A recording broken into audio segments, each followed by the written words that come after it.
I'm here. Good morning, everyone. It's Monday. There's some more Sector Unknown for you today. What we got going on over here? Severin with the OMG finally. Thank you for proving you were first in chat.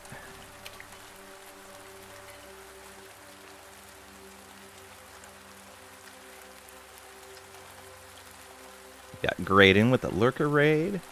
Kalish, Rainy. It's just turning on the FPS in-game options area.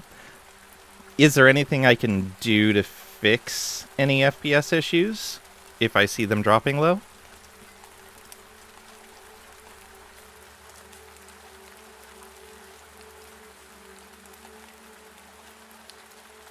Hey, Games. Welcome on in. Hope you're doing well today.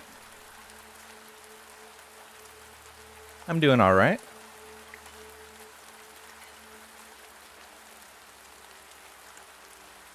Usually just quitting the game and restarting. Okay.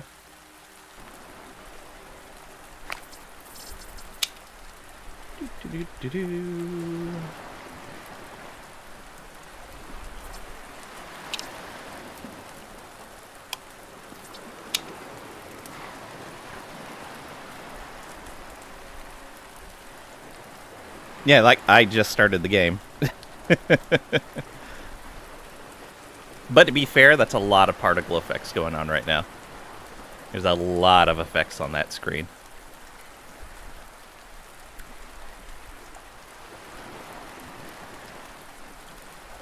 Turning down the graphics? Yeah, probably. Which is weird, because normally I'm fine.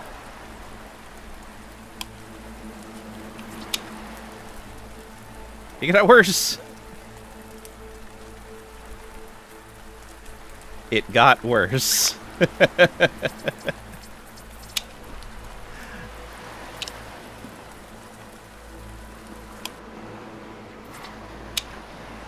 Oh, got rid of the rain! He got rid of the rain! That still didn't do anything. Doing good, lost 37 pounds in 8 days. 1 week, you lost 1.5 inches off your stomach. Even your dad says he will up the price per pound by $40 a pound. Said if I let it say if you lost 200 by August 15th, make $8K. Nice. Why do you only have 30? I have 60. No idea. I wonder if there's a bug with VSync. Let's try it without VSync and see what happens.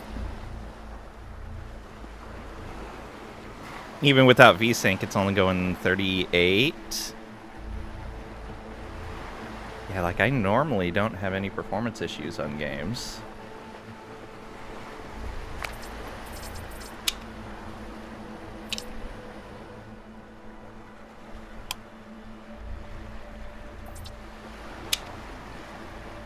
It went lower again.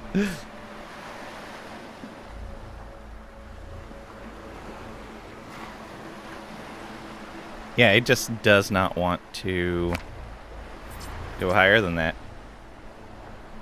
You're in the 3.2% of people who got to level 50. Nice.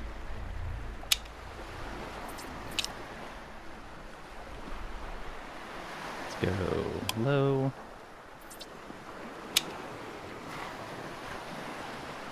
Well, that got us a little higher.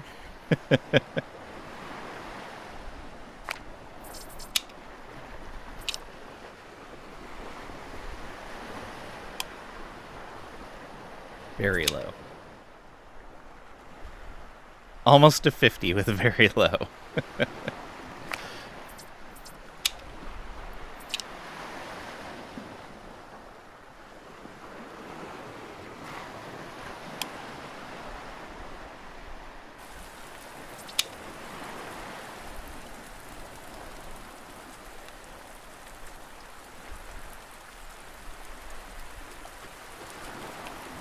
Interesting is I don't really notice any problems even at the low FPS, which is odd.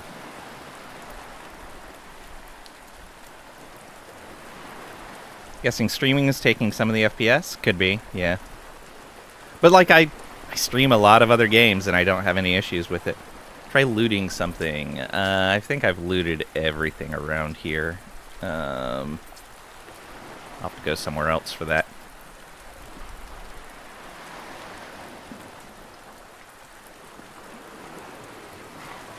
Okay, we talked to Ruby Hart here already. The meat packer, standing off to the side, gives you a wary look as you approach. Yeah? Who are you? Wipes his hands on his apron, a hint of irritation in his voice. Silas. The name's Silas. That's it? Just Silas? Silas shrugs, clearly not in the mood for conversation. That's it. Just Silas. Wait a second. I think I know who you are. You used to work on Maku, didn't you? The old man raises an eyebrow, his jaw tightening. What of it? You used to get creative with vacuum attachments, didn't you? We don't need to bring that up. Oh well. Silas sighs deeply, rolling his eyes. Guilty as charged. I'd still be doing it if I had one. Cheaper than hookers. What if I found a robot or vacuum attachment for you? Or on second thought, I've heard enough. Sure, why not?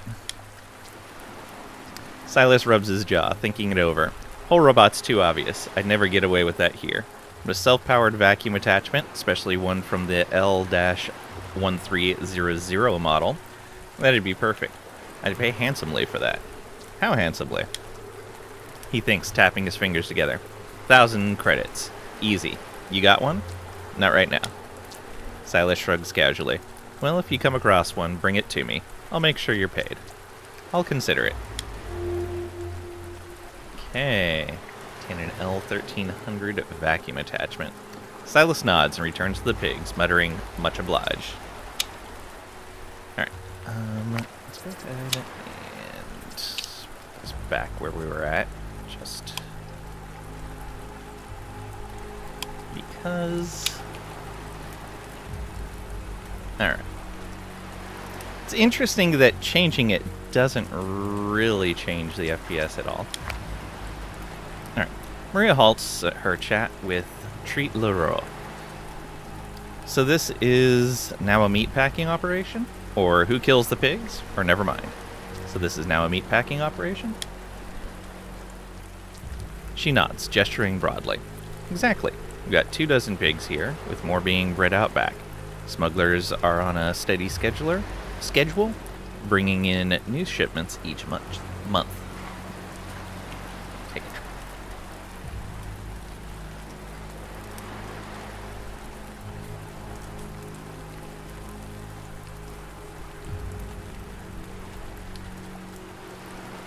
I hear they're sourcing them from the Carnifex space station. They breed a lot of stock there. Do you sell the meat directly to the folks here at Aqua Purgatory? She shakes her head. Not directly. We deal through a guy named Turnip. He cooks it up and sells it around. This seems like you got a solid operation going here. With finances 20, you can say, have you evaluated the vertical integration of your supply chain by eliminating the intermediary, Turnip in this case, and selling directly to the end consumers? You could leverage full control over production and distribution. You would be increasing your profit margins and reducing dependency.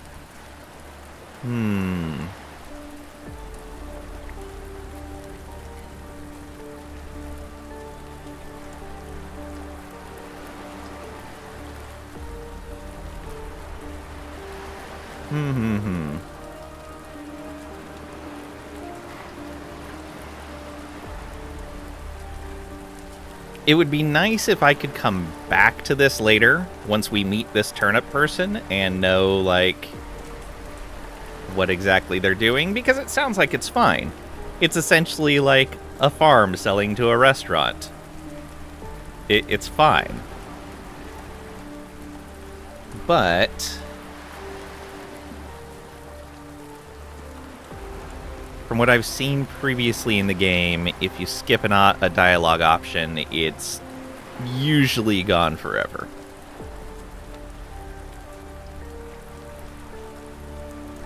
PETA might have some objections. Well, too bad.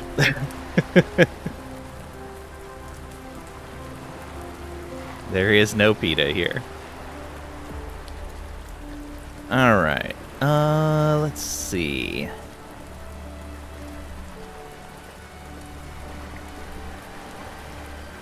Yeah, let's go ahead and leverage our skill. We've built it up for a reason.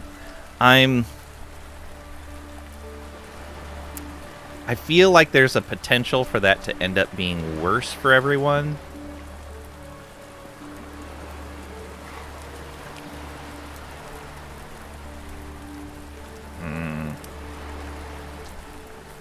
Time to start a new run of Sector Unknown at the hardest difficulty. Good luck.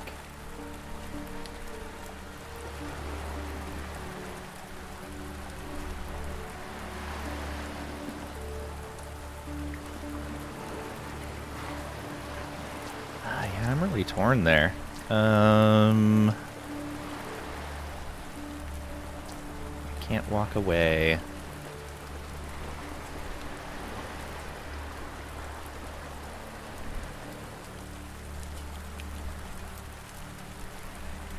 Yeah, let's at least give them the information. They can decide what to do with it. Maria scoffs loudly. No. Then Ruby or I would have to sell all them drunks down on the promenade. Sure, we drink. Hell, I'm halfway there now. But those folks, they're on another level. Ah, okay. Good. Maria nods. Ready. Shoot. Who kills the pigs? Treat Leroux raises his hand. That'd be me. I handle the slaughter. She does the packing. Ruby's on security. Does this place get raided often? Maria and Treat share a knowing look. Not often, but we did have one drunk fool try to stick... Wow. Try to stick it to one of the pigs. Ruby handled it. If there were any fish in this ocean, he'd be chum by now. Well then. Interesting, a whole ocean world and there's no fish in the ocean. Very interesting. Okay. Maria shrugs, a slight smile playing on at her lips. No worries, we're not going anywhere. Alright, let's talk to Treat. As you approach, Treat pauses mid-conversation, his gaze shifting towards you.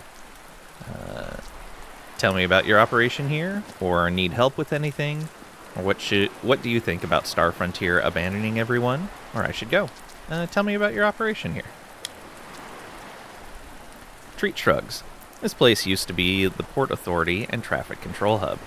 Not much need for that now. Not since the Port Authority hightailed it out of here. Damn Star Frontier.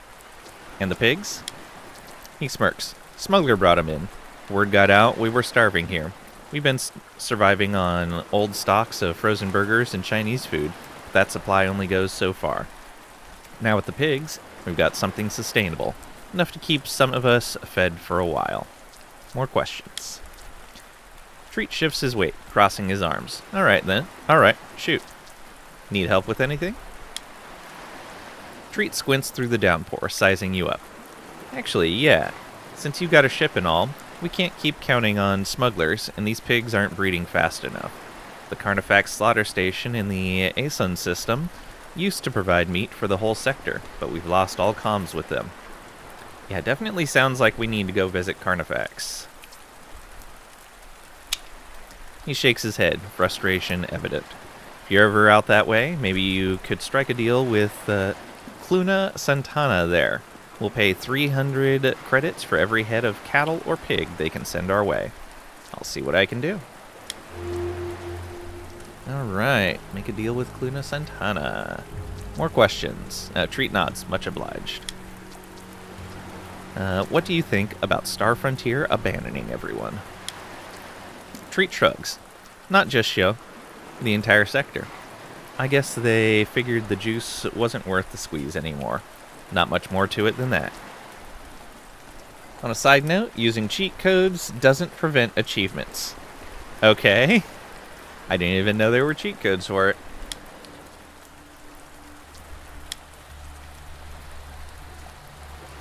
Treat gives a casual two-handed salute. Later. But, like, my thing has always been, like, you know, for a single-player game, who cares? Who cares if you don't get your achievements the legitimate way, the way everybody expects you to get them? I don't care. Whatever. My main thing would be don't go bragging that you've gotten that achievement if you cheated to get that achievement. Because then it's different at that point. Alright, let's see here. Yeah, there was nothing else up there, and I think we were going to go all the way down to the south.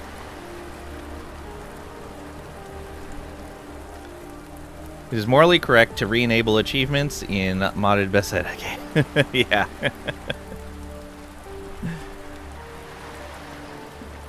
Alright. I think we're going to go this way last. So we're going to go all the way down to the south first.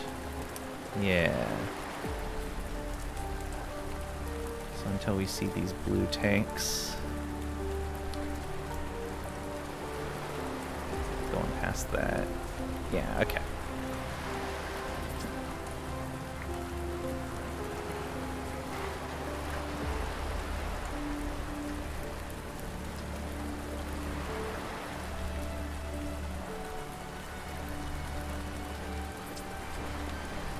Is something we can interact with?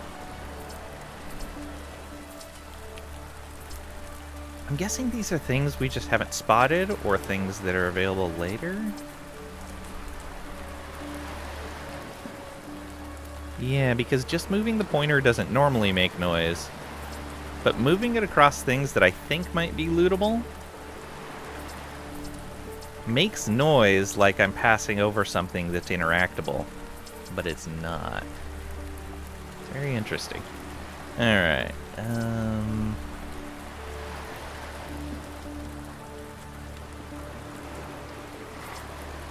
Herman Springfield. As you draw closer, the man's frustration becomes palpable. His voice barely a whisper. He continues. All this is just BS. Cleaning? No. Man senses your presence and suddenly halts his muttering. With a heavy sigh, he looks up from the corpse, his hands still cradling his head, eyes meeting yours with a mix of despair and resignation. Only thing you used the cheat codes for was science points. Fair?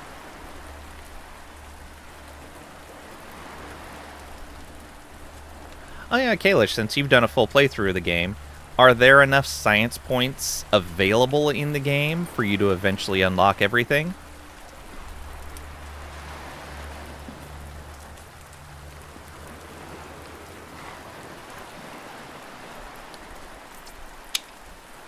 TX930 comments, assisting this individual may not be the most efficient use of our resources. Help Herman with his corpse, bro. The man hears TX930 and dismissively waves a hand. Yeah, listen to the smart machine. Why bother helping a guy out, right? He then refocuses on the corpse beside him.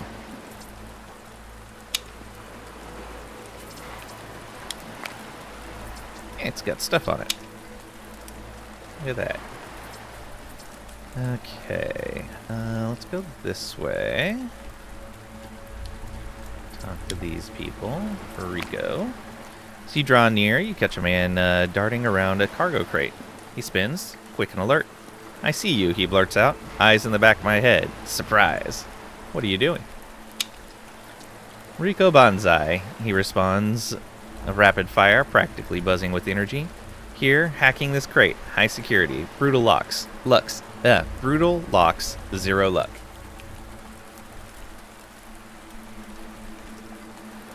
Not sure? You had to grab the research that decreases the amount needed for each research, and another for more research from each research collection. Yeah, I'm grabbing those ones fairly early as well. I think having a high science level also helps in getting a higher number of research. Okay.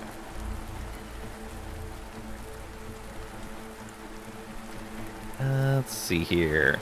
So we can say good luck, Rico, or with Larceny 30, need some help?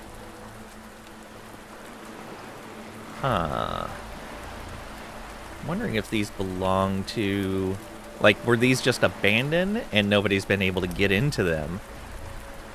or is this actual stores that the survivors here have set up?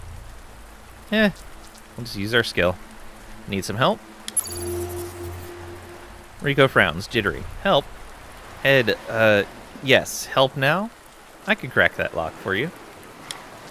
His eyes dart suspiciously. Yes, terms, quick, 50-50. Whatever's inside, we split. Can say deal, or if finance is 30. Given the risk and expertise involved, a standard split doesn't reflect the value I'm providing here. My skills ensure not only the opening of the crate, but also the secure extraction and handling of its contents. 70-30 is a fair reflection of our respective contributions. Yep. Riku considers, glaring. The nerve. Take it or leave. He hesitates only a moment longer. Take. Open the lock. You deftly manipulate the lock, and it clicks open. Inside, crates brimming with credits spill into view. Rico, buzzing with energy, rapidly counts the stacks. His hands a blur. Credits, 10,000. Me first! He quickly gathers his share of the credits, snaps a brisk salute, and dashes off, shouting back, Negotiation, savage, see you in hell. You pick up the remaining credits from the container, securing your larger share of the bounty. Well, that was a good chunk of credits for us. Okay. So, looting. Yeah, looting seems to be fine. Like, comes up instantly.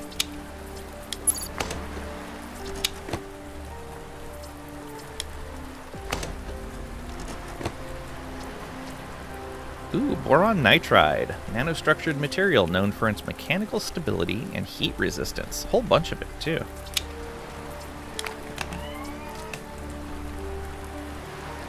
Hyoscine. Derivative of... I'm not familiar with that word, if it is a real one. It's hard to say in sci-fi games whether they're making up a term for a material or not.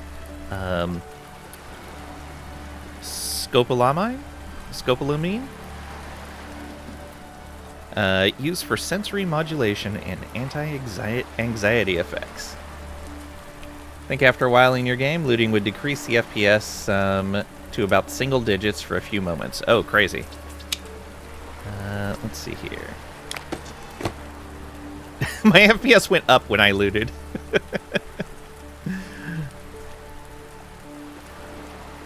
Oh, and there's scopolamine. A potent alkaloid used to suppress sensory overload, improving focus and precision. And do a quick search on that.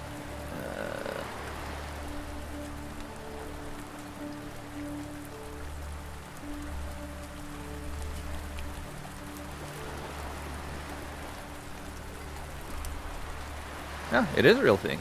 All right. Also known as Devil's Breath. Okay.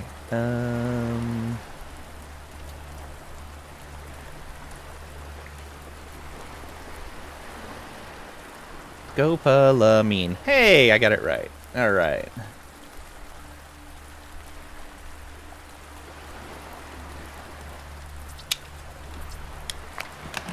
It's learning day. Phenaboot? GABA derivative that reduces anxiety and sharpens focus, often used for stress relief.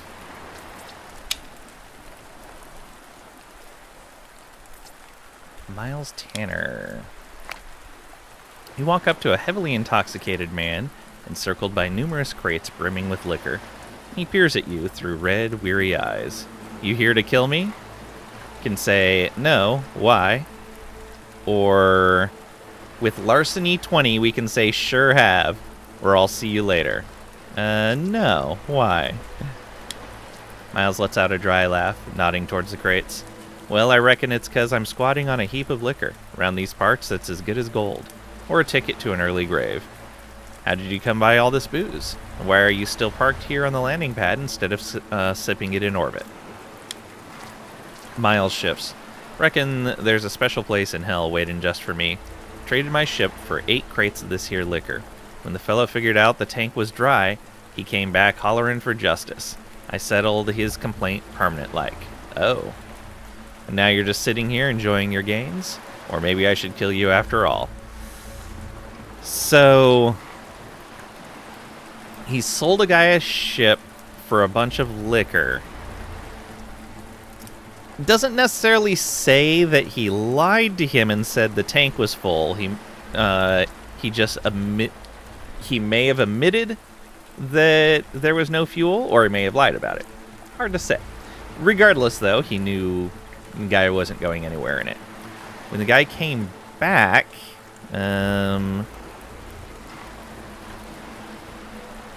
yeah, so it didn't say he was coming back to kill him. He just said he was yelling for justice. Okay.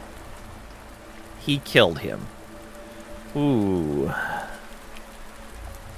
Yeah, not great. Maybe I should kill you after all.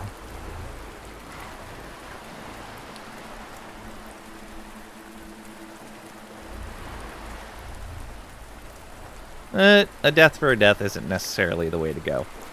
Now you're just sitting here enjoying your gains. It's about the size of it. Ain't much else to do around here. Figure I'll be dead soon enough. Snatch myself maybe 15 minutes of shut-eye a day. These amphetamines are the only thing keeping me from passing out. Always figured if I was going out, I'd be with a bottle in my hand. But I'm staying sharp. Don't want to meet my maker just yet. Good luck. Miles Tanner offers a grim nod. Yeah, may luck be a lady. Mm-hmm. You have anything else to say? Okay.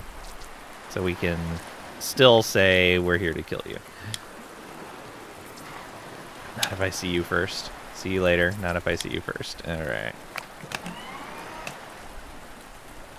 Ibogaline? Ibogaline? Ibogaline. An alkaloid known for its complex effects on neural pathways and its ability to enhance abstract reasoning and deep insight. You little lying rat. What do you mean, Tricady? Welcome on in. Hope you're doing well today. Also found out that not all the skill checks give the best options. Yeah, absolutely. Which I like that. But it also depends on, like, best is, like, the playthrough you're going for. Like, especially, like, if you're going larceny heavy or something like that. Yeah, you're probably going for a more rogue-type playthrough. Or if you go with no diplomacy skill, you're probably going for more of a beat face approach. Know exactly what I mean. Oh, so Tricady, you said that there was going to be an 8-hour stream. It's not going to be an 8-hour stream today. Hear / feel the smirk through the screen. No. I mean, I don't think anyone else misunderstood that.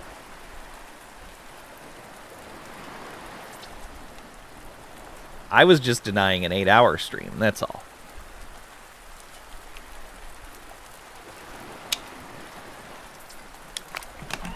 Ooh, what's this? Lipoic acid? Lipoic acid? Hey, thanks for the 80 stream streak. You're just evil.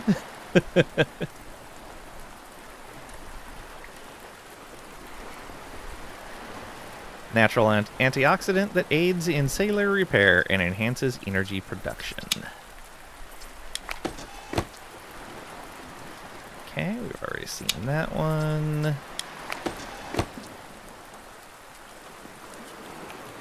We've already seen that one. Dimethyltryptamine. 80 streak. Haven't missed a stream in the last 3 years. Last 3 years. You know that's easily proven incorrect. Ooh, a helmet. Warden Helm System. Prioritize survivability with high impact resistance and internal life sign monitors. 70 health and 8 armor. Look at that. Okay. So, unfortunately, I don't think he can use helmets. Oops. You right here. Cannot equip. robot. Maybe our main character? Bring them up to a more survivable value.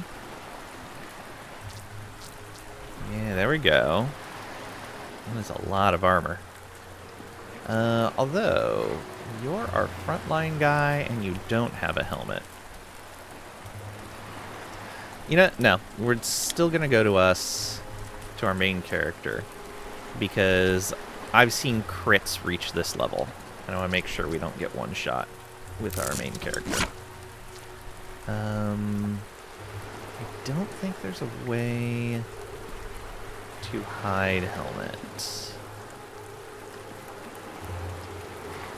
It's a little unfortunate.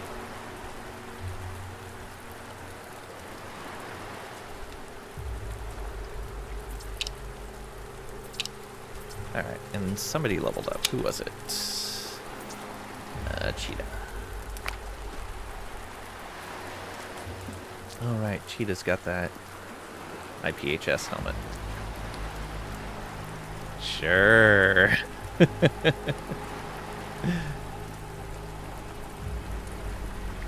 Let's see here.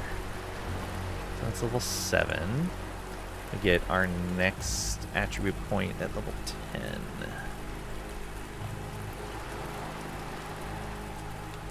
Alright. So we are seeing 30-point checks here already. So let's go ahead and boost these up. Alright, we can do... what was it? Control, I think? No. Must have been shift. There we go. And we'll hold on to these other 4 points for now. Wow, 2 of them in a row. Look at that.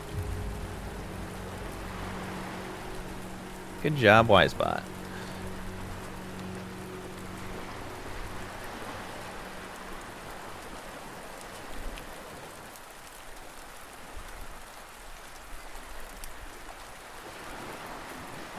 Okay. And then perks. You get 2. You've got First Strike and Dog of War already. You are a pistol fighter. So you're going to need to be close-ish, but not really close.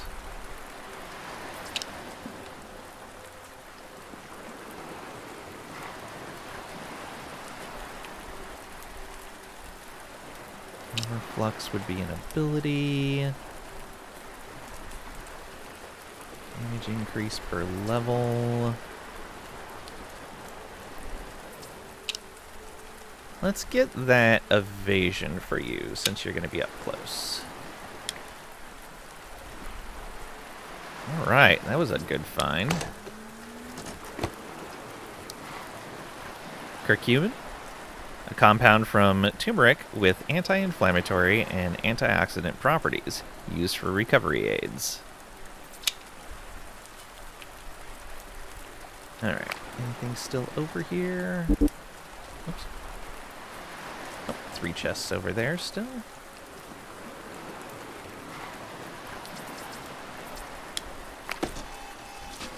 Lithium chloride, chemical compound used to stabilize neurological processes and enhance energy storage. Some wild for... ooh, we hit level 8. Very nice. That's 10 intimidation and 20 melee weapon damage bonus. Alright. And, ooh, a rare vibro knife. Ultralight knife designed for silent kills and fluid motion. Very nice. We'll check that out. Oxysurge for some initiative boost. And Osmosis for 10 in finance and 10% crit chance. Alright. We got some stuff to check out now.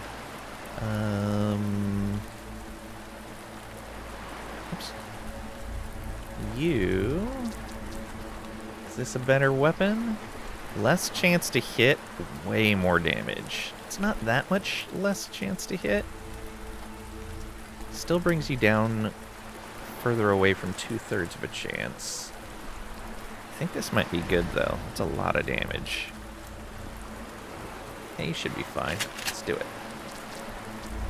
Alright. And then our main character leveled up. Level 8, huh?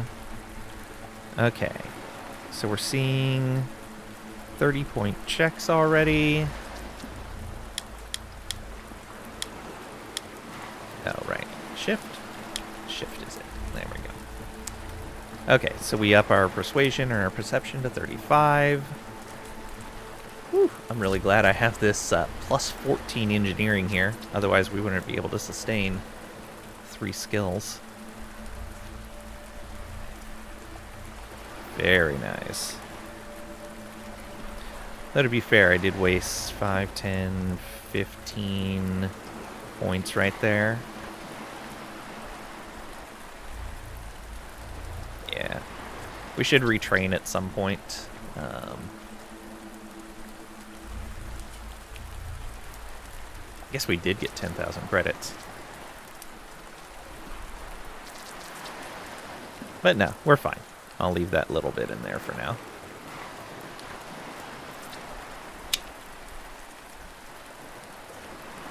Alright. That's everything there. There is a container over here.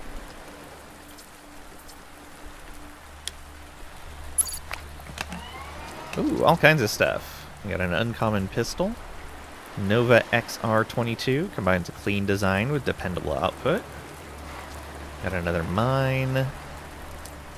We got some Icarus, 10 piloting skill, 20 ranged weapon damage. Alright, let's check that pistol. Not you. That is a better to hit, but a lot less damage. A lot less damage, wow. Oh, and less armor pen. Yeah, we'll be fine. Still not at 50-50 for Cheetah, though. Unfortunately. Alright, Chuck Moreland. As you approach, the man barely acknowledges you, his gaze fixed on the distant, rain-blurred horizon. Beside him, a skull rests ominously on the ledge, while behind him, red flares cast a sinister glow through the mist. TX-930 observes, curious arrangement. Seems he might be signaling or warding something, or someone. Probably the fact that this is collapsed. Oh, there's mines! As you approach the mercenaries, you spot the autocannon in the distance. Its sensors, designed to detect life forms, lock onto you almost immediately. TX-930's voice cuts through. Oh no, we've severely miscalculated. Oh, how about that? Shredded meat, you were killed by the autocannon on Sio. Alright, load last.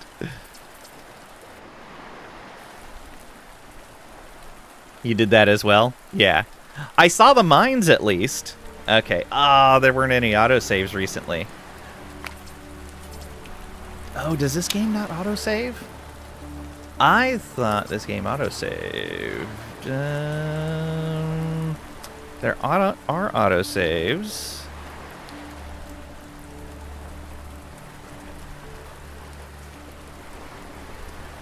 Yeah, okay. No biggie. That means we lost out on some of that equipment we found with Lucky Rolls. Oh well. I think it auto-saves after missions. You can also quick save. Yeah, I've quick saved before.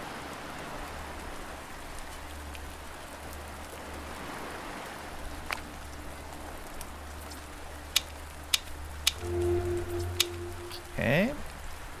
Oh, I may not have talked to any of the people up here yet either. I bet this was coming from the actual, like, start of the stream. Whoops. Quick saves don't replace quick saves. Yeah, there's a quick save count for how many you save. At least we don't need to read through all of it. We've done all of this already.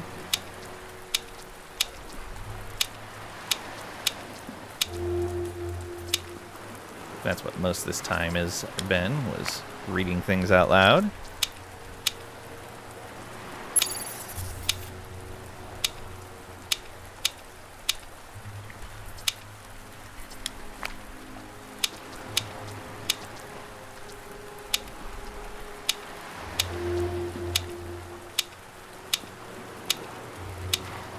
Okay.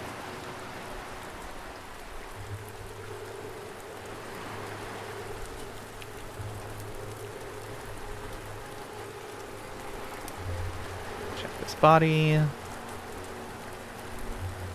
We'll go through and loot everything, and then if we had any lucky finds, we'll equip them all at once.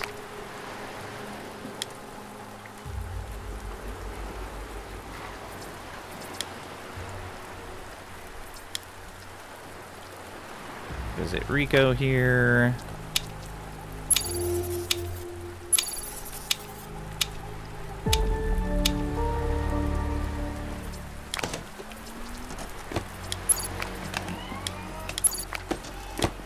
Ooh, looks like we got way different results on all these barrels and stuff.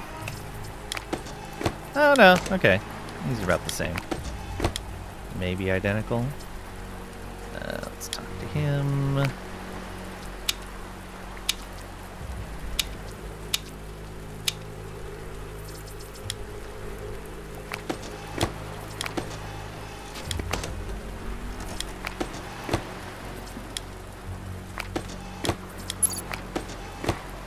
Oof. I don't know.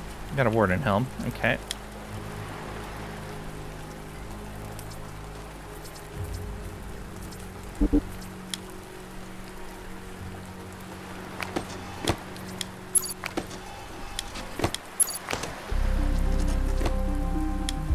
Okay. Looks like we got the same stuff.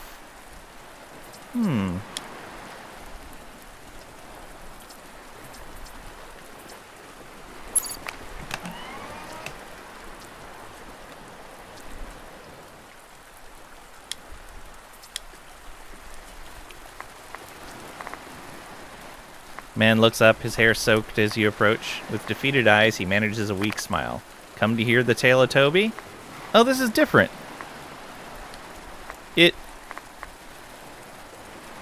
I didn't get this last time. Interesting. Who's Toby? He gestures to the skull beside him. My main man there, Toby. Nice to meet you, Toby. Or let's hear it. Nice to meet you, Toby. The man shivers in the damp air. I'm Chuck, by the way. Chuck Moreland. Toby and I, we wandered into the wrong part of the eastern landing pads. It's total chaos there. A bunch of unemployed mercenaries have set up camp, and they really, really don't take kindly to strangers. They caught us, did things to Toby, ended him. Then they handed me his skull and told me to sit here, warn others away. Said if I left, they'd finish what they started. Lovely, huh? He points to the north. The two competing factions run CO, the old desalinization execs and a hardened coalition of wannabe union guys. Struck an uneasy deal with them. They get free reign over that area as long as they keep their chaos contained there and don't cross into neutral territory. Toby and I sure wish someone had clued us in about those guys before we decided to wander into their turf. I can say, all right, that's all I needed to know, or questions. Questions. Yeah, I wish this conversation would have popped up the first time we talked to him. Chuck gives a half shrug. Why the hell not? Not like I've got anything better to do. So what happens if I go in there? Or what did you and Toby do before? Or so you're just going to sit here then? Or why don't the mercenaries attack and try to take over the facility? What happens if I go in there? Chuck grimaces. Well, they don't exactly roll out the welcome mat. They've got a sentry they call... they got a sentry station behind me. Real charming guy. He doesn't scramble your brains. The autocannon they set up will. Look, all I can tell you is if you go wandering in there, they'll turn you into shredded meat. What did you and Toby do before? Chuck's expression darkens as he recounts his story, his voice tinged with bitterness. We were smugglers, old Toby and I. Landed here to scope things out before distributing our cargo. He gestures vaguely towards the distant landing pad. That plan went to hell fast. He sighs heavily. A bunch of stevedores broke into our ship, right under our noses. Ended up brawling over the spoils, and the winners flew out of the cesspool. Left us stranded here. So you're just going to sit here, then? Why don't the mercenaries attack and try to take over the facility? Chuck shifts uncomfortably. I think they know they could take the facility if they really wanted to. Problem is, it'd come at a huge cost. Between the executives, the Core 47 guys, and all the armed smugglers hanging around, they'd lose a good number of their guys. He glances over his shoulder. The cost just isn't worth it to them. Reckon they're content just biding their time until they can get off of here again. What brought them here? Their ship came in blazing, literally. Took a hit, maybe from a pirate attack or something. As soon as they touched down, they all scrambled out and tipped the ship into the drink before it exploded. Now they're stranded here. So you're just going to sit here then? Finished Act 1. Only got bad loot. Aw, that sucks. I've found 1 unique and 1 set item so far. Notices resigned shrug as he continues. Got a better plan? Locals throw me enough scraps to keep me breathing, and I get to sit here soaking in this endless drizzle. Just me and my self-hatred. Alright, that's all I need to know. Chuck leans back against the wall, his gaze distant as you step away. TX-930 advises cautiously. It would be prudent not to provoke an encounter with these mercenaries. Only found 2 set items, that's it. Level 16 Necro. Yeah, I think I'm just short of level 10 right now. As you approach the man barely acknowledges you, his gaze fixed on the distant, rain-blurred horizon. Beside him, a skull rests. I see what happened. Okay, so there is an approach message, and then there is a message for talking to him. The approach message interrupted the conversation click, and then it did not continue through to talk to him after the interruption. And so I thought it was similar to someone else I talked to, where it was just like, yeah, that guy's not gonna... there's not really anything to do. Okay. Yeah, that's a little unfortunate. Yeah, I see the auto turret now.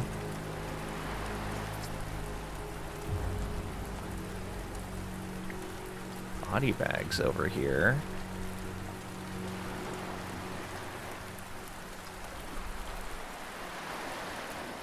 Got things tarped down. Interesting.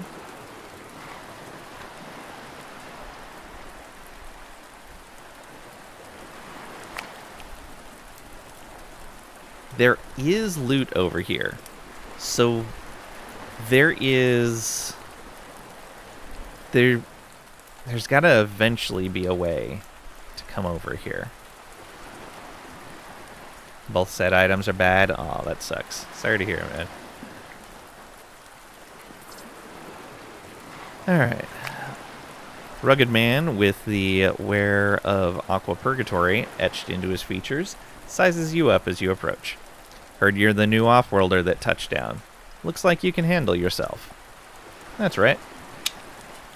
His expression shifts to one of slight desperation. Name's Enzo Torres. Need an extra gun? At what cost? Enzo shrugs. No cost. Just take me when you leave. Can say that could be arranged, or no thanks. Yeah, we're going to take all the companions we can get. That could be arranged.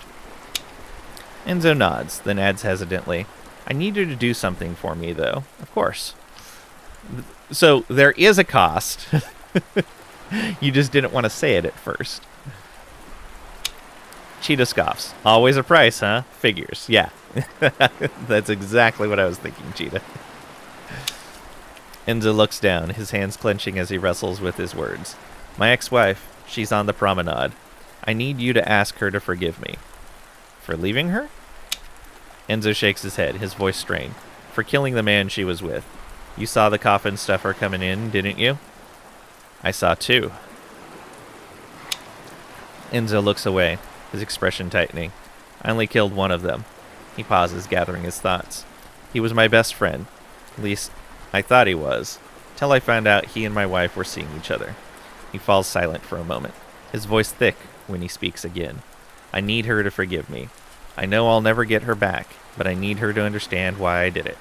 I didn't kill him out of wrath. It was out of loss. It was out of sorrow. Why can't you ask her yourself? Enzo glances down, his voice laced with frustration. Sheriff Salas, he continues. Then his expression darkens further. The law around here. He's exiled me to this side of the promenade.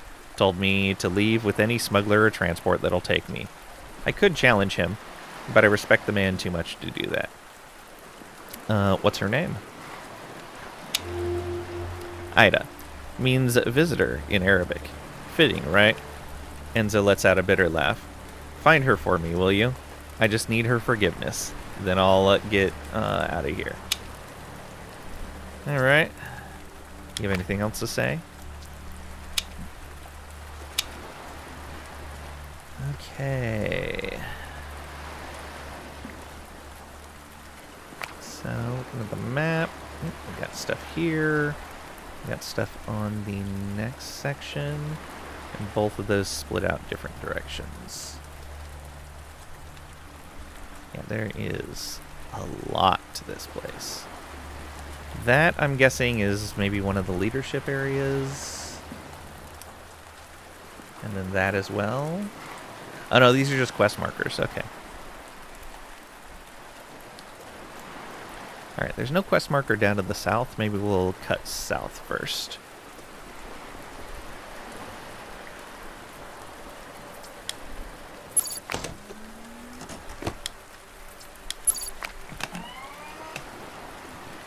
Oh, right. Some osmosis. Nice. Let's spend these skill points and get this stuff equipped. You... No. You get a better knife. And this gun I don't think was better for Cheetah. No. And we were going to wear the helmet ourselves.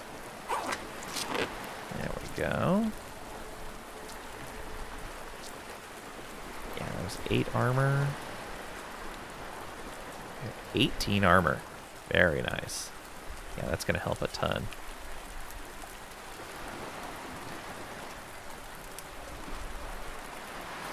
Let's see here. Right, and then 5 points there, 5 points there. For you, larceny's at 40? We've only been seeing level 30 checks so far. Let's go ahead and boost luck to 30. And let's boost knives some more.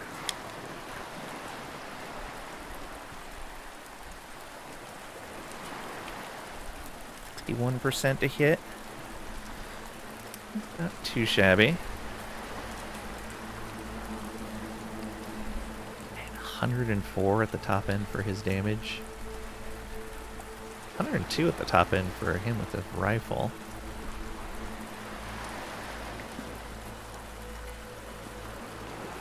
Yeah, Cheetah's the only one that doesn't have a lot of damage going. Man, 3 action points to fire that. 2 action points for that. 4 action points for the rifle, yeah. Ely's really good. Oh, right. And there were also... We were saving his points. You have points as well. We're going to go 5 more intimidation, 5 more finance. And then perks, I believe we gave you Lucky Dodger.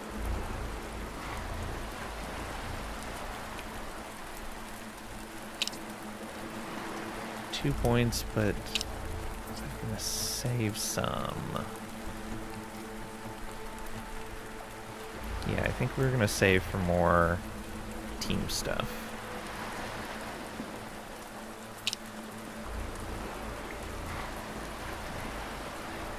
Yeah, because if you go low on slow, that's no big deal.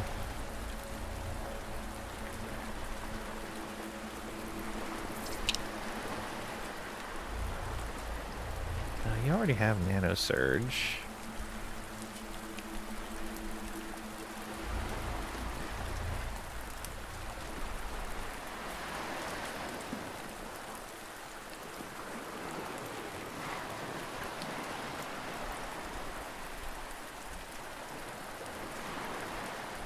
Nano Swarm at 8 points.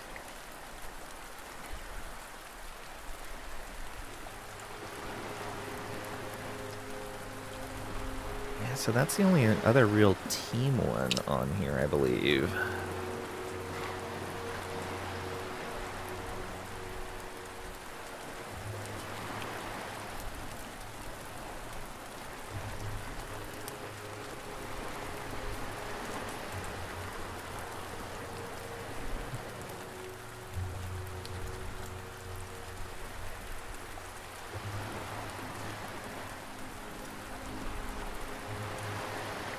Doesn't. Is that really the only... Are those really the only team perks?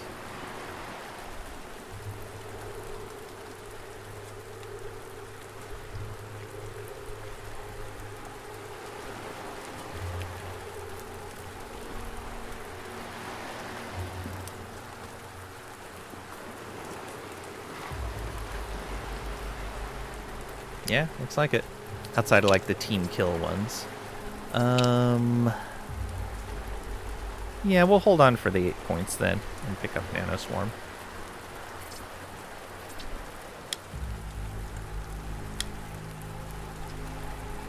We have 3.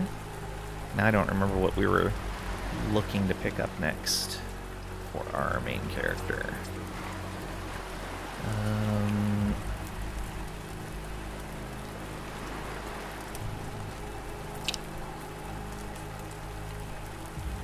Health per level isn't that bad.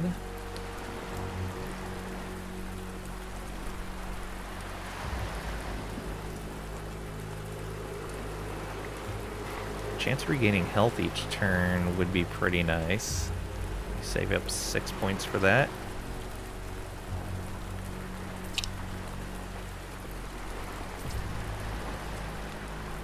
Yeah, I think so.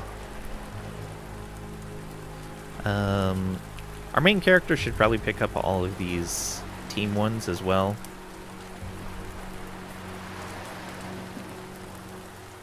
Though I don't know if these stack. We'll have to find out. Okay, Stringfellow has 2 points available. Kind of want to just give him that extra damage. But the evasion is probably going to be better. Or the rally call. Actually, yeah. Let's give him rally call. More action points. I think that's everyone. Yeah. Alonzo Appleseed. Alonzo Appleseed glances up from his drink. What do you want? Nothing? He spits. And take off. None of this is your concern. Oof. Viva Martinez. Oh.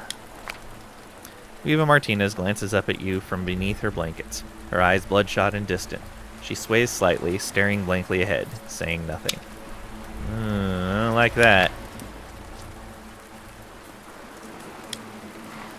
And there's nothing we can do, apparently. Alright. There's Datapad here. The Rebel's Way. Learning to project a sense of intrigue that's irresistible to the opposite sex. For men, it's about understanding that women are attracted to danger. For women, it's about being a compelling mess that men will sacrifice everything to try and fix. Embrace your inner scoundrel and watch as admirers flock to you. Wow. Wow. Larceny +5 to character with highest skill in party. Alright. That means I think we're at a 40 larceny now? Who is that on? You? Yeah, 45 larceny. Look at that.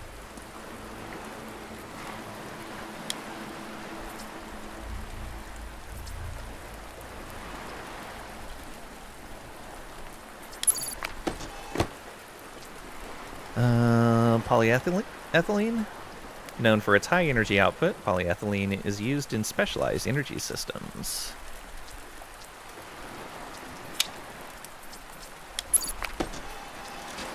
Silicon!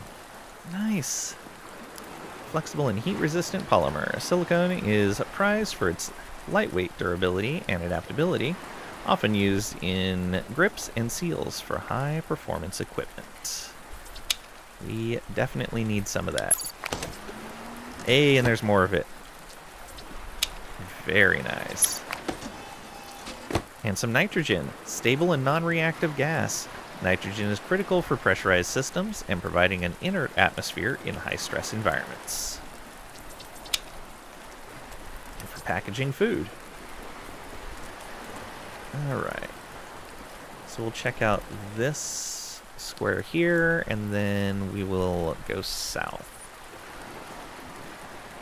Let's go up here. Are there any lootables? Two right there.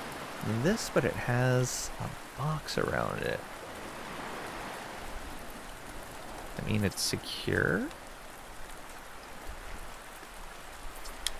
Turbo. You approach a downtrodden man. They call me Turbo. Used to live fast. Not no more. Come here to laugh? Yeah? No? Listen, let's get down to brass tacks here. How much for the ape? Or take care. Why would we buy his monkey from him? No, we did not come here to laugh. He nods. That's good. Ain't no laughing matter. I mean, okay. How much for the ape? Turbo frowns deeply, stroking the monkey gently. Not for sale. No way.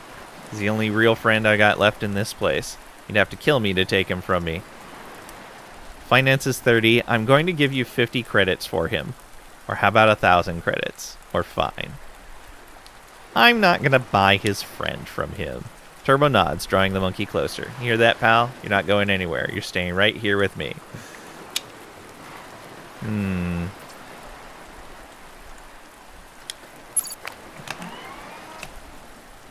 Another Kilfin X 3 visor. It's 27 critical damage. I think that's better than what we're using right now. 28 crit. Okay. We got a really good roll on that first one. Archit Preet. The worker, his head bowed, speaks in a pained voice. Alms for the needy? What happened to you? He shudders as he speaks. I indulge drink always, but this time I sipped the wrong one. It stole my sight, left me in darkness. I plead for justice. Tears blend into his voice as he sobs. Where did you get this drink? Wiping his eyes, he replies with a mix of anger and desperation. Where else, my friend? From Swordfish Ed. I seek justice. Sounds like he sold you some pretty powerful stuff. Or with Biology 20, Sounds like you might have been poisoned by methanol, not just ethanol. Perhaps a case of improper distillation or a dangerous shortcut by someone not following safety regulations. Yeah, let's say that. Archit shakes his head sadly. I know not. Archit clutches at your leg, his voice desperate. Please, you have to help me. You must get justice for this. Can say, that's some tough luck. Wow. Or I'll have a word with Swordfish Ed. I will have a word with Swordfish Ed. Archit clasps his hands. Thank you. I seek only justice. Okay. Donko Marl. Merchant. Donko glances up at you with weary eyes. Spare credit, mate? Looks like you hit some rough times. Donko spits bitterly. That I have. See, there was this famous bloke. Lost his nose in a duel. Chopped clean off. So I got deep into the drink one night and thought, blimey, what if I manufacture and import prosthetic noses? There's bound to be others who've lost theirs in a fight. Seemed like a smart idea at the time. Turns out, it wasn't. Yeah, it seems like a pretty limited market. He runs a hand over his stubbled chin, shaking his head. Made them with high-quality rubber and plastic. Perfect match to the real thing. Tough, resistant to heat, moisture, all that. Figured people duel here all the time, but turns out no one's in the market for spare noses. You're a complete idiot. Wow. Little rude, but yeah. Donko shakes his head. Trust me, mate, I know. No need to rub it in. So, got any spare credits or what? Can say, got better than that. Maybe I can buy those noses from you. Or sure, have a credit. Or sorry. Yeah, let's see if we can buy those from him. Donko's eyes widen, caught off guard. Wait, what? He quickly collects himself, trying to sound more professional. Of course. I paid 3,000 credits for the whole lot. But you seem sharp. I could part with them for half that. Say deal, or I can't afford that. Or with finances 30 from Cheetah.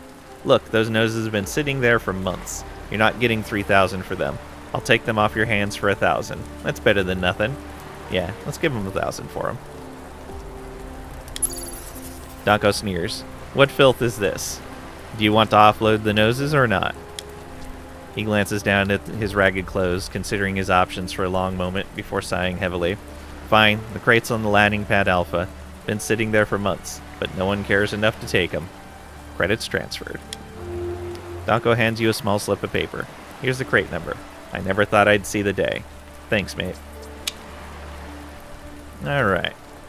Help him out.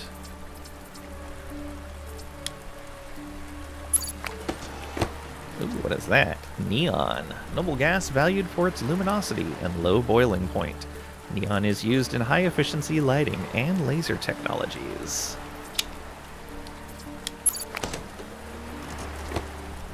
And some more polyethylene. Alright, let's go talk to Turnip here. Turnip, the food merchant, grins broadly as you draw near. Come to feed your face? And say, let me see what you have for sale, or tell me about yourself. Tell me about yourself. He dismissively waves. Food. I sell it. How's business on the promenade here? Fair, he replies succinctly. Business is fair. How did you get started here? Hard work, he states. Last question. Your name is Turnip? He frowns. Yes. No more questions. Excellent, Turnip replies with a brisk nod. Now, feed your face instead. Let me see what you have for sale. Turnip's smile widens. Excellent choice. Excellent. Turnip is not one for conversation. Alright. They have a subsonic resonator for 13 intimidation. I most certainly want to pick that up. Crypto key generator for 8 computers. That's not too bad, but it's only 8 compared to 13. Another helmet, 100 health, 12 armor. Ooh, that is nice. But it's almost all my cash. 70 health, 8 armor. An epic carbine. legendary pistol.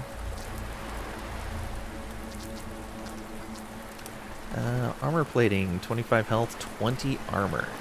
Wow. More cash than I have. And it's common heavy plating. Oh boy.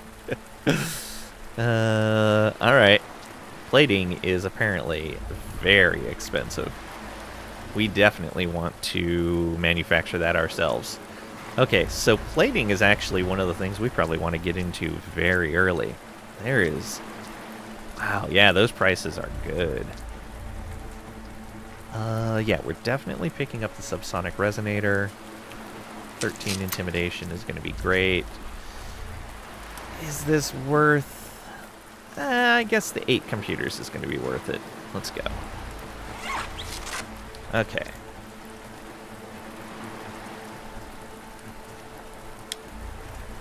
Then we'll come in here. Intimidation is your thing. You have an 8-point intimidation cube. Now you have a 13-point intimidation cube.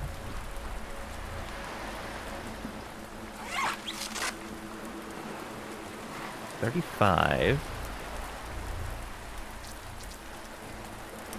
Oh, it is 5. No. Yeah, it is 5 more. Okay. Then 8 points for computers. That's going to be this guy here. Cannot equip it to a robot. No. I had a feeling I was going to waste my money on that. I'm like, yeah, the robot probably can't use this.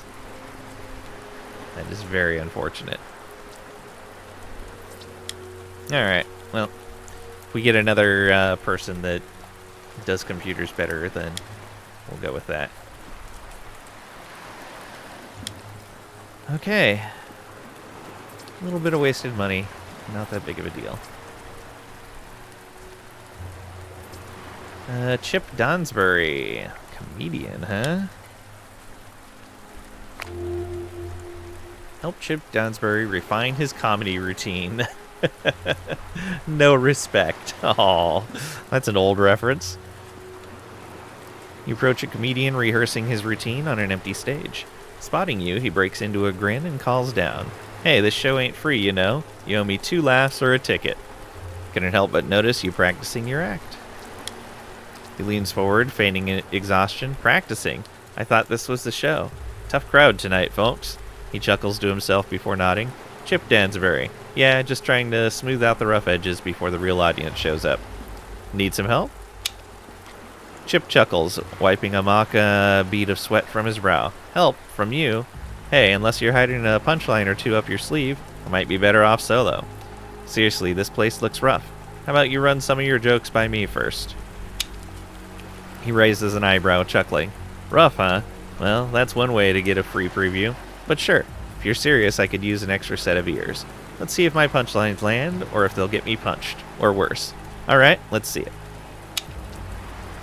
He clears his throat and begins. Alright, here we go. Thanks everyone for coming out. Just flew in from Arametra, and boy, do these guys at the landing pad sure know how to fleece a guy. He pauses, looking at you for feedback. Burst out laughing, or maybe tweak that last bit to say, boy are my arms tired. Classic misdirection. Yeah. Tweak that last bit. Chip nods appreciatively. Huh, not bad, not bad. Moves on to his next joke. And speaking of troubles, take my wife. She's a cheating scumbag. Chip pauses, looking for your approval. Home run, Chipper? Or trim it down a bit. Ask them to take your wife, then end it with please. Keeps it short and sweet. Yeah, we're gonna go classic jokes. Chip considers for a moment, then nods. Yeah, you're right. Punchier that way. Chip sets up for the last joke of his set. Things are real bad in Arametra? Arametra? Yeah. Went to see the doctor last week, and he tells me he got 6 cases of venereal disease. Lots of folks having sex, I guess. Bursts out laughing. Or shake your head. No, change the punchline to, he's okay now, though. Hit him with another misdirection. Yeah, hit him with another misdirection. Chip pauses, considering it. Huh, he's okay now, though. Yeah, I like it. He stands tall, wiping the sweat from his brow. Okay, I'm ready for the show. Stick around. Knock him dead, Chip. He shoots you a quick dead. With my luck, I'll be the one needing a doctor. And then we need to attend his performance. You stand by... I like how the robot walked up and, like, had his gun out. It's like, yeah, security here. You stand by as the crowd from Aqua Purgatory begins to gather, murmuring amongst themselves. Chip catches your eye and gives you a quick wink before straightening his outfit, preparing for his set. He smirks, taking a bold step forward. Alright, here we go. Thanks for coming out, folks. Just flew in from Arametra, and boy are my arms tired. Crowd chuckles, a few louder laughs rippling through, boosting his confidence. Without missing a beat, Chip gears up for the next joke. Chip grins, adjusting his overalls. And speaking of trebles, take my wife. Please. The crowd erupts in laughter, a few people hooting and clapping in approval. Chip glances over at you, a nervous smirk on his face, ready to deliver his final joke. Chip smirks, glancing around the crowd. Things are real bad on Arametra. Went to the doctor last week, and she tells me she's got 6 cases of venereal disease. Chip pauses, letting the tension build before delivering the punchline. But I hear she's okay now. The crowd bursts into laughter. Hoots and applause following. Chip gives a humble bow, soaking in the approval. And that's my time, folks. Thanks for coming out. 3 jokes and he's done. Chip wipes his brow and scans the crowd, anticipation flickering in his eyes as he waits for their reaction. The crowd erupts into applause, hooting and hollering. Chip beams, doing several exaggerated bows with flair. Thank you, you're too kind, he exclaims. The crowd slowly clears out, their spirits lifted by the impromptu show. Chip grins widely and looks over at you. Thanks a lot, friend. You're alright. If I had friends like you, maybe I wouldn't need therapy. You probably still need it. No problem. Or needed all the help you could get. No problem. Chip throws you a quick wink before leaving the stage. A noticeable bounce in his step. Alright. 2,000 XP for that. Look at that. We already talked to Turnip. We got all kinds of people over here. Oh, a preacher, huh? Alright. Slavic Johnson over here. The man lifts his head, his eyes bloodshot and weary. With a thick accent, he exclaims, Brate. Who are you? The man spins on his heel, a swift motion that belies his drunken state. Throws out his hand with a flourish. Slavic Johnson. Slavic's the name, and how you say? Having sex is your chess game. Okay, how are you?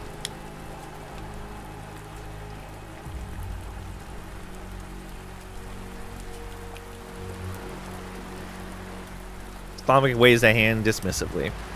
How I am doesn't matter. What's vital? Have you taken a tour of the brothel yet? Hey Trisha, welcome on in. Hope you're doing well today. OMG finally, BRB. See you later. Before you can reply, he barrels on. Wait, park your butt and slow your flow. I'm going to spill the beer about it anyway. I idolize that place. It's the heartbeat of all of us. Keeps the peace, right? Stops us from throwing stones in glass houses, ripping people's throats open. You read me, Admiral? And say understood? Or Admiral, I hold no military rank? Or right on, brother. Understood.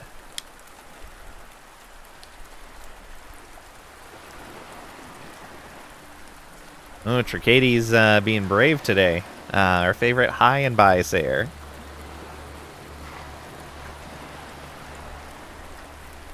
Slavic leans closer, its gaze intensifying. Nah, I don't think you understand. You really don't. You come off like a robot to me, man. A walking something. I don't like it.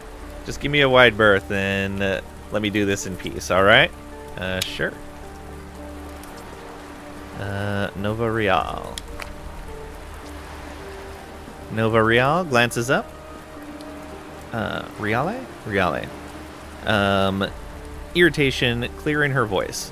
What do you want? Can't you see I'm busy trying to get my drink on here? What's your poison? Nova glances at her bottle. Anything strong enough to make me tingle. All right, I'll let you get back to it. Nova nods. Appreciate it. Okay, we got Tam Chow over here. The man looks up at you, his hand trembling, rain dripping from his soaked clothes. Are you alright? He pauses, the question lingering. Maybe. Ever had one of those sudden moments of clarity? Sure. Clarity, he repeats, not waiting for your response, his eyes distant. You want to know mine? He doesn't pause. With the credits I got left, all I need is 3 wins in a row, going all in each time. That's it. If I pull it off, I'll have enough to get away from here. But if I lose, well, I guess I'll finally see what's waiting on the other side. You going to off yourself if you lose, or at the other side? So, here's the thing, guy. Like, if you need to go all in 3 times to get it, 1, you got this amount in some reliable way. Bide your time and just keep going the reliable way. 2, go all in once, and if you lose, just stop there and go back to the reliable route.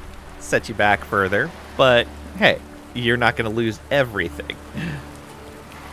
Oh no, all in. Yeah, never mind. All in, yes, he would lose everything. Even on the first try. Yeah, stick with the reliable.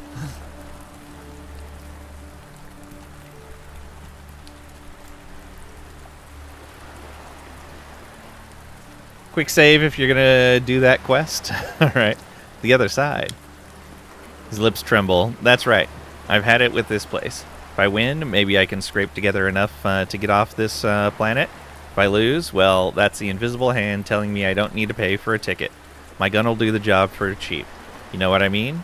So why are you telling me this? He shakes his head, clearly conflicted. My problem is I don't know if I'll be able to make the calls at the table. My instinct's shot. I'll freeze, I know it. He leans in closer, his voice low and desperate. So maybe, just hear me out. Maybe you make the calls for me. Hit, stand, surrender, all that. I'll keep my eyes closed the whole time. What do you say? I don't know, that's a lot to put on someone. Or maybe. Or I'm busy. Quick save if you're going to do that quest. I know how to do it.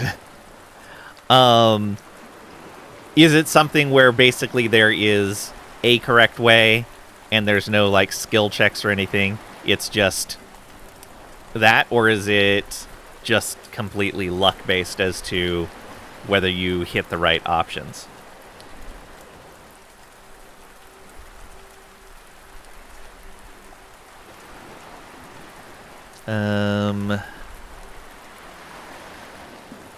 I don't know. That's a lot to put on someone. Come on, man. I need this. I know it's a heavy ask, but I can't do it alone. Just help me out. His voice trembles with desperation. I won't even look at the cards. I can't. But I'm willing to put it all on the line. Just give me this one shot. There's a correct way, and there's no skill check.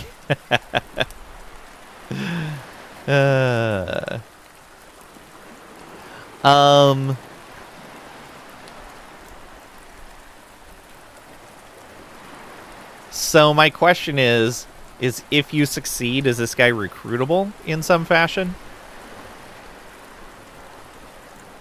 Or does he just get off the planet?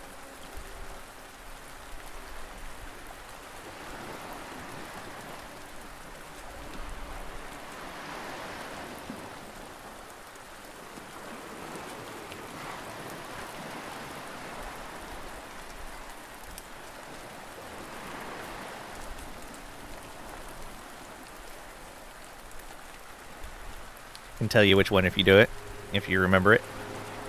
Please tell him the option that will fail it.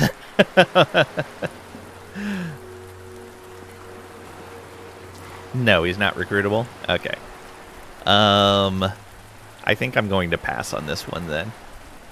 No, sorry, I can't take that responsibility. I'm not going to encourage him to gamble.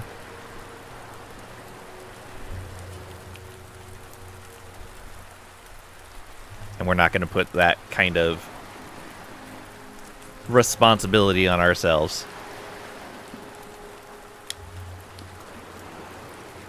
Looks down, avoiding your gaze. Yeah, sure, that's fine. I'll find another way.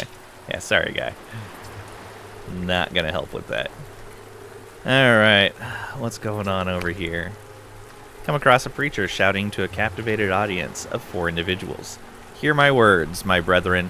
From the sacred fires of Hellfire, a star child is born to save us all. He pauses, allowing his gaze to sweep over the crowd, his voice filled with conviction. This child, forged not from ash, but from the very flames of creation, is our salvation. He brings a message of renewal and hope. Enthusiastically, he raises his hands skyward, channeling fervor into his sermon. Let his light guide us. Embrace his teachings, and let the purity of his flame cleanse our souls, forging us anew into beings of light and fire. As he concludes, the preacher lowers his hands slowly, his intense gaze meeting the eyes of each person before him. Spread the divine word, carry his sacred flame in your hearts, and let it illuminate the darkness that surrounds us. As the last of the congregated individuals departs, the preacher remains, his forehead a mixture of rain and sweat. TX930 comments, I've intercepted chatter about unusual events on Hellfire. It might be worth investigating further. Makes sense, especially if it's generating preachers. Pablo Honey.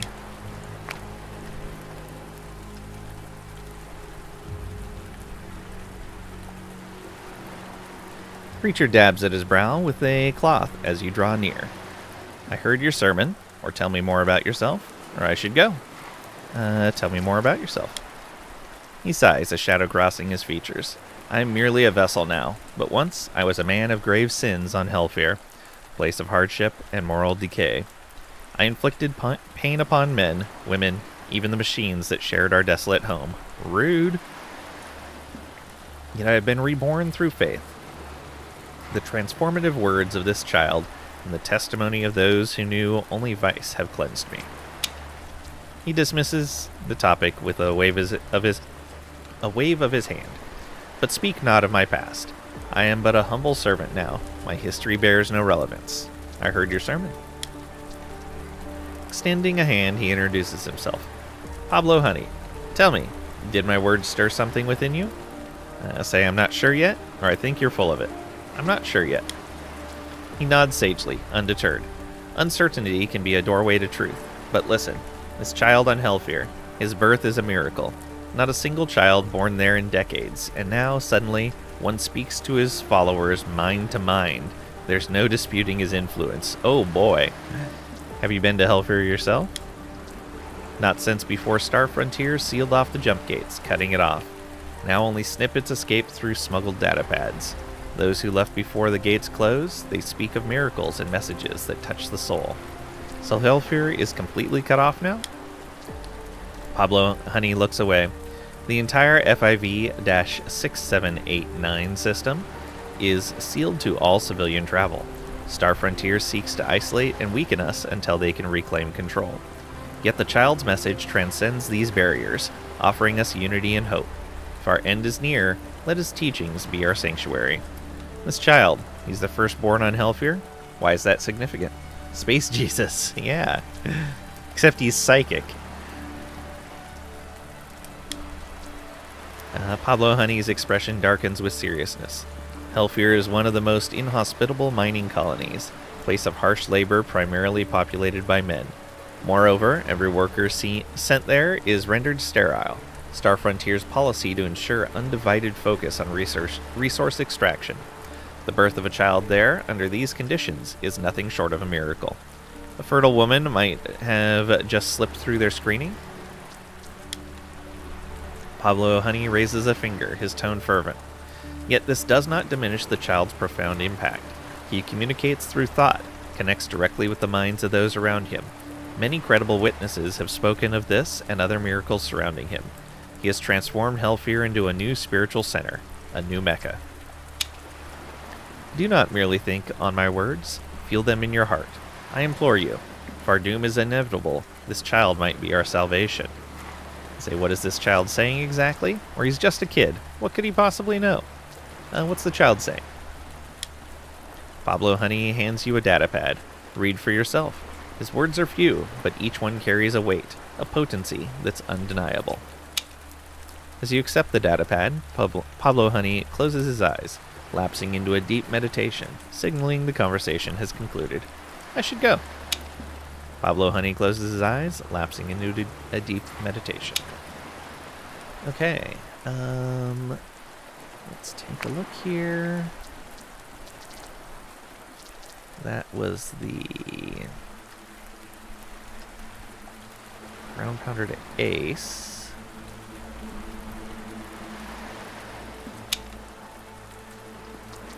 Oh, right. And this was the Rebel's Way. Larceny. Oh, is this in...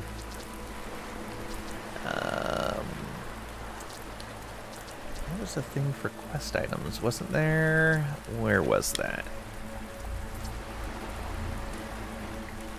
Resources, map, journal. Is it in journal? No. He gave us a data pad.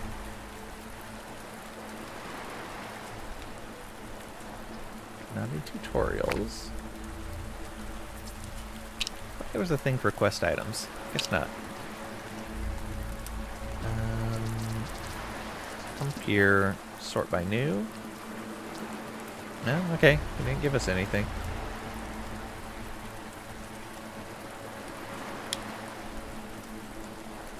Weird. Find a use for the prosthetic noses. Let me see what the quest journal says.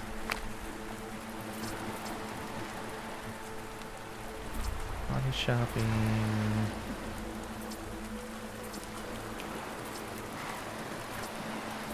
What would that one be called?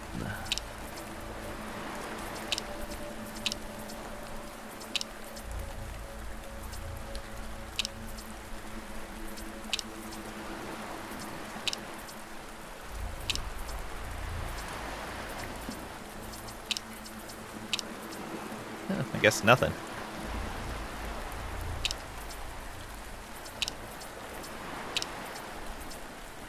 All right.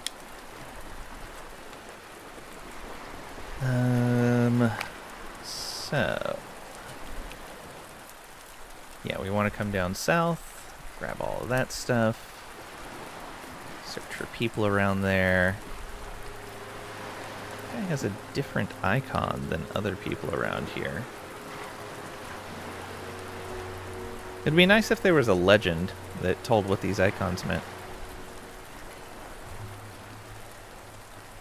Alright, let's come on over here. Looks like we got a... Ah, this is where the gambling is happening. Spot several people huddled under the rain, engrossed in their gambling. Robot dealers shuffle and deal cards with mechanical indifference. TX930 remarks, it appears even the inclement weather can't deter those bound by gambling vices. Let's take a look at the datapad. Don't be the donkey, mastering the game. This ultimate guide to cards and gambling will boost your odds of success in any luck-driven venture. Learn how to make your own luck, dominate the tables, and rake in mountains of chips. Follow my methods, and I'll make you a master gambler in under 30 days, guaranteed. Luck plus 5 to the highest luck in the party. Excellent. I think that puts us at 30 luck now. Rico doesn't have anything to say. Alright. Claudia does, though. Claudia takes a deep breath, her eyes reflecting a mixture of hope and skepticism. You heard Pablo, right? After all these years gambling, I'm wondering if what he said could actually change things. Could this child really be the cure? Cure? Sounds like you're on a losing streak. Or real change needs to come from within, not from some miraculous child.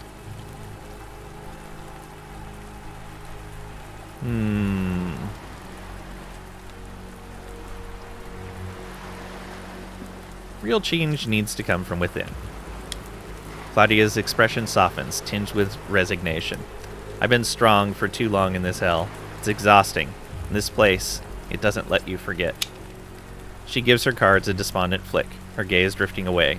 You wouldn't understand. Not really. Aw, wrong answer, apparently. Mac Bays. The man glances over, wild look in his eyes. I gamble. Okay. Wow. Gamble in the bathroom, just back and forth. Doesn't matter if it's a bucket, a pan, or a bottle. Go to the bathroom, then you gamble. Wow. Tell me about yourself. I think he just did. Shakes his head before returning his cards. Nothing more, nothing less. Yep. Alright. Art Smoot. Art Smoot grins widely. Just can't lose today. Good streak? He nods, his eyes fixed on the table. Absolutely on fire. It's a real hot streak. Step away as you take a step back. You take a step back as Art Smoot smirks at the robot. Fucking chump. Alright. Octopus Fingers, Card Shark. Interesting. Octopus Fingers squints through the rain as you approach. You run these tables? He shakes his head, a lazy grin spreading across his face. Run 'em? Nah, man, I don't run anything. This place, these people, they run themselves. I just oversee. Luck and karma? They're the real dealers here. Thank you for the lurk, Malika. Notice your casino is outdoors. Octopus Fingers smirks. Sure is. In the rain. He laughs softly. Rain? Nah, man. This is liquid sunshine. No mud, no dirt on snow. Just purity, washing away all the filth. Keeps the air fresh, the mind sharp, and the luck flowing like a river. But you don't want your players getting too lucky, right? Octopus Fingers frowns slightly, then smiles. You've got it twisted. I don't mess with fate. See, in this universe, it's all about flow. Luck? It's not just chance. It's about alignment, synchronicity. When someone wins, it's because the cosmos aligned just right for them at that moment. But just here to watch the magic happen, not to stop it. More questions. Octopus Fingers smiles languidly. The universe is full of them, man. What's on your mind? Octopus Fingers, your mother not like you much. Wow. Sure, let's ask about his name. Octopus Fingers chuckles. Name's been around forever. They tagged me Octopus Fingers because folks used to think I was pulling cards out of thin air, swiping chips, like I had 8 hands. But it's all good vibes. Ride the waves of karma. It's a universe's game, and I'm just playing my part. More questions. How'd you end up, how'd you end up using robots for dealers?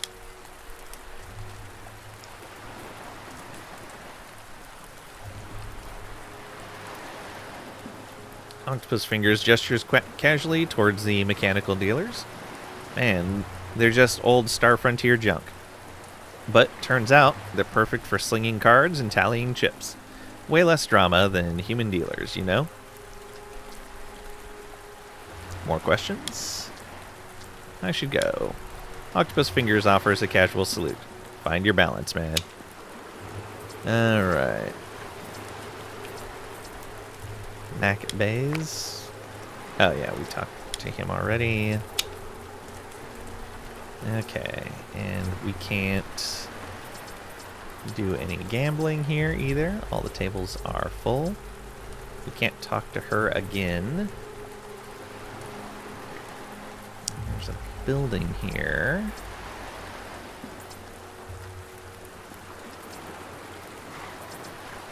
Bonnie Price and Slow-Mo. Let's talk to Slow-Mo. Slow-Mo stares at you with a dazed expression, as if processing your presence. Tell me about yourself. Slow-Mo blinks, confused. Can you understand me? Or got it. Great conversation. Can you understand me? Lonnie smirks. He's called Slow-Mo for a reason, Slick. Got it. Great conversation. Slow-Mo nods slowly, still looking a bit lost.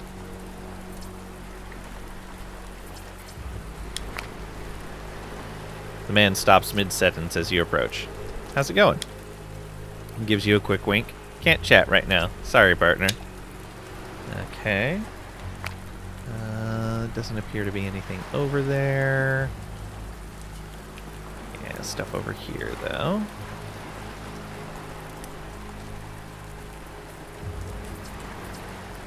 Ebenezer Molson.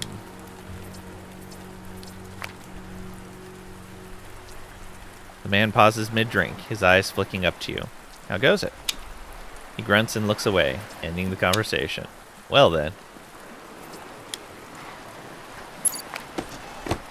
Ooh, topaz. Rare gemstone with translucent qualities. Commonly utilized in high-end applications requiring complex optical solutions.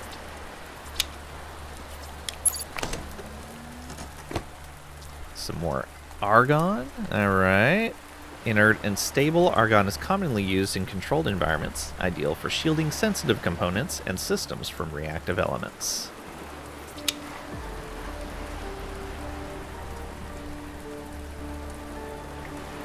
There's a corpse here. Rifle called Flash. Flash is an illegally enhanced rifle, recognized for its high value and advanced capabilities. Maverick modification. Hit chance plus 2% after every kill. Neat. So it gets more and more accurate the more you kill with it. We can try putting that on the robot.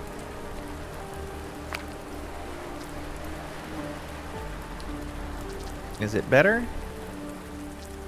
It is better across the board. More damage, more accuracy.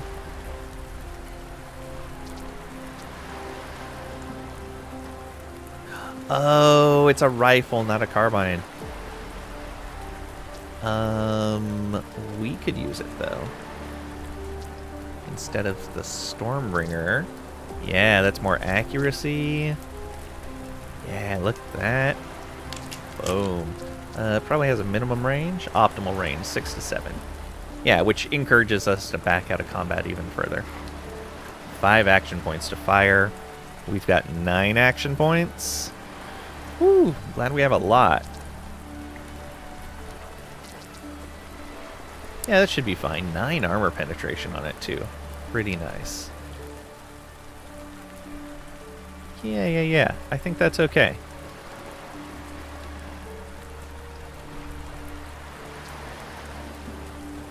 Yeah, so we back away, fire a shot. Yeah. I'm good with that. So the one we were using, is that better for him? It's the Annihilator. It's an Annihilator. Okay, it's the same rifle. Uncommon, yeah. Oh, you've got the named one for using a visor, but you can't use a visor, so you take that off. No reason for you to be using the one that does better when using a visor.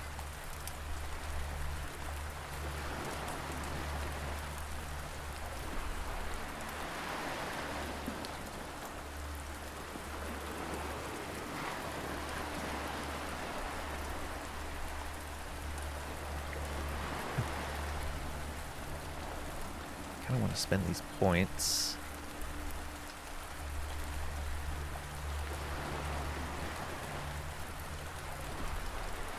I'm in biology or science. Feel like 30 is most of the difficult decisions around here.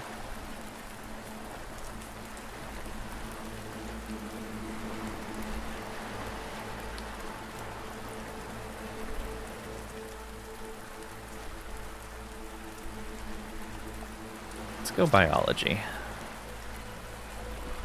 No, you know, I'm going to keep them there. I'm just going to save before talking to people, for the most part.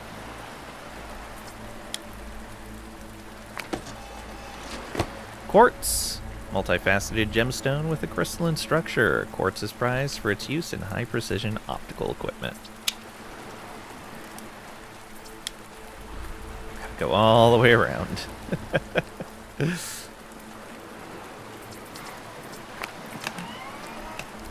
fluorite. Some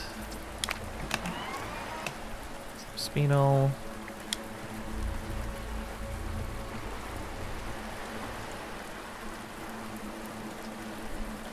Alright, let's talk to this bot.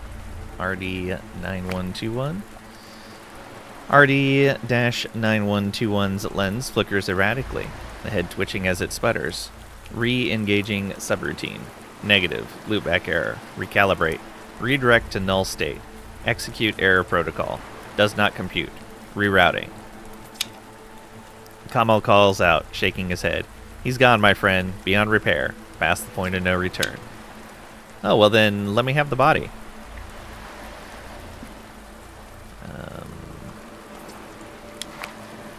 Kamal looks up from his counter, a welcoming smile on his face. Ah, are you here to buy something? Say, let me see your goods. How did you end up with this store? He gestures around, his expression turning wistful. I was once part of a smuggling crew. They abandoned me during a dispute with local executives. So I repurposed the goods and started anew right here. What was this place before? Kamal sniffs. This? Oh, it was the worker dormitories. I cleared out the bunks and set it up as a marketplace instead. Much better use of the space, don't you think? Except maybe for the people that wanted to sleep here. Let me see your goods. Have a look. No robot for sale. What is this? Neuroresonator for luck. Enhancer tool for perception. Yeah, more of that armor plating. It's health and armor. Ooh, what is that? Neat looking pistol. It would be nice if from the purchase screen you could see comparisons for currently equipped items. Ooh, an epic rifle. Only 11,000. Look at that. Okay. It'd be nice if I could buy that robot. Alright, there's another crate here. What do we got here? Targeting reticle. High-tech ocular reticle that integrates seamlessly with your vision, overlaying precise targeting data directly onto your HUD. Nice. Do we have somebody not using... Well, I don't think you can use it. Yeah, cannot equip on robot. That's a skill item. That's crit damage, but you do enough damage that hitting more often, I think, is going to be better. That takes you from 219% to 191, but takes you to 69% hit. Nice. Now we have to keep it. That's just light plating. Wow. 30 armor with just light plating on. Crazy. Alright. Did we get everything over here? Nope, there's another chest here. Ah, yeah, there were two, side by side. And that's a Deathbringer visor. Crit chance +3. Okay. He said he was busy. Don't have anything to do. Let's come back up this way.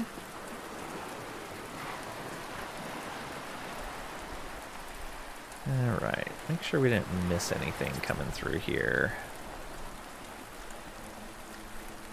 A data pad sitting on a ledge or anything. I don't know if the data pads show up on the map. Next time I see one, I should check the map. Alright, Susan Tabs and Hong Shen. What does Susan here have to say? As you approach, a man speaking with calculated precision, his tone insistent and slightly eccentric.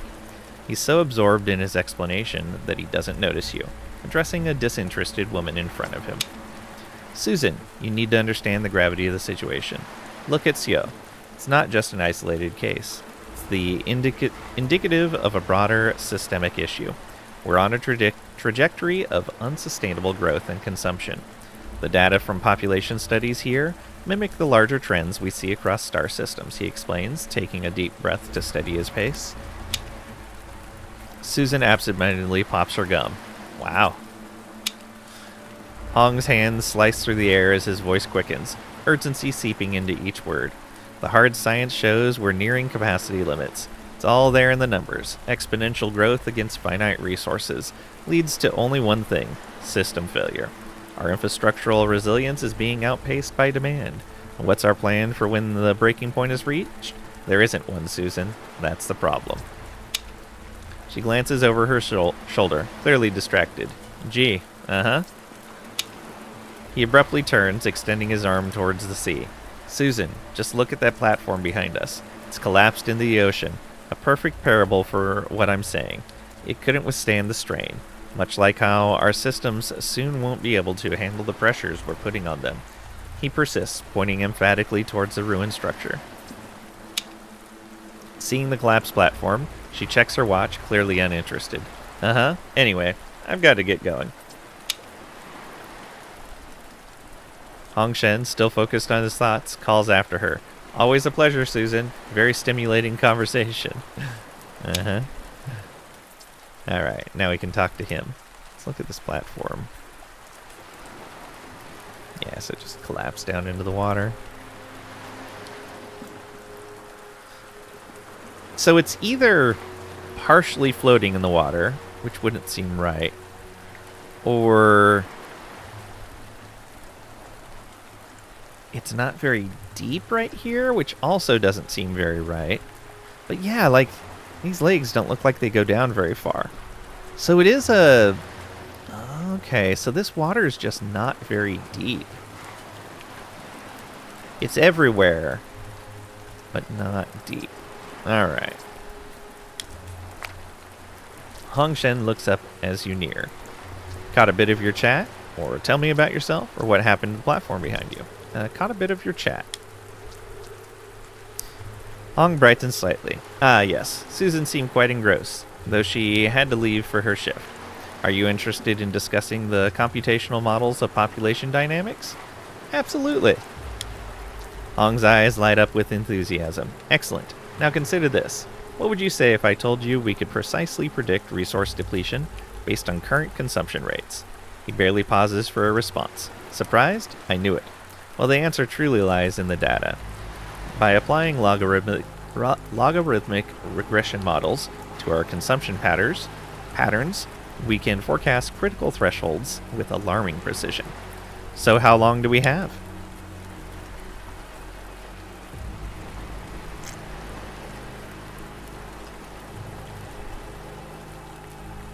Hong's expression darkens, reflecting the gravity of his findings. Within our lifetimes, the data suggests we will exhaust the resources necessary for further expansion. Even with advancements like genetically modified food, the numbers don't lie. It's simply not sustainable. We're looking at an inevitable contraction, a reduction in both space and capability that could redefine our way of life. It's not just a possibility, it's an impending reality. He pauses, mulling over a thought. That could be why Star Frontier was so aggressive in their expansion. I'm not sure. Shouldn't it be simple division, or are you dumb? Welcome on in, Rosie. Hope you're doing well today. Oh, they're growing, I see. Yeah. It's the... So, for people not familiar with the context of what he's talking about here, there was some research done in the 70s, I think it was. Might have been further back than that. I think it was in the 70s. Where it was basically going like, look, at the rate of population growth, things are going to be really bad. Like, we're going to run out of natural resources and space to support everybody. Recent research, and just, like, this has become a very, very visible thing, is no, as countries get past basic industrialization and they start getting better health care and access to just better markets in general, as people become more educated, they have less and less children. And so now you're seeing where the richest countries and the countries with the best education, the countries with the best access to healthcare, are actually at a negative population growth if you don't account for immigration. And in some cases, like South Korea, even with immigration, they're at a negative population growth. So the alarm that was raised with those earlier population studies isn't actually a concern. But there's a lot of people that still see those things as like, oh, this is something we need to be concerned about because they're not aware of the newer studies. Hong's expression darkens, reflecting the gravity of his findings. Within our lifetimes, the data suggests we will exhaust the resources necessary for further expansion. Okay, we read that already. I was like, this sounded really familiar. And now they want to wipe out all life in the sector. Start over. Hong looks perplexed. What are you talking about? You haven't heard the transmission? He shakes his head. No, what transmission? TX-930? TX-930 responds. Acknowledged. He then replays the transmission from General Benjamin Alonzo. After listening, Hong appears horrified. I suppose that's a drastic solution to population control. He pauses thoughtfully. I wonder if this General Alonzo has read any of my works. The transmission was meant for everyone in the sector. Didn't anyone in Seo hear it? Hong shakes his head again. The intercom systems were dismantled ages ago for copper and other materials. He gestured dismissively, his tone tinged with irony. A perfect example of our resource scarcity. Too busy scrapping for parts to receive a warning of our own demise. Hong's expression then turns contemplative. I need to think about this. It changes everything I've theorized about Star Frontier's motives. Perhaps their strategy is even more radical than anything I could have anticipated.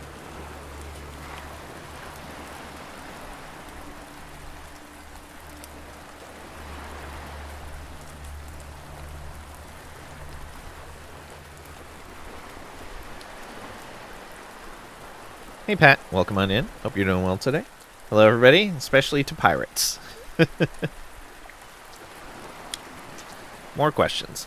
Hong nods, folding his arms. Ask away, please. Tell me about yourself. Hong considers for a moment. I worked for Star Frontier as a statistical modeler here in Seo. My job was to analyze data, run simulations, and find ways to increase productivity. Efficiency was the name of the game. Optimizing output, minimizing waste. They didn't care much beyond that. He gestures around him. But it didn't take long for me to realize the real problem wasn't production. It was the system itself, running full tilt towards collapse. That's my true passion. So you're worse than a pirate, then? Aww. I don't think so. I can tell. Hong gives a brief, grim smile. It's hard not to see it when you know where to look. More questions. What happened to the platform behind you? Hong glances back at the collapsed platform with a sigh. It fell due to neglect, no maintenance in years. Another poignant reminder of her dire situation, he explains, then seizes quickly the opportunity to emphasize his point. This is exactly what I'm talking about. We're failing to maintain even our essential infrastructure, too focused on immediate gains to consider long-term sustainability. If we don't shift our priorities, more than just platforms will collapse. Our entire societal structure might be next. Looking around Aqua Purgatory, I think it's already happened. So is that game you were playing last night good? And what is it?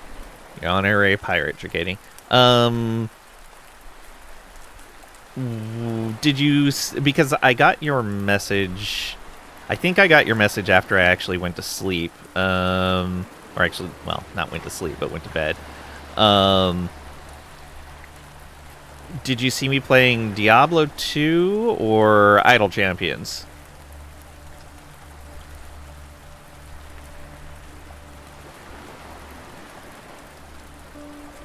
Let's see here. Yeah, looking around Aqua Purgatory, I think it already happened. Idle. Okay. So yeah, Idle Champions. I just let it run overnight to farm resources. It's an idler game. Unfortunately, I was having some network connectivity issues, and so I didn't get the stuff that I wanted. But yeah, I think it's fun. I go back and forth on it as to whether as to how much I enjoy it. I'm kind of back in the on cycle. So it's set in the Forgotten Realms setting for Dungeons and Dragons. You form a party of adventurers. There's some core adventures that you kind of start out with, and then you can get more of them by either completing adventures. Champions is what they call it. Basically characters. You start out with a core set of champions, and then as you complete adventures, you can gain more champions. There's events every month that give you access to additional champions. Yeah, there's 2 different events each month that give you access to more champions. And so you kind of go through, you keep expanding your roster with a better variety of champions to form different parties that can complete different tasks. Each champion has like different roles, like DPS, tanking, healing, support, control, things like that, that do different things. And then a lot of the abilities are, because like each adventure has a formation that's available to it. It's like a diamond worth of slots, or like a circle, or some way that you can place each of the champions in.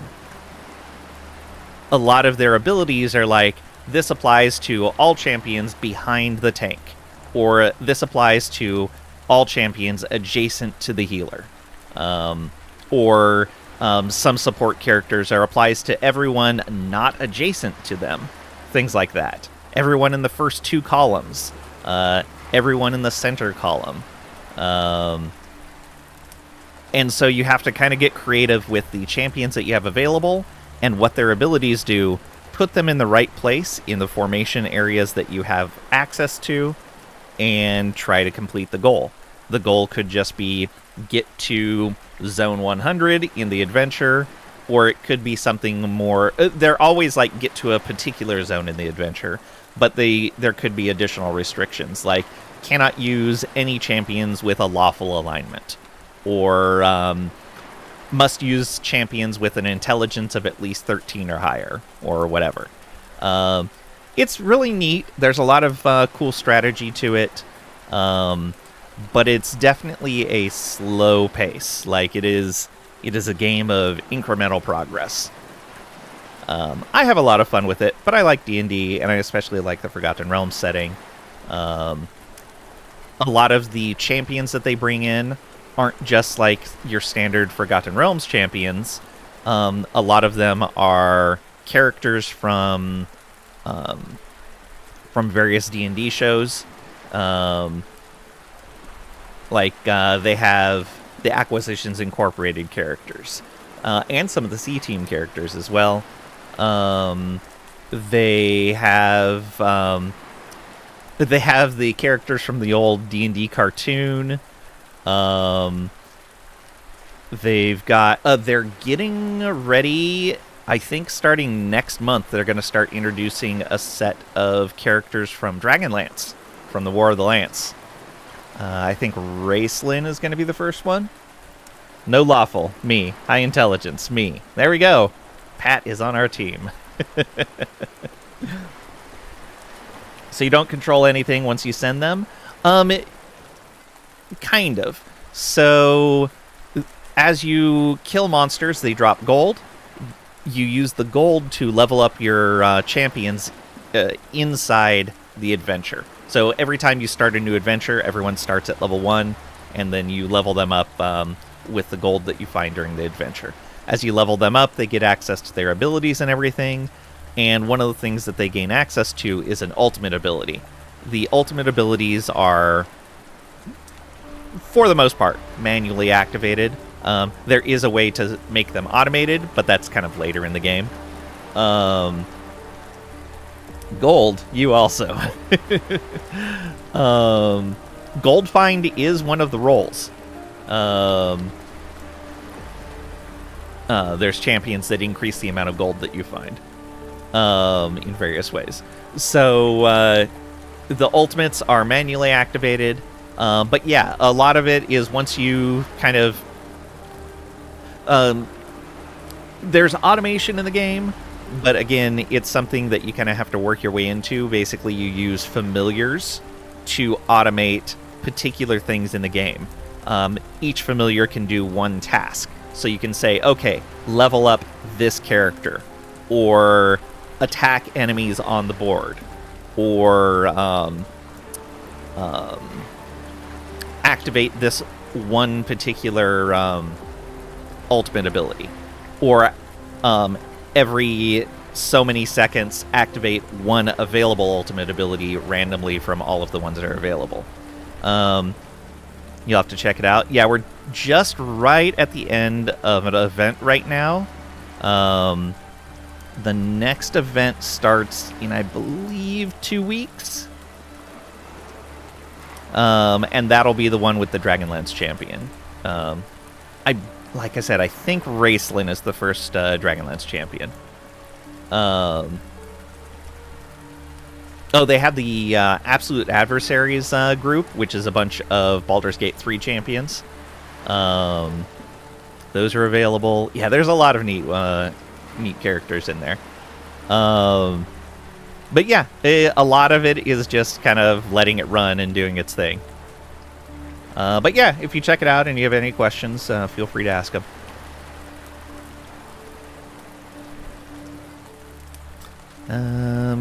So, more questions. Hong nods in agreement. You're right. The signs are all here. We're just living in the aftermath, trying to piece together what's left. Yeah, as their society collapses. I should go. Hong nods thoughtfully. Thank you for the conversation. It's rare to find someone who takes these matters seriously, even for a moment.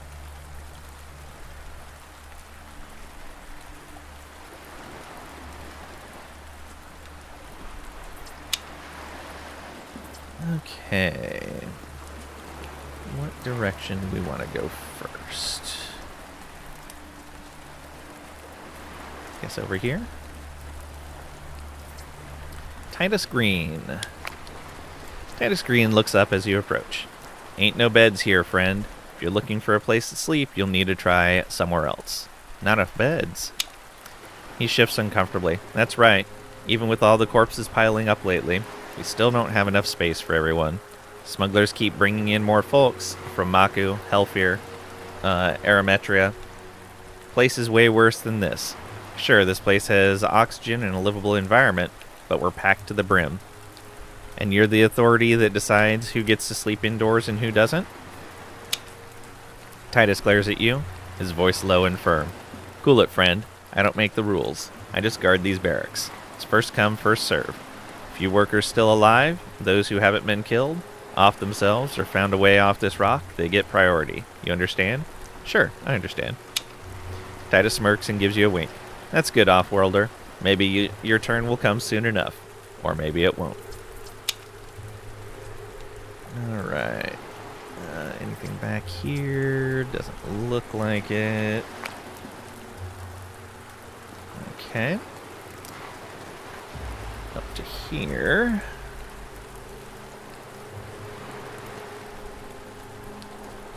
Game saved. Alright, Lena Franklin. As you approach one of the main dorms where several men and women seem to be standing guard, Tiki Hao looks up, his mouth full of chew. What do you want? Your messenger sent for me. He spits. Thunderer. Get inside, then. Alright, what's Lena say? Lena looks at you. Yeah?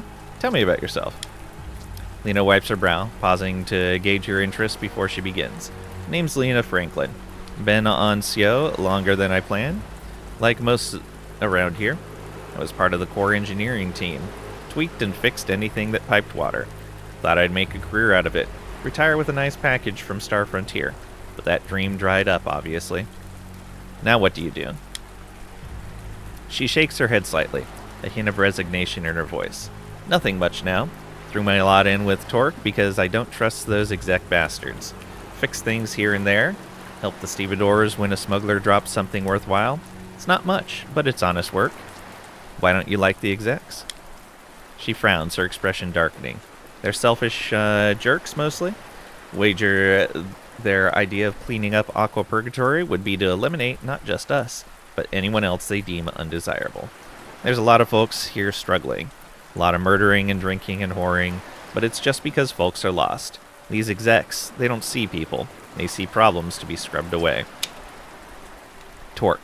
He wants to clean things up too, but differently. He's old school. Really cares about the folks here.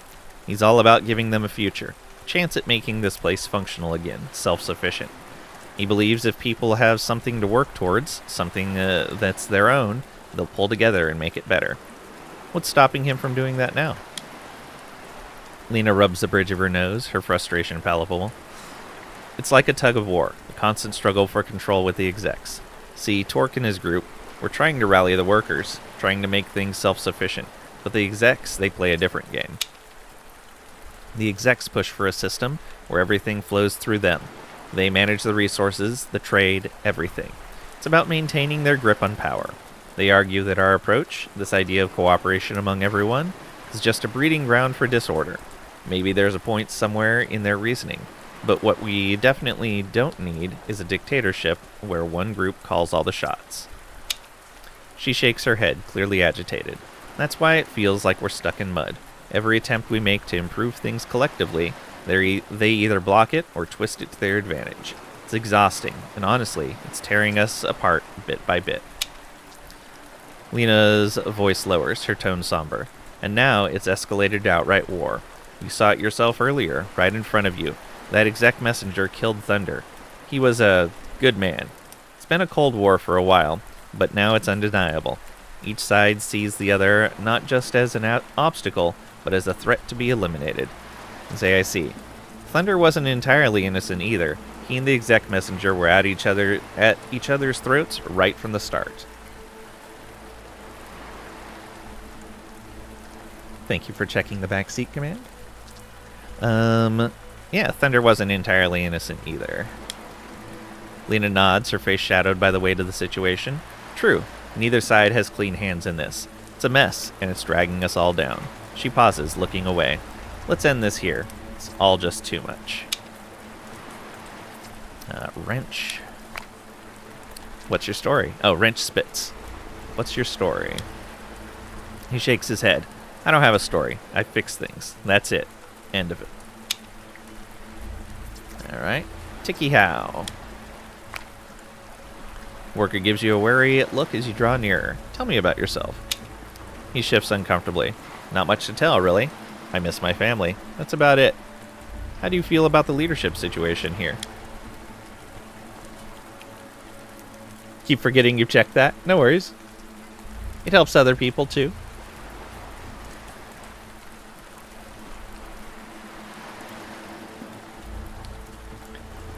Let's see here. He nods, a grim set to his mouth. Elliot Trajan and his executive crowd, they just want to grab power for themselves. We're all ex-Star Frontier employees here, but I reckon the execs are itching for Star Frontier to come back. They'd happily play lackeys again, just to reclaim their stock options and cushy positions. And your group sees things differently? We believe everyone deserves a shot at something better. This place is a mess. Folks are drowning in booze or drugs, gambling their lives away, or worse. But we think if people felt they had some control, a real stake in their future, maybe things would start to improve. That can't happen, though, until we get the execs on board or find a way to move forward without them. And that's just my 2 cents anyway. You want more information? You should speak with Torque. With that, the worker looks away, signaling he's done with the conversation. Okay. Let's go ahead and save and get in here.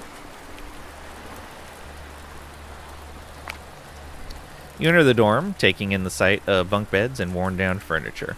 Torque Dobson, a rugged, blue-collar man, turns to face you. Got the message, huh? Can say that's right, or my time is limited, get on with it. That's right. He pauses, sizing you up. Torque Dobson, good to meet you. He offers a firm hand. Shake, don't shake, or fist bump. Shake. You shake his hand, and Torque meets your gaze the entire time.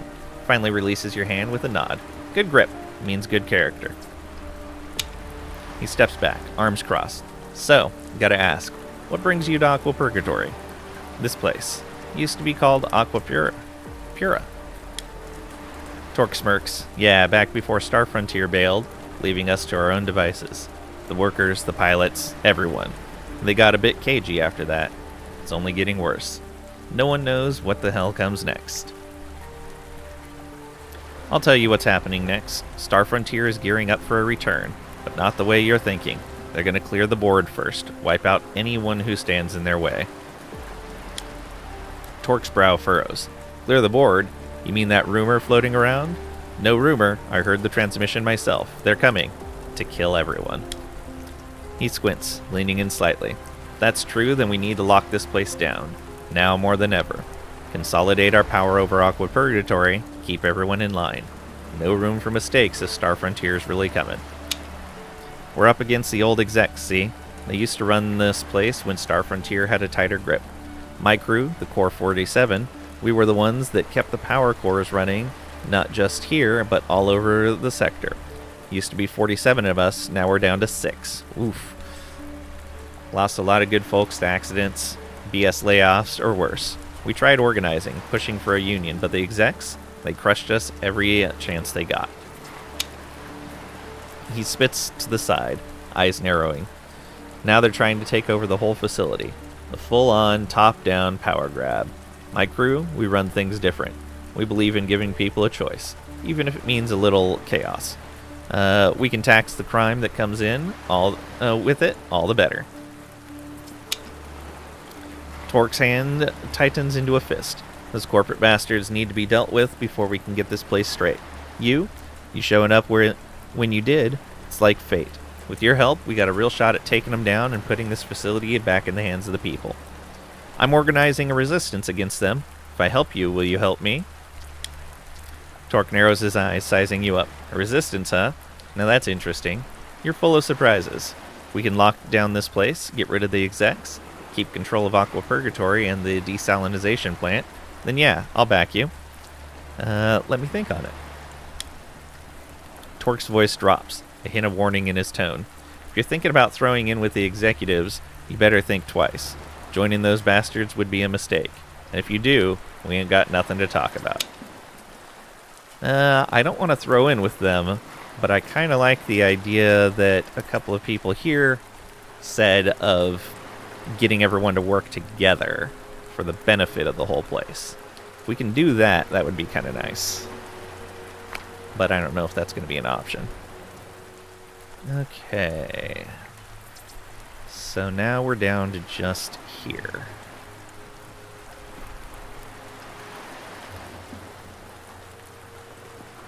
We have a lot of quests available. Alright.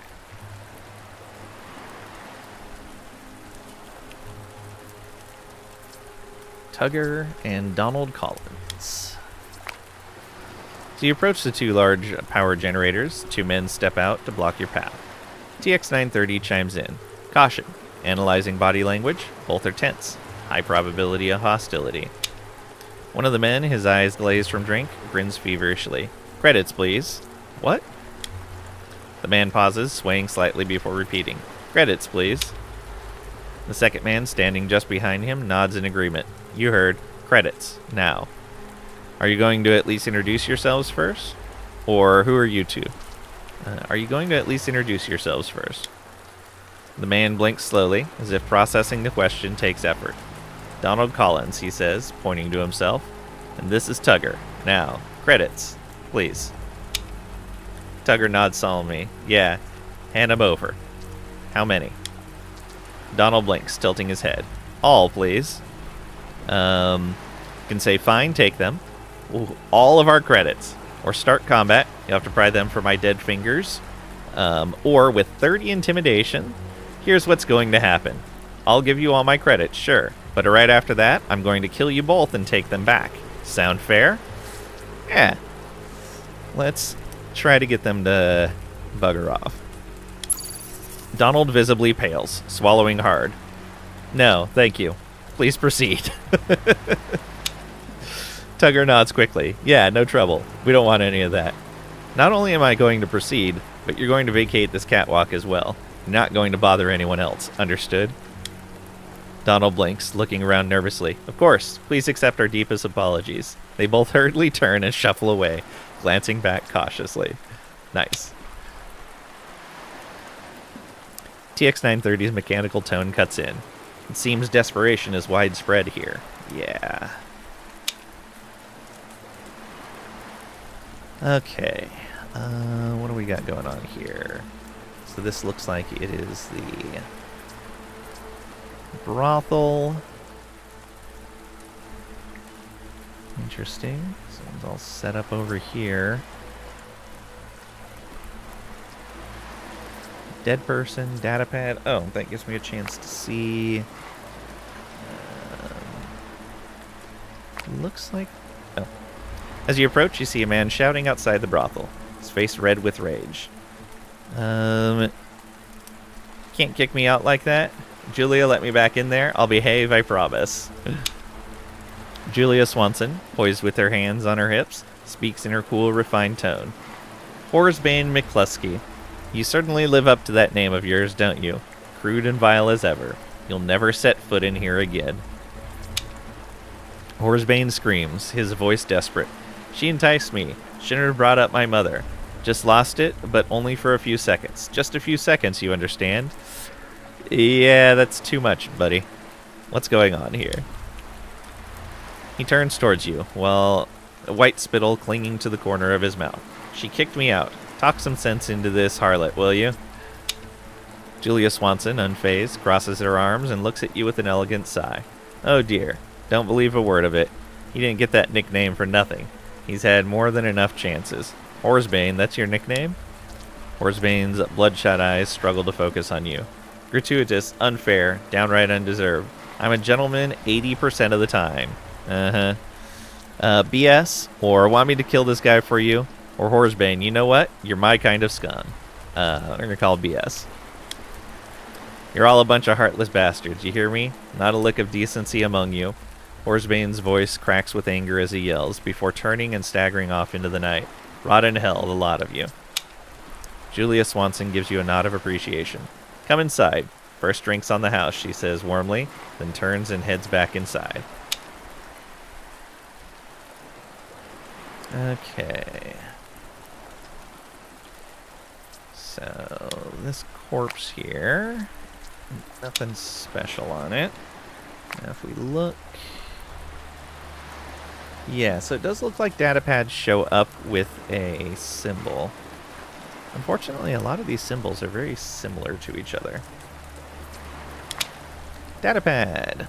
Don't know what this place is anymore. I came to Sio to work, to make an honest living. But then Star Frontier pulled out, and everything has gone to hell. It's lawless here now, and I've never been a lawless type.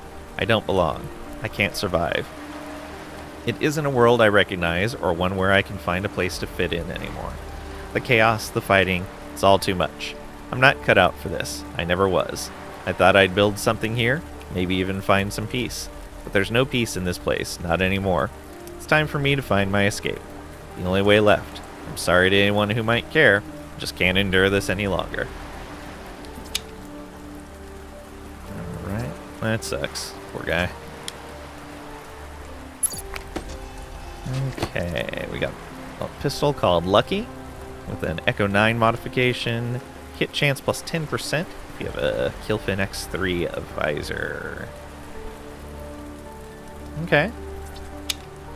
I don't think we have that visor, though. Well, we do, but we're not using it on Cheetah. Yeah, because we've got the intimidation stuff. Is that a better pistol? It is a better to hit, but a lot less damage.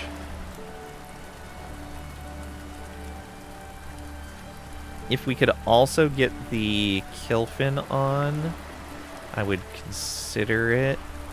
But yeah, I don't want to get rid of that cube.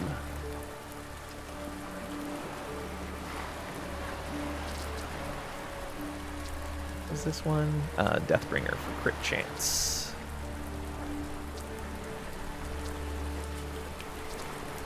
The extra 28 critical damage would be real nice, but yeah, we don't want to give up that intimidation. It's a lot of lost intimidation.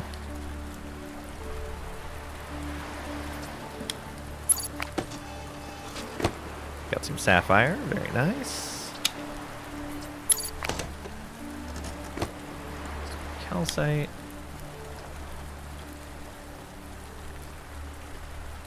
Looks like we're gonna have to go through the building to get over here. There's Ida, who we have a quest to speak with. These were dorms, I see.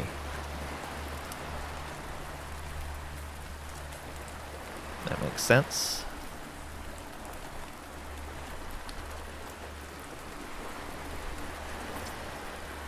WT-0014. Pimp. It's a pimp bot.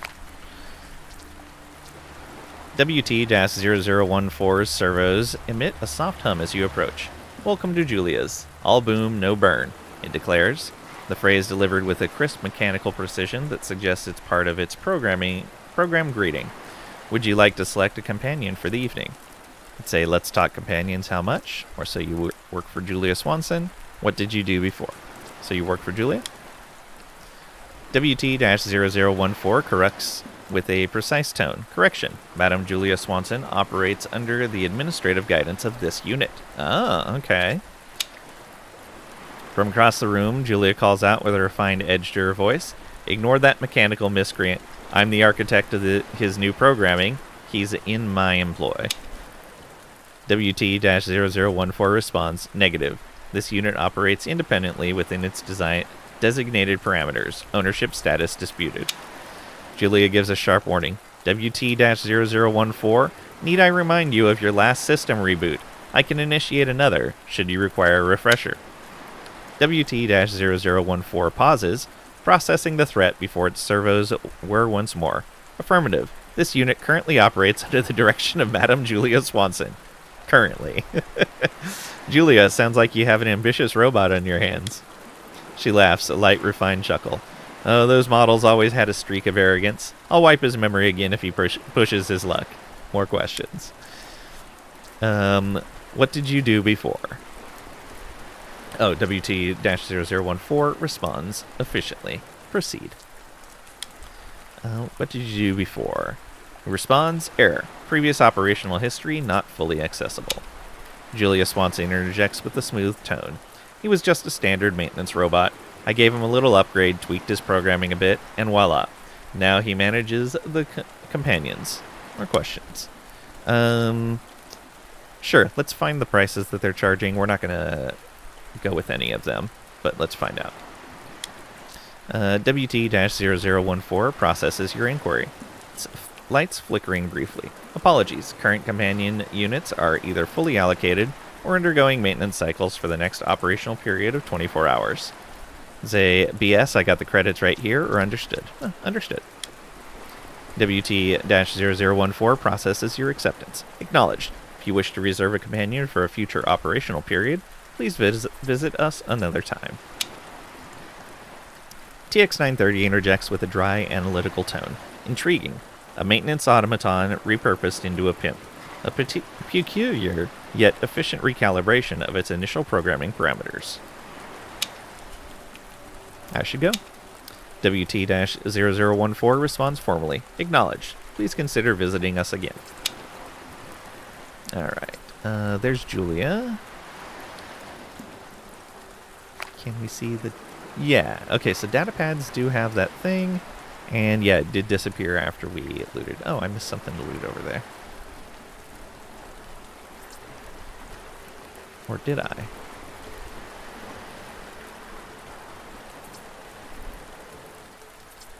Nope, just didn't register that I looted it. Alright. Companion, pimp, what the what? It's a brothel. Alright. Let's see here. Julia flutters her eyelashes dramatically as you near. Tell me about yourself. Julia Swanson places a hand delicately on her chest, her voice coated with a dramatic flair. My dear, it's rare indeed that someone expresses interest in my tale. Alas, a lady must maintain some mystery.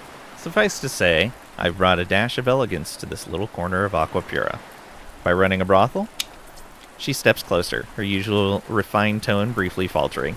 Darling, I provide a semblance of civilization here.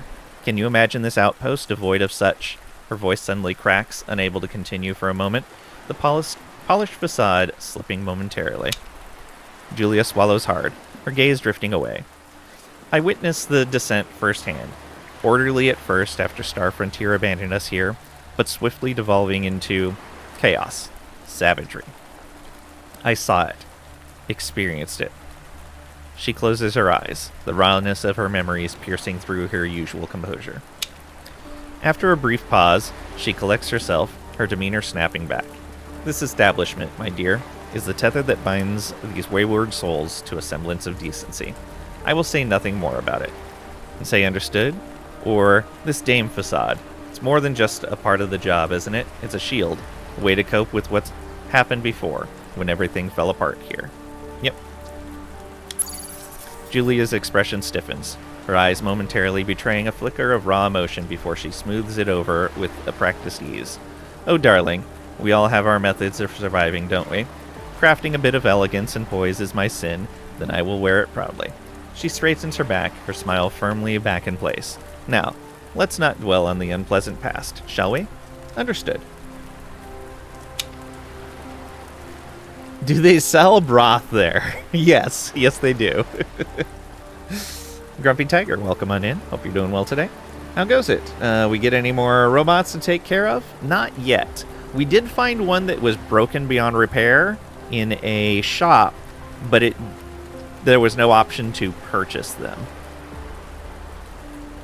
And this robot is a cleaning robot that got repurposed into managing a brothel. Julia Swanson gives a slight nod, her smile tight but poised. Farewell, darling. Do keep yourself delightful. Oh, can we not talk to her more? There were a ton of things to talk. Yeah, okay. What's with the spacesuit? She arches an eyebrow, her voice dripping with faux dismay. Darling, you do realize you're standing in a brothel, don't you? While I keep this establishment pristine and the presentation impeccable, the air here, well, let's just say it's thick with more than just tension. A lady has to protect herself, after all. That's fair. Ask away, darling, she replies, a hint of intrigue in her voice. All boom, no burn. Interesting slogan you got there. She gasps in mock horror. Is that old bucket of bolts spewing that nonsense again? I swear, one of these days I'll turn him into scrap. Pay him no mind, darling. More questions. Looks like you're quite the purveyor of fine earth treasures. Julia glances around with a playful smile, her tone dripping with mock modesty. Oh, darling, I do what I can.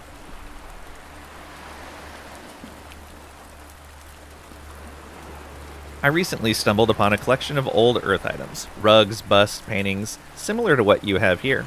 Perhaps you'd be interested in buying them off me? Are we going to sell the pirates' treasures? I think we are.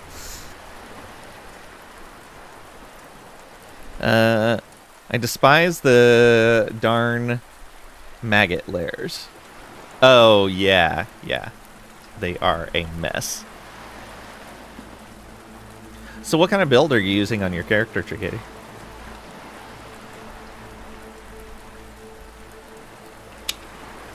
Julia arches an eyebrow, intrigued. Well, I might be. 20,000 credits, and they're all yours. Interesting that I don't get a choice here. Oh, I would need finances 40. Oh, no. She lets out a soft, amused chuckle. My dear, I know Aqua Purgatory is full of scoundrels with wild appetites, but I'm not nearly that flush. I'll take them for 15,000. I need finances 40. Oof. I think we've got 35 right now. Actually, I thought our finances were over 40. I think I only got it to 35.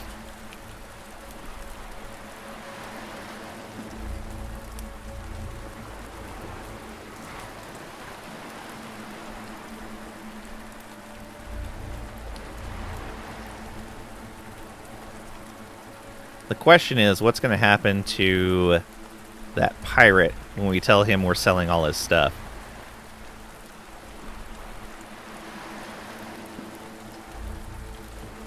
Eshin, welcome on in. Hope you're doing well today. Just Bone Spear so far? Fair.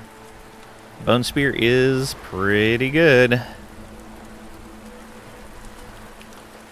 Have you ever played RimWorld? Yes, I've played a whole bunch of RimWorld. I really enjoy it. I do need to get back to that at some point. It is a lot of fun.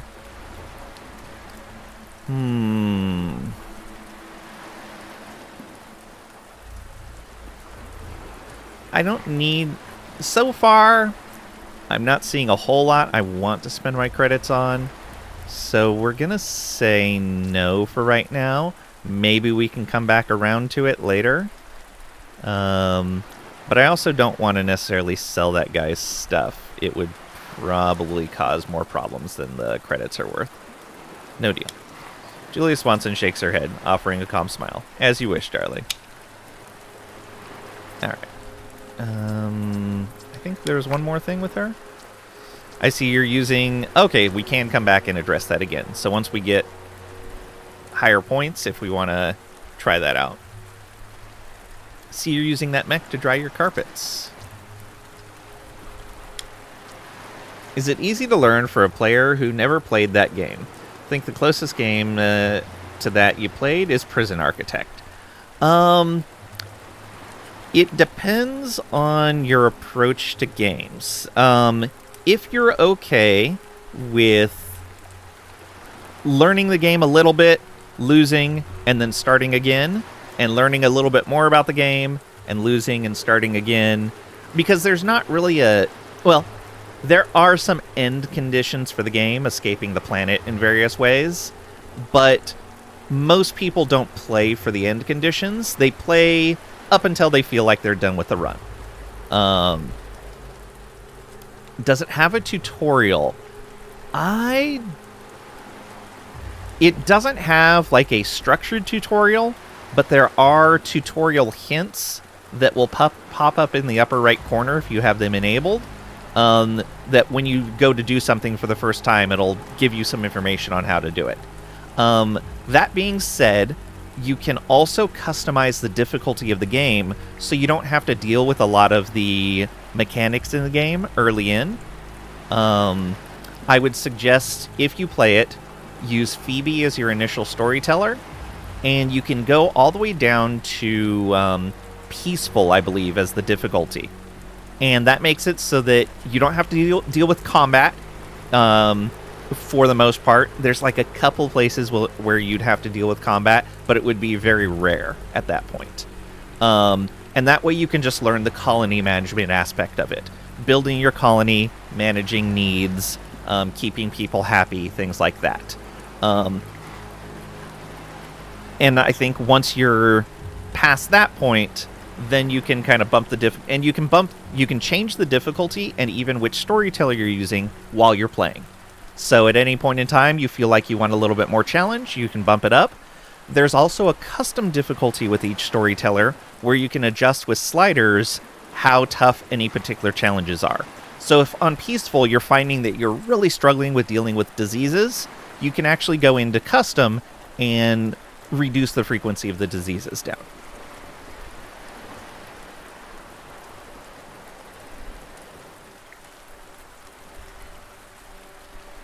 No prostituting on Streamling. Wow.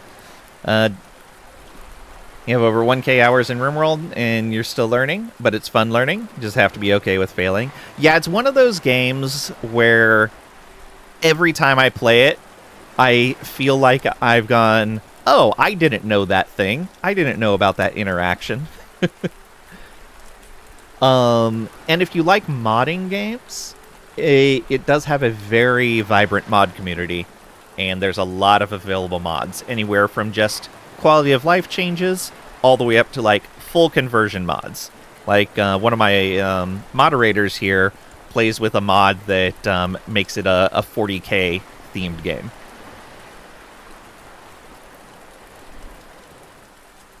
It's very neat. But yeah, I think that if you're patient and you're okay with having a run end or becoming very difficult as you didn't realize a mechanic worked the way it did, but you learned how the mechanic worked at that point. The other thing is save often. Don't worry about reloading if you didn't understand something, or if you just wanted to try a different way of doing something. It's like, okay, well, I don't know what's going to happen here. Save, try it out. Didn't work out, reload, try a different way.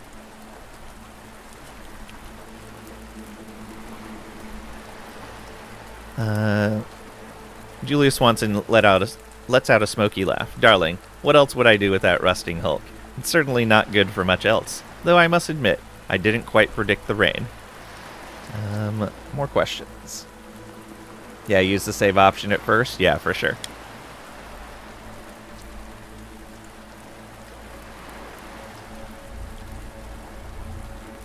Until next time. She offers a theatrical curtsy. Adieu, darling. Don't let this be your last dalliance with our little den of delights. Alright, let's check the data pad. I never used to understand the appeal of a spacesuit. A cumbersome, claustrophobic thing, pressing in on you from all sides, but over time, I've come to find its embrace comforting. Almost. The hum of the filters, the quiet whoosh of air cycling through, it all feels so contained, so controlled. Inside, nothing gets to me. The world outside becomes a distant thing, unable to reach me in here. In here, nothing can touch me. Nothing can break through. It's safer this way. Suppose there's an added benefit. The other girls can't hear me scream inside the suit after a nightmare. The silence is absolute, and in a way, that's its own kind of comfort. Oof. She has had a rough time. It's unfortunate. Sonia Adams. Sonia looks up tiredly as you approach, her eyes weary but alert. You say, want some company? Or what made you choose this line of work? Or until next time. What made you choose this line of work? Been at it for years, she sighs. Came out here hoping to make a fortune. Have you seen the ratio of men to women? Colony life's rough, and it's mostly lonely. Never thought Star Frontier would just pull out and leave us stranded, but here I am. You can ask more questions, or with finances 20, you can turn this into something more profitable if you play it smart. Instead of waiting for whoever shows up, build a regular client base, set appointments, offer exclusive deals, maybe even a membership plan. Create some predictability. The key is repeat customers, and a good business model will have you out of debt in no time.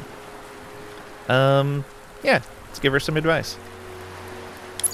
Sonia raises an eyebrow, mulling it over. That's not a bad idea. Might just be worth a shot. More questions. She shrugs, barely lifting her shoulders. Shoot.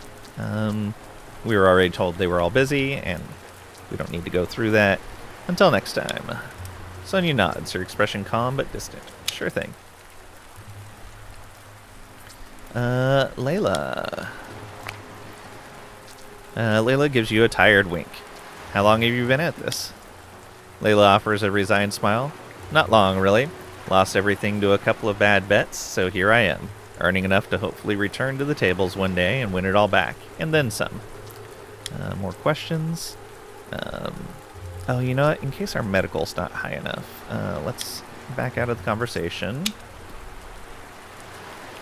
Because we do have the ability to raise our bot's medical.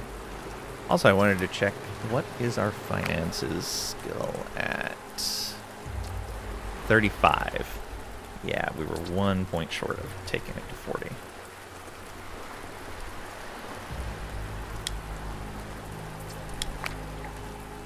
Alright. Horsebane, did he hurt you?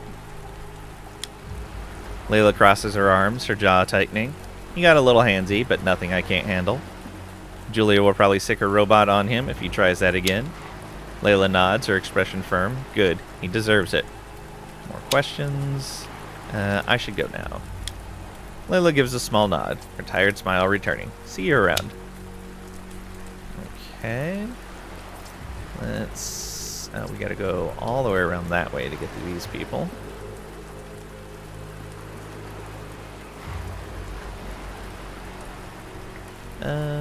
Do we want to go all the way around that way yet?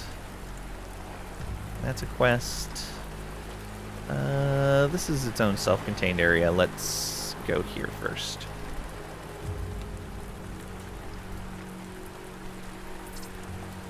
Don Esteban. Oh, this is the executive area. Alright.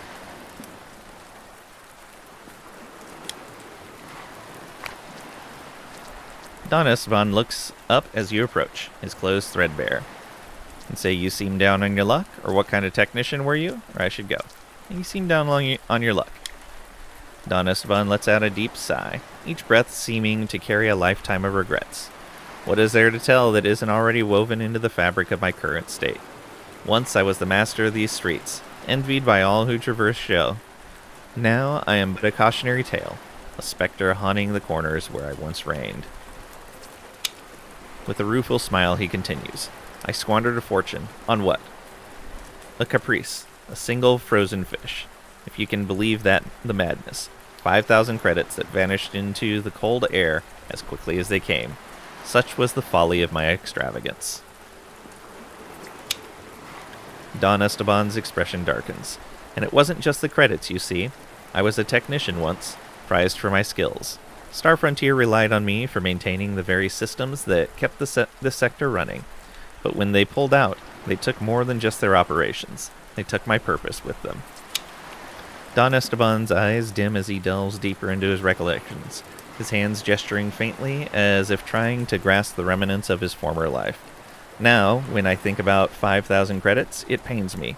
Spent in a heated moment of pride to outbid a rival over a mere frozen fish. Such extravagance, such folly. And for what?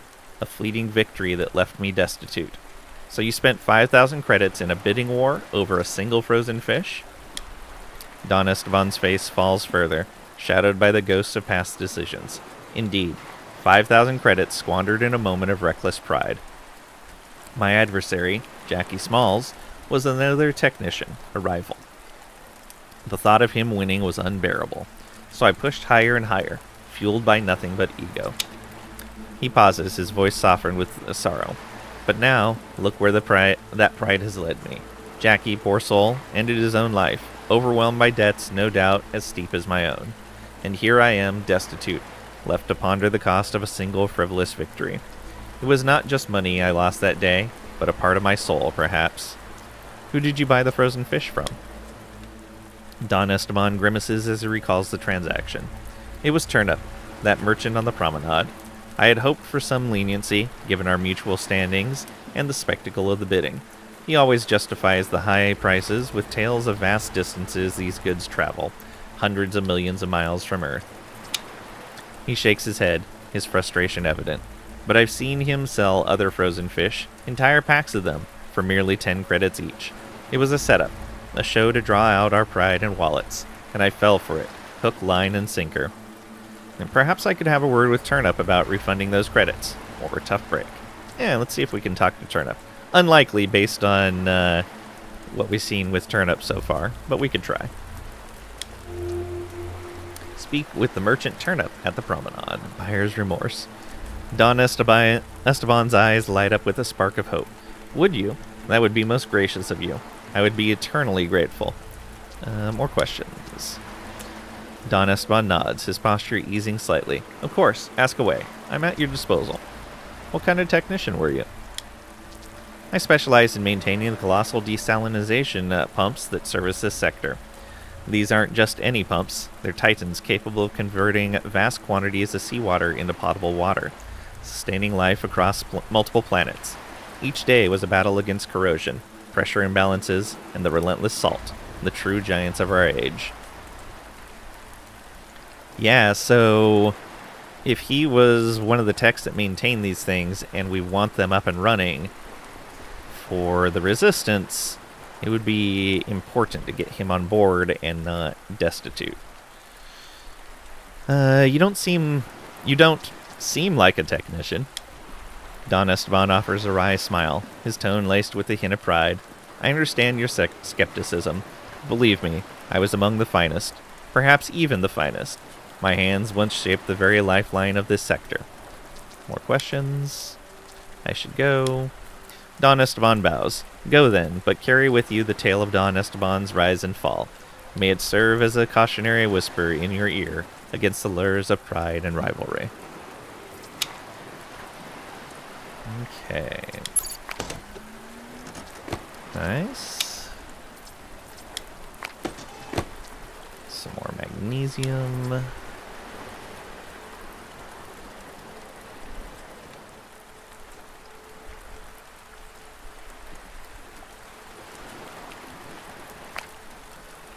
As you approach the bars, you spot a woman sitting in one of the cells. She leans forward, whispering, "Hey, think you could get me out of here?" The sheriff's voice cuts through the air. "I heard that, Lemon." Lemon edges closer to the bars. Making lemonade. Speak with the prisoner, Lemon. Lemon edges closer to the bars, her voice low but insistent. "Come talk to me when you get a chance." Let's talk to the sheriff first. Sheriff Salas glances up as you approach. "Tell me about yourself." Sheriff Salas shrugs, a hint of weariness in his posture. "Not much to say, really.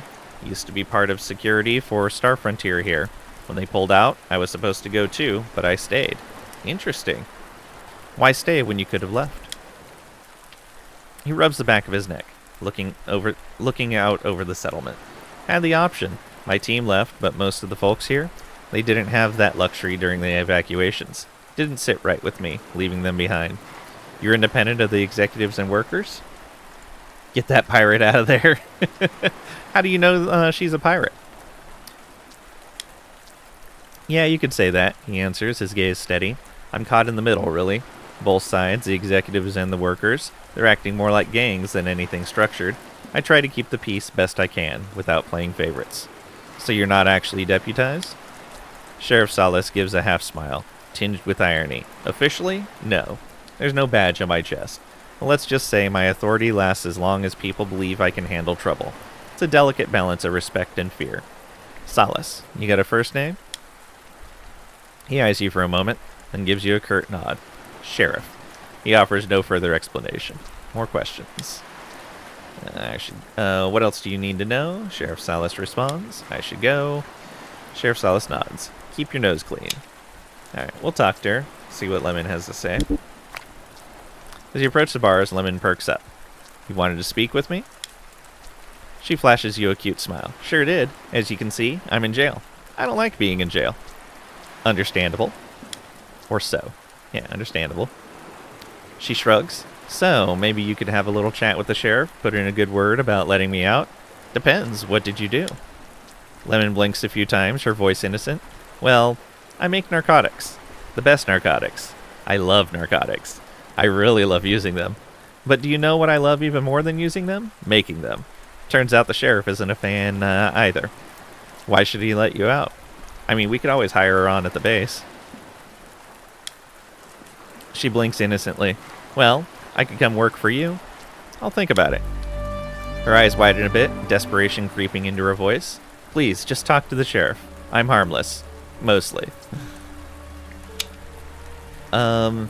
Yeah, let's see if we can convince the sheriff to let her out on a work program. Sheriff Salas glances up as you approach. "Let's talk about Lemon." He shakes his head unimpressed. "What's there to talk about? What did she do?" Salas casts a stern look in her direction. "She's a narcotics manufacturer, plain and simple. Makes anything you can think of. The whole platform's already drowning in booze, drugs, and violence. I'm trying to hold things together. And I sure as hell don't need her poison making things worse. Third set item just found. Nice. Any good?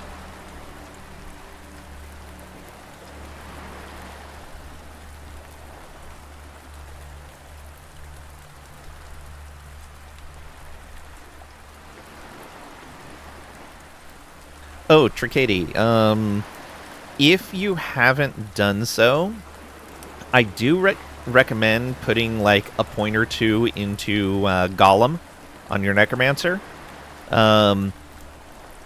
They make a nice distraction to keep you from getting overwhelmed. They're pretty tanky. Decent Berserker helmet. Nice.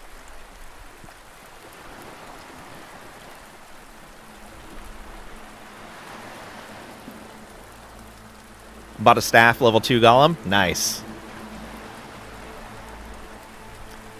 Solace casts a stern look in her direction. Oh, already got that. Persuasion 20. So we could say never mind, or Persuasion 20. What if I took her under my wing? Put her talents to work for a good cause instead of letting them go to waste. Yeah.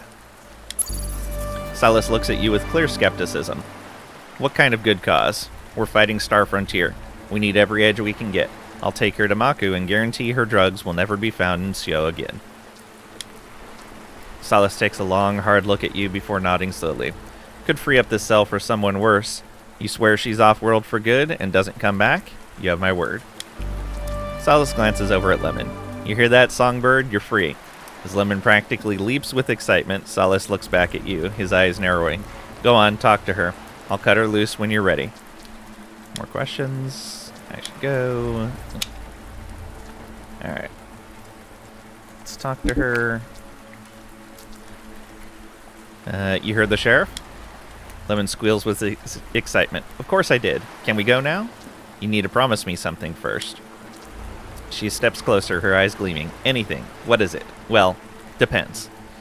You can say, you're working for me. You can keep making your drugs, but only for us. They don't get distributed anywhere else. Or I like narcotics too. Make me good narcotics. Really good narcotics. You're working for me. Make sure they don't get distributed anywhere else. Lemon thinks it over for a moment, then nods quickly. Yeah, for sure. No problem. Did I mention you'll be working from Maku? She freezes, her smile fading. I was hoping I misheard you. You really said Maku, didn't you? Yes. Lemon sighs, running a hand through her hair. That place is a bit, It's better than rotting in here. Alright. Signal to the sheriff. You nod over to the sheriff. He grabs his keys, heading towards the cell. Lemon asks, curious. Do you have a ship nearby or something? Landing pad 2. Stay inside the ship. She grins, giving a playful salute. I will. Promise. Support recruited. Lemon. As the door swings open, Lemon grabs her things and quickly strides out. And quickly walking out into the rain. The sheriff exchanges a glance with you, shaking his head slightly. She's a live one. TX930 chimes in, its tone half skeptical. Her utility remains unclear, but I imagine she'll find her place soon enough. Ooh, we leveled up. Ooh, level 9? Almost across the board? Only Cheetah falling behind?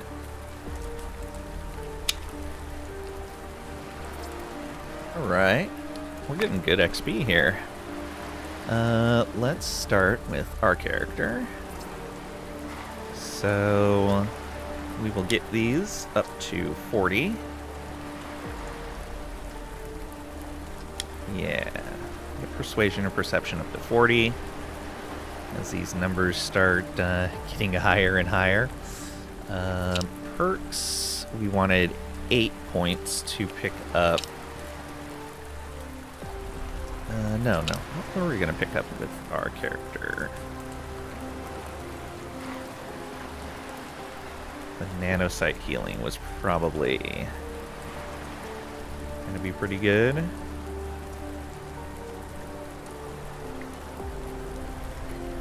Less damage from grazes is nice. Just the raw health boost.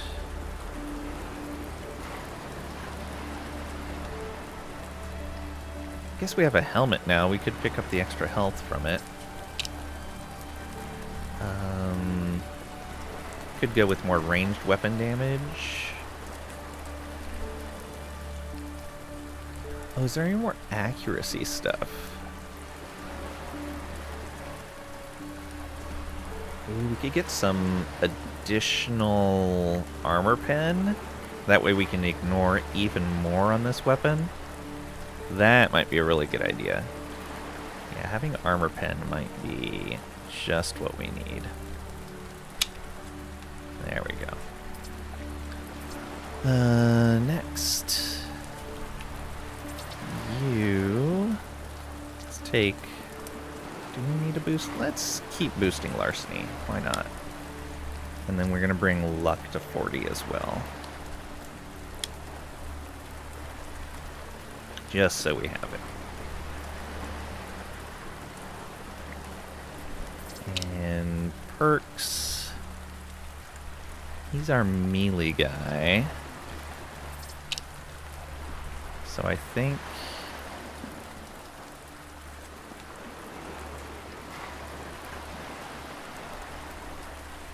getting him armor flux is going to be a good idea.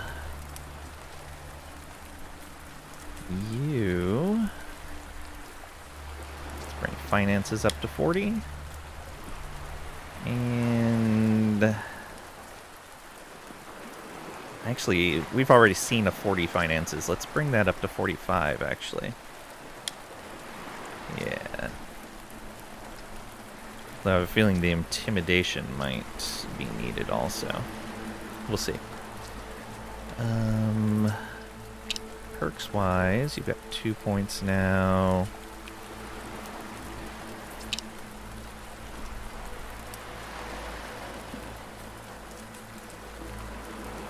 Getting you more health in general is probably a good idea.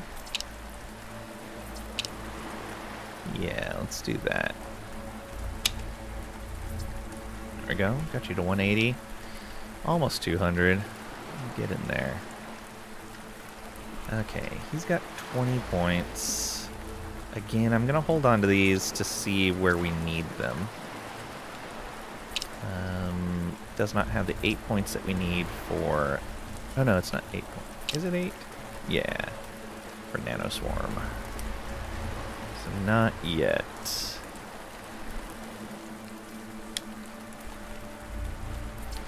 Alright, what is this? As Sheriff Solace's computer hums to life, the screen flashes with technical data, diagrams, and research notes from the previous owner. What follows is an excerpt from Star Frontier's in-depth analysis of constructing platforms in the deep, abyssal oceans of Sho. I have a feeling I might not have enough computers for this, but download research data. Sho presents unique challenges in the platform construction due to its planet-wide ocean, which is deeper than any ocean found on Earth. Average depth of Sho's ocean is recorded at over 12,000 meters, with the deepest trenches extending nearly 20,000 meters. Scaled it dwarfs Earth's Mariana Trench, 11,000 meters. These extreme depths, coupled with the absence of any landmass, have forced Star Frontier to push the boundaries of engineering and materials science. The constant motion of Sho's ocean, driven by the planet's faster rotation and geothermal activity, generates powerful underwater currents. These can destabilize large structures, particularly those built near the ocean floor. Star Frontier scientists have employed Dynamic Stabilization Systems, DSS, which use a combination of gyroscopic technology and adaptive ballast systems to counteract platform sway. These systems automatically adjust the platform's center of gravity in real time, ensuring that even in the most turbulent zones, the platform remains steady. Okay, got 1,700 science out of that.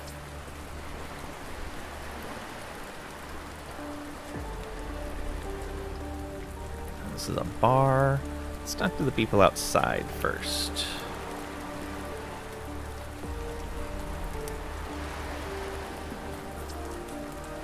Oh, it's Horsebane. Probably not happy about that. Donald Collins. Donald Collins lowers the bottle from his lips, his eyes darting nervously.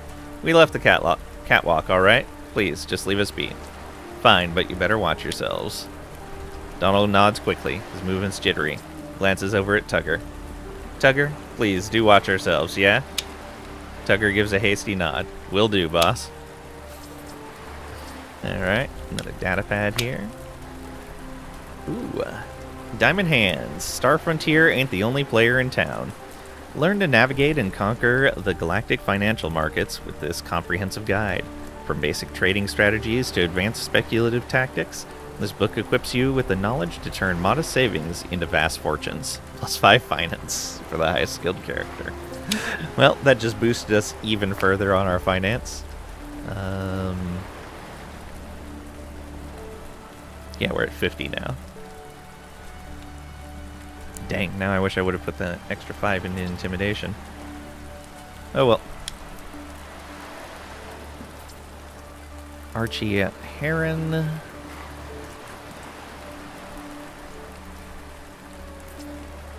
Okay. Tobias Santana. Keith Aggie. Keith Aggie lifts his glass as you approach, his eyes bloodshot but focused. Have you heard the good news? He slurs slightly. Hard to say. I do know that people out here need something to believe in. While the child on Helfir sounds like a fairy tale. Hard to say. Keith nods, his voice low. Yeah, hope's in short supply. All we've got are games, booze, and whoring. There's even a shred of truth to Pablo's tales. Could turn things around. Takes a long sip, then adds quietly. I might be too far gone, but maybe it can save some of the others. Say it's never too late to turn things around, or bottoms up then, or raise an empty glass from the table. It's never too late to turn things around. Keith smirks, a hint of cynicism in his tone. Yeah, sure. He then closes his eyes and finishes his drink in one go. Detroit Willie.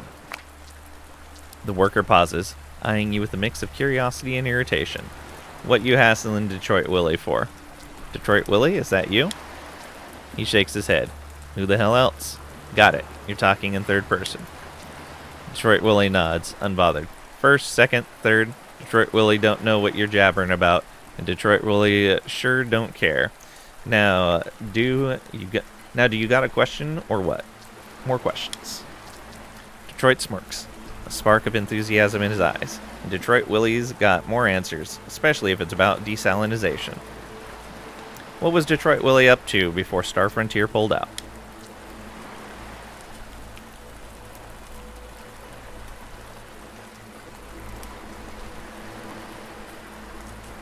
Points off to into the distance.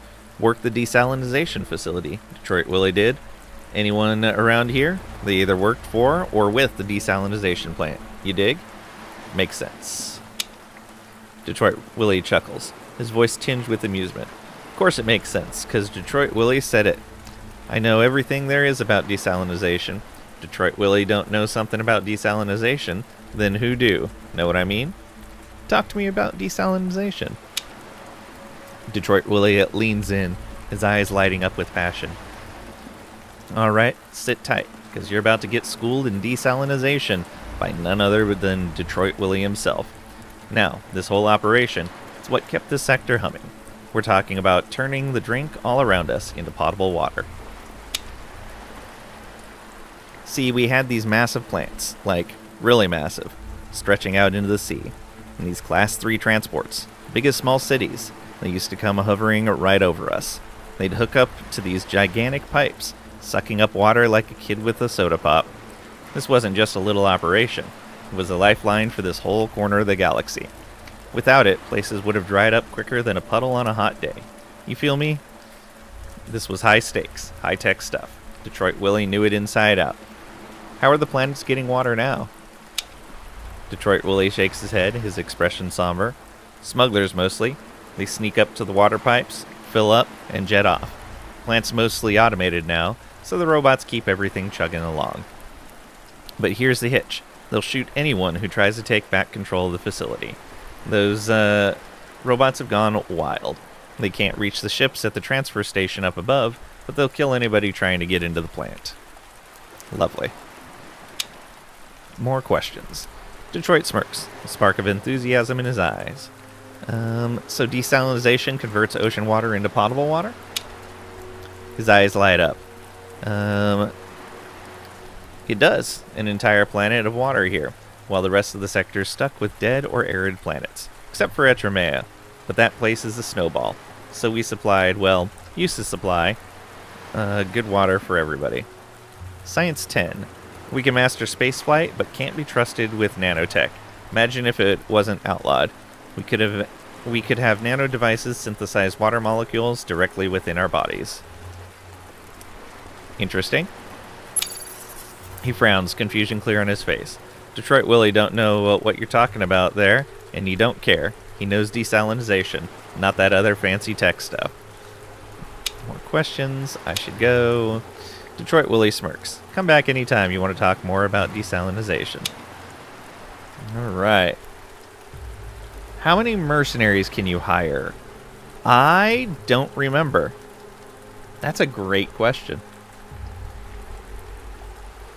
Can you combine your first act with a second act one?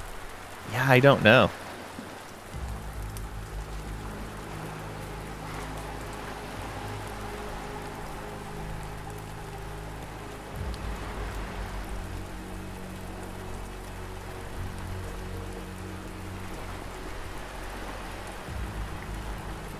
Or does it replace? Trisha, where are you?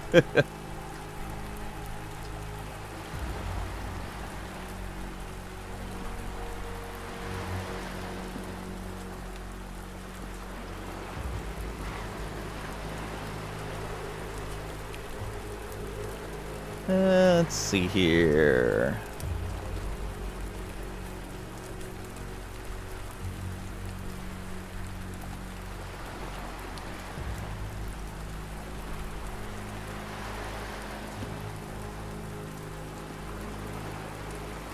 Oh, I believe they are individual to each act.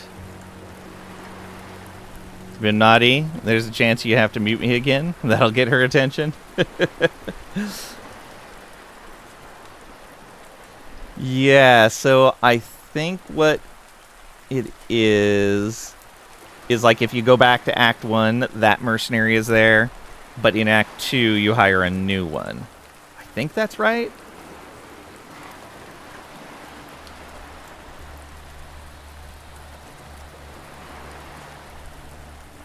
I seem to remember that's how it worked.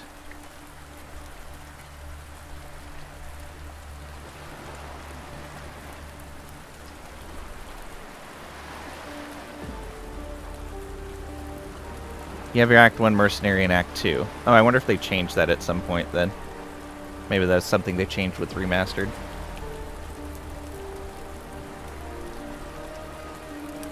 Then I don't remember ever having more than one mercenary with me at once.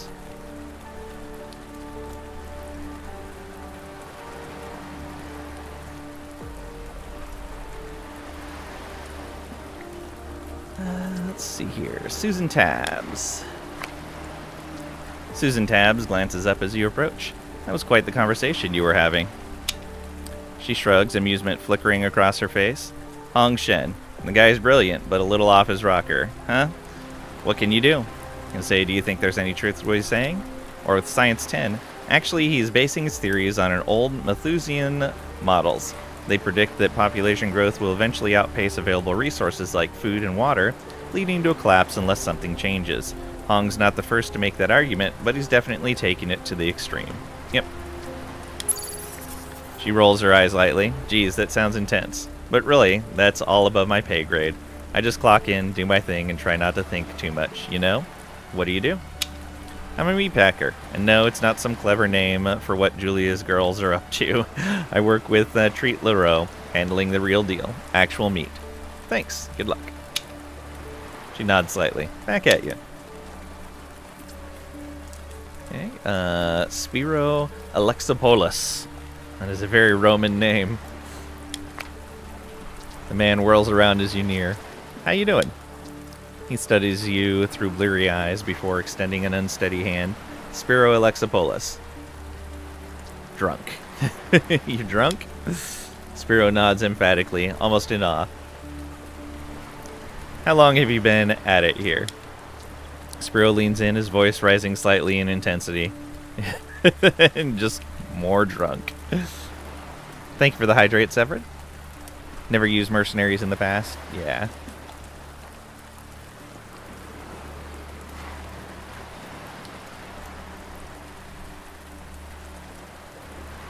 Thank you for that hydrate. Enjoy it then. He turns, swaying slightly, seemingly mesmerized by his own inebriation.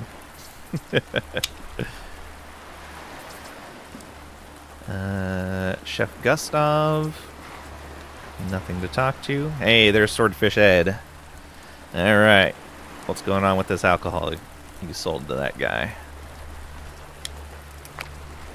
Swordfish Ed looks up as you approach the bar, wiping the glass with a well-worn cloth.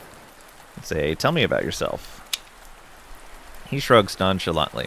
Not much to tell. I serve drinks to those looking to forget. How did you end up owning this place? He gestures around with a smirk. Snagged it during the chaos when Star Frontier pulled out.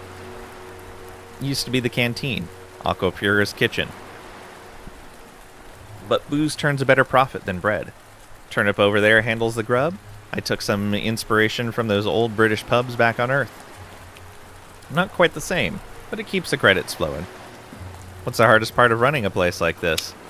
Swordfish Ed pauses, scratching his chin thoughtfully. Keeping supply up with demand, especially now. With Star Frontier gone, good booze is harder to come by. Smugglers aren't the most reliable suppliers. Swordfish Ed continues, a wry smile creeping in. Plus, managing the nightly chaos here isn't a walk in the park. This place draws a rough crowd. Fights, debts, the usual bar drama. Keeps me on my toes, though. Never a dull moment. Swordfish Ed, what's with the name? He gestures towards the plaque on the wall. See that? Traveled millions of miles from Earth. Back from my old pub. Brought the name with it. Not much more to say. More questions? Swordfish Ed clears a nostril. Yeah. I met a guy named Archit Preet. Swordfish Ed raises an eyebrow. Yeah? He claims he was blinded by some of your booze. Swordfish Ed leans back, his expression darkening slightly. He was. And you're not planning to do anything about it? I've already dealt with it. Ditched the whole bad batch into the ocean. What can I bloody say? Ever since the regular supply line shut down, I've had to rely on smugglers and some of their stock is dodgy. It's a risk we take now. Who supplied the booze? Swordfish Ed hesitates before letting out a sigh. Boomer Francis. He's usually down at the landing pads. Sod it. I'll go talk to him. Swordfish Ed gives a dismissive wave. Alright. Yeah, go ahead. And don't bother sending him my regards. More questions? I should go. Swordfish Ed nods, his gaze returning to the bar. Come back when you're thirsty. Okay, so it wasn't the bartender that's a problem, it's the supplier. We will definitely work that out. So now, yeah, I want to go over here next, and then this will be the last place. I'm guessing this is where the executives are at. Alright, let's come over to here.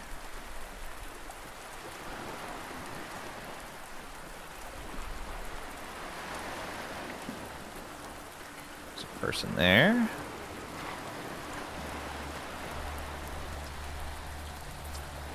Felix Ferdinand. Felix turns to you, a hopeful expression on his face. What if what Pablo is saying is true? Can it be possible that her salvation might come from a planet called Hellfear? Can say hard to say, or it's BS? Hard to say. Felix nods thoughtfully. I choose to believe. The name of the planet. It's just a name, right? As the conversation wanes, Felix turns his attention back towards the sea, staring out at the churning waves in contemplative silence. There's the robot cleaning the rugs. Don't see any containers over here. Were there any more containers over here? No, just the lady for the quest. I believe this was to tell her her ex was sorry. The woman looks up at you, her face streaked with tears. What's wrong? She shakes her head bitterly. Why don't you mind your own business? And say sorry, or are you Ida Torres? Her eyes narrow as she studies you for a moment. Then her shoulders slump in defeat. You're here to kill me, aren't you? No, of course not. Ida frowns, confused. Then how do you know my name? Your husband, ex-husband. He asked me to find you. She hugs herself tightly and looks away, her body language tense. He's asking for your forgiveness. Ida shakes her head. I'll never forgive him. And say, think about it from his perspective. How long were you two married for? Or the way I see it, you're the one who needs forgiving, not him. Or with persuasion 30. He's not asking to come back. He knows that's done. But he needs your forgiveness for what happened. It's the only way he can find some peace. We'll go with the persuasion here. Her eyes blaze with anger as she whips back around. Why should I? He killed him. His best friend. Exactly, his best friend and his wife. How could anyone act rationally in that moment? Ada hesitates, her face contorted with anger. No, he can burn. But the words catch in her throat, and suddenly her expression softens. Hugging herself tightly, she whispers, Enzo.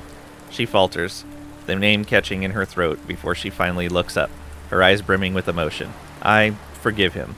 I can never go back to him, but maybe he can find it in his heart to forgive me too. I'll tell him.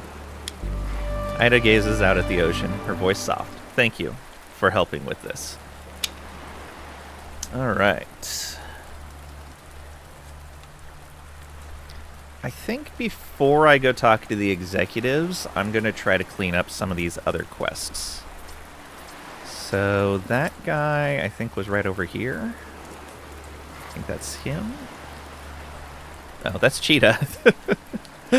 Why Cheetah is hanging out over here, I don't know. Oh, we needed to talk to Turnip.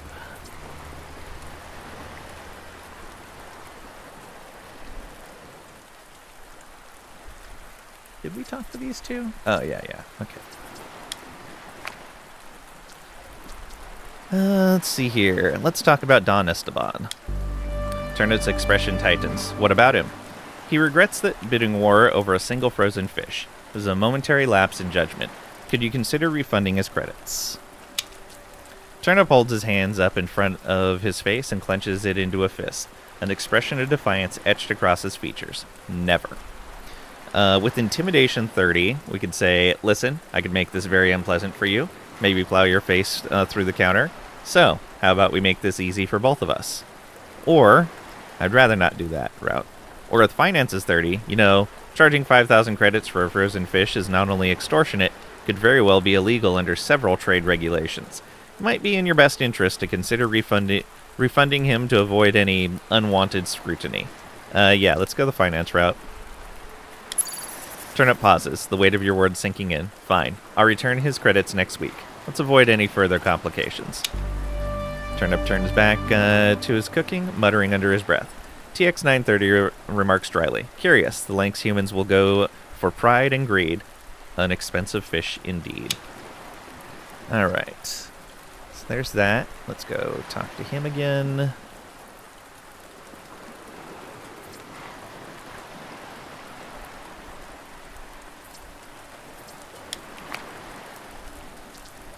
Spoke with Turnip. He's agreed to refund your 5,000 credits. There's just a 10 credit deduction. Usual price for a pack of frozen fish. You can collect it from him next week. Don Esteban's face tightens. An indignation at the mention of a fee, but he quickly composes him. Indignation at the mention of a fee? It was the normal price of the fish. Come on, man. 10 credits after such a grand debacle? Preposterous. I should levy my own fees for the distress Dude, stop it. You need to stop right now. He cuts off abruptly, taking a deep breath to regain his composure. But no, let us not steep further in grievances. You've done me a great service, and for that, you have my deepest gratitude. Thank you, my friend. Now I must feel like I made a mistake here, and that he should have just kept learning his lesson by having lost that money. Alright, we'll see how that goes. May have made a mistake there. Man, my people are all stuck over here for some reason.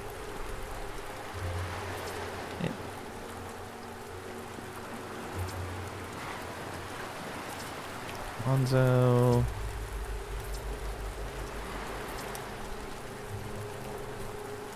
Oh, where's that guy? Oh, right there. Okay. I knew he was over here somewhere. Hanzo, there we go. Spoke with your ex-wife. Hanzo looks up as you approach, his eyes searching yours. Yeah? She forgives you. His shoulders sag in visible relief, eyes closing as he lets out a breath. Jesus. Like you said, it's over between you two, but she forgives you. She also asked if you could forgive her. Hanzo's face tightens, tears welling up. Of course. He pauses, then wipes his face, steadying himself. That's it, then. If you need a trigger man, I'm in. This place doesn't mean a damn thing to me anymore. And say, only did this out of kindness. I don't need you. Or I need a trigger man. Yeah, you need a trigger man. He nods, his resolve firm as he smiles for the first time. Let's go. There's nothing left for me here. With that, Hanzo packs up his belongings and joins your side, ready to embark on the journey ahead. Okay, companion recruited, Hanzo Torres. Do you have anything special going on? Okay. He has a rifle on him. Alright, and he started at level 9. Probably at the bottom end of level 9. Should be a little unfortunate. Oh, no. Started... yeah, I think that's the bottom of level 9. Let's see here. I think we're just going to keep doing the same thing. Get attribute points.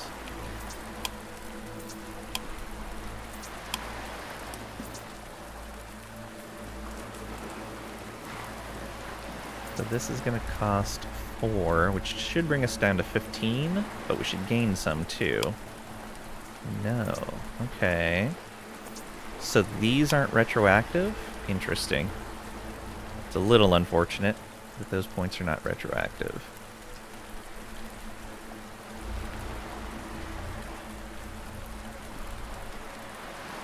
But it's fine. So we're going to do that, and then we're going to leave the remaining 10 points there until we decide what we're going to do with him. Yeah, because he's not in the party right now. So we'll just have to figure it out. Yeah, that's okay. Okay, we needed to go down to the docks, I believe. Not here. Ah, this right over here.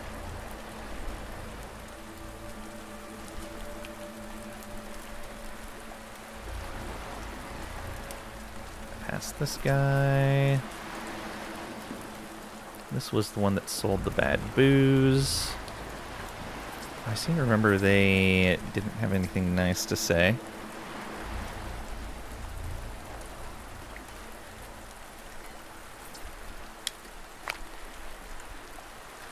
Boomer Francis turns as you approach, wiping rain from his face. I hear you're dealing in booze.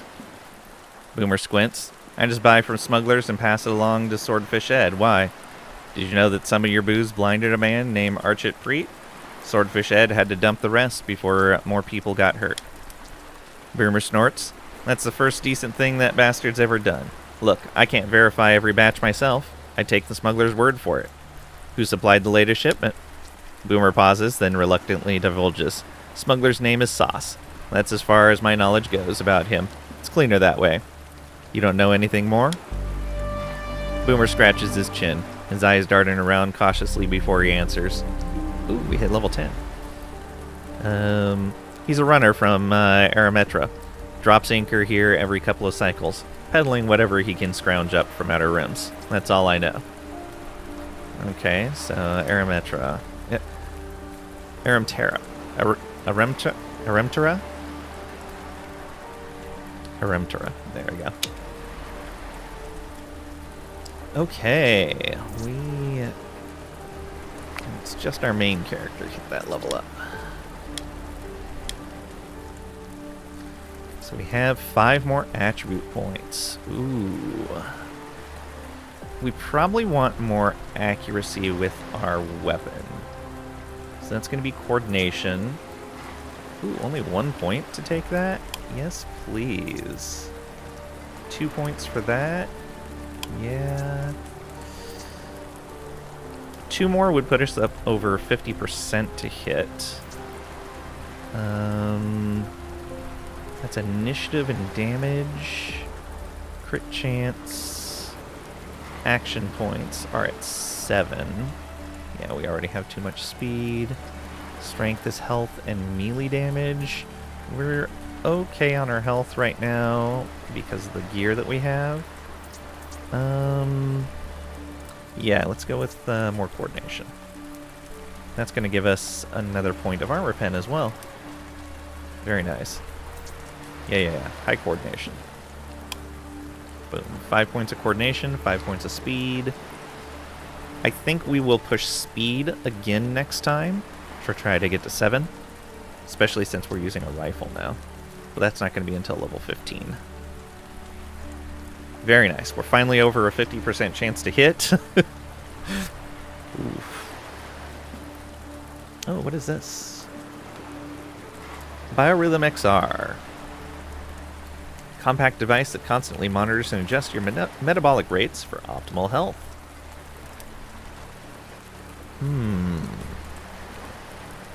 Oh, I can put this on this guy and give him computers. That might be a good idea. Also, do we have anyone that needs an open slot there? He's got that for to hit.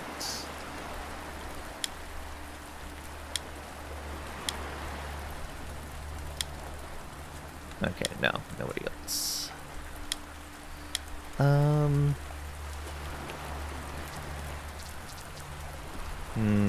But we already have this guy kind of full on computers. We could change that, though. We'll see. I do need computer skill in the group, though. So, where else do we have stuff?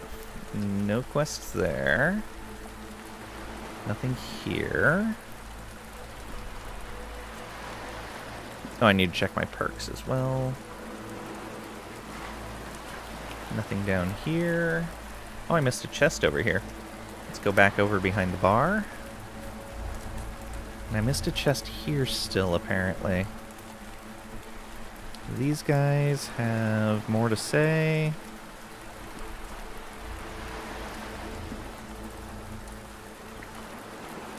What is that quest? I'll have to check again. Okay, journal.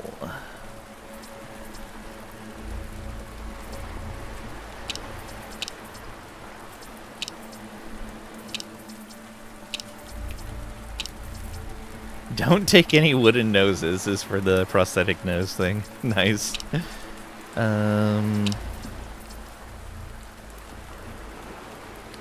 Oh, the Cheetah's treasure is on Hellfear.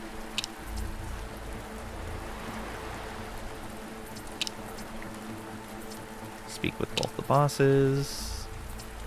Okay, so that's just part of speak with both the bosses. So we don't need to be going back over there. Then yeah, I guess let's go check this first.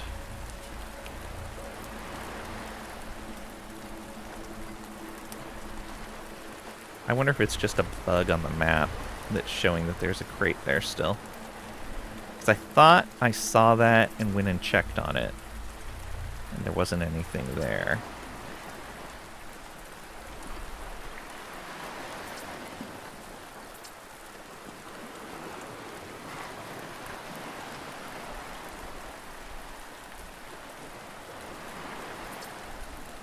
Yeah, I don't see anything to interact with here. Alright, over to here.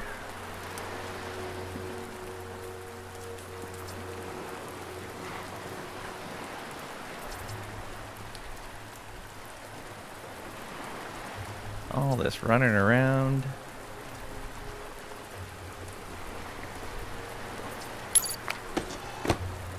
Right. Got an epic vibro sword. Oh, look at that. Flexible and quickly deployable blade, suitable for varied combat scenarios. And a melee resonator, a lightweight, durable nano mesh that wraps around your hands, enhancing the force behind your melee attacks. Melee weapon damage bonus plus 16. Oh boy. Oh, and he leveled up. Oh, all of them leveled up. Excellent. So, yeah, I think, again, more coordination is going to be really nice. Get them over 50%. Yeah, being able to hit more often is going to help a ton. And your perks are at 6. Not quite high enough yet. Oh yeah, our perks are at 5. Do we want to get something now or wait till later?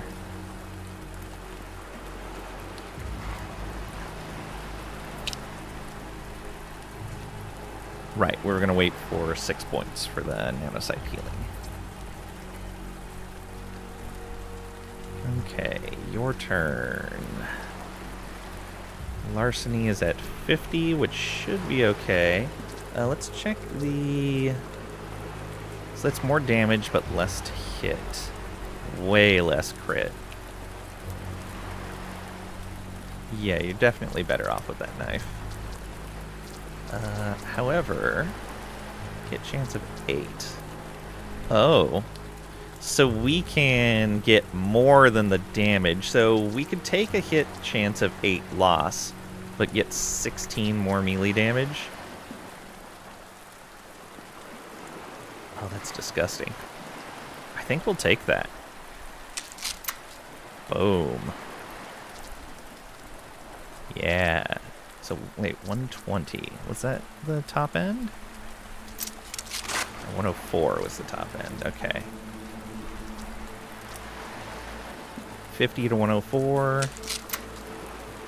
66 to 120. Yeah, disgusting. When do we turn this place inside out and explode it? We don't. We are trying to get it on our side for the revolution. Okay. His to hit is pretty good. I think we're going to try to give him 5 speed. Yeah, let's get your speed up to 5. Oh, more strength, actually.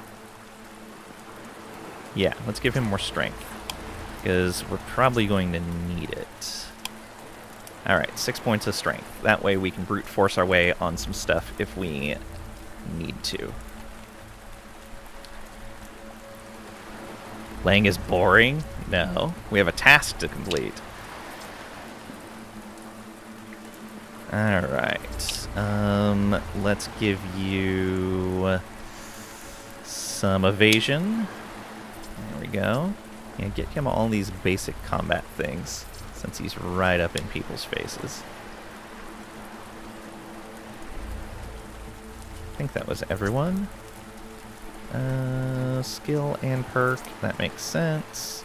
You haven't leveled up yet. You have skill and perk points? I thought I just spent your perk points. Yeah, I did.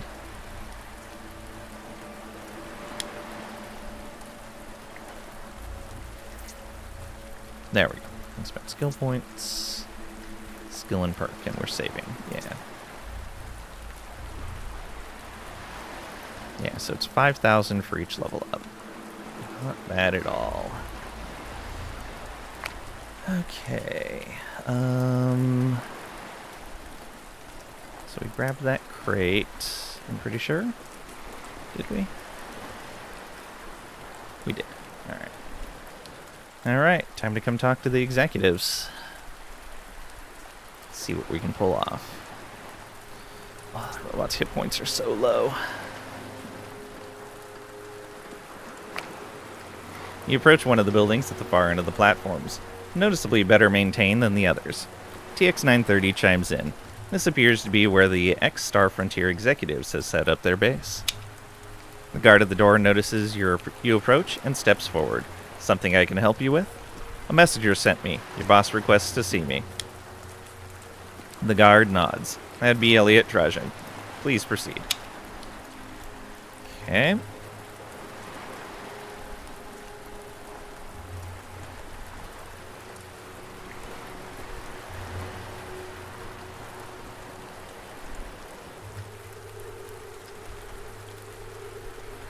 Do you have anything to say when I talk to you, though? Executive fixes you with a measured gaze, blinking slowly. Yes, how can I assist? Tell me about yourself. He adjusts his tie subtly, the hint of pride flickering across his features. I'm Timothy Galba, graduated top of my class, cum laude, was lured to show by the prospect of advancing rapidly up the corporate ladder. Unfortunately, current circumstances have stranded me here, far from the trajectory I had envisioned. What's your plan now? He chuckles dryly, adjusting his posture. Plan. Right now, my plan is to align with Mr. Trajan's strategy. If we can consolidate control over this facility, there's a chance we can sanitize it, eliminate the criminal elements and the chaos, stabilize the environment. I should go now. Timothy nods, maintaining his composed demeanor. Excellent. Those criminal elements are keeping you guys afloat.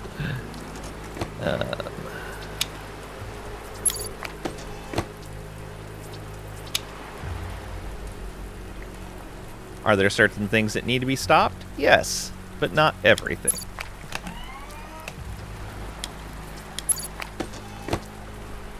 Just getting some basic resources out of these. Not bad, not bad. Nothing over there. There's someone to talk to over here. Enzo Torres, okay.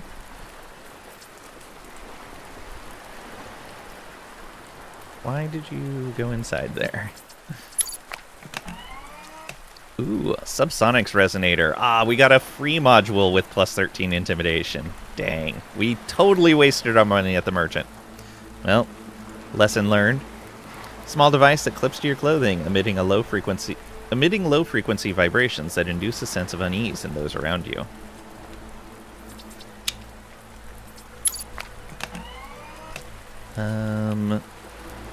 Ooh, Altered Perception, plus 20 perception and plus 15% hit chance. Very nice. Oh, Lemon is boosting the effect of these. And then Creed, a rare carbine. XT40 modification. First attack inflicts plus 50% damage. Oof. That might be better for our bot. Lesson learned indeed. That's why you bury me monies.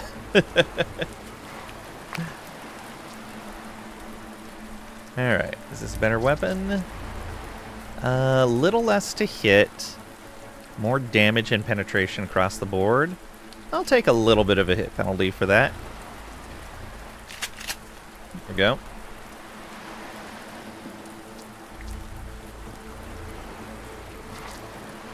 Yeah.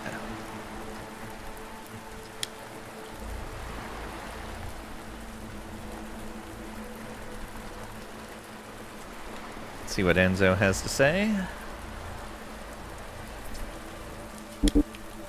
Cannot reach. What? Oh, I can't reach him. Interesting. Is that a bug or... Oh, I see. There's a platform up there. And I'm guessing they carved out the walking path. That sucks. Okay. Well, that's a bug.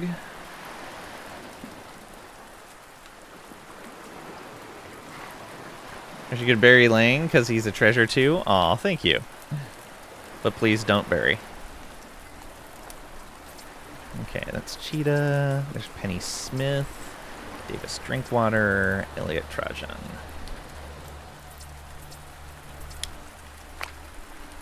Penny Smith looks up at you, her expression poised and authoritative. Yes, how can I assist you? Tell me about yourself. She shakes her head, a slight frown creasing her brow. I'm afraid I don't have the inclination for personal stories at the moment. I was an executive with Star Frontier, but now, with the company's withdrawal, we're all in survival mode here. Why didn't you evacuate with Star Frontier? She frowns, her frustration evident. If I had the chance, don't you think I would have taken it? The military forces stationed here evacuated so quickly, they took most of the transports with them. It was a mad scramble, every person for themselves. I'd estimate about 70% of the personnel were left behind. It's not just unfortunate, it's gross mismanagement of resources, in my opinion. And say, I guess everyone is expendable to Star Frontier?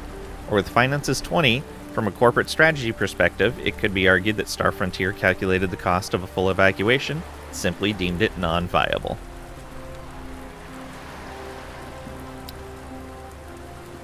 Huh. I almost think that the non-finances response is better. I kind of want to see what she says in response to this, but I think I'm going to reload and take this option instead. Let's see what she says to the finances response. She contemplates this explanation, her gaze distant, before nodding slightly. Suppose the cost-benefit analysis didn't justify the expense. Sacrificing stranded assets to conserve operational integrity and shareholder value might have seemed a prudent choice, albeit a harsh one. Yeah, we're going to reload from that. Should go now. Very well, take care.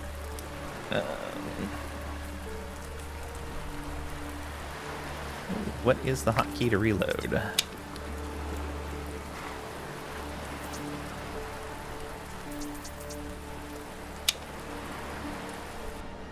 Check that in a moment.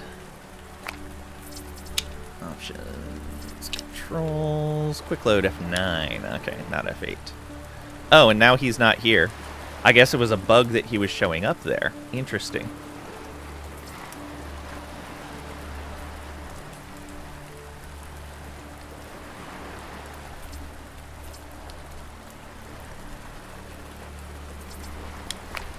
Go.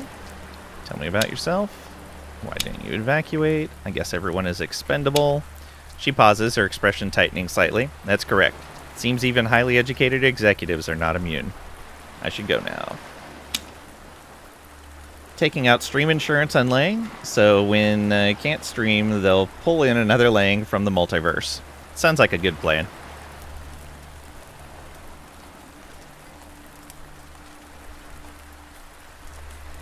She nods, maintaining her professional demeanor. Very well, take care.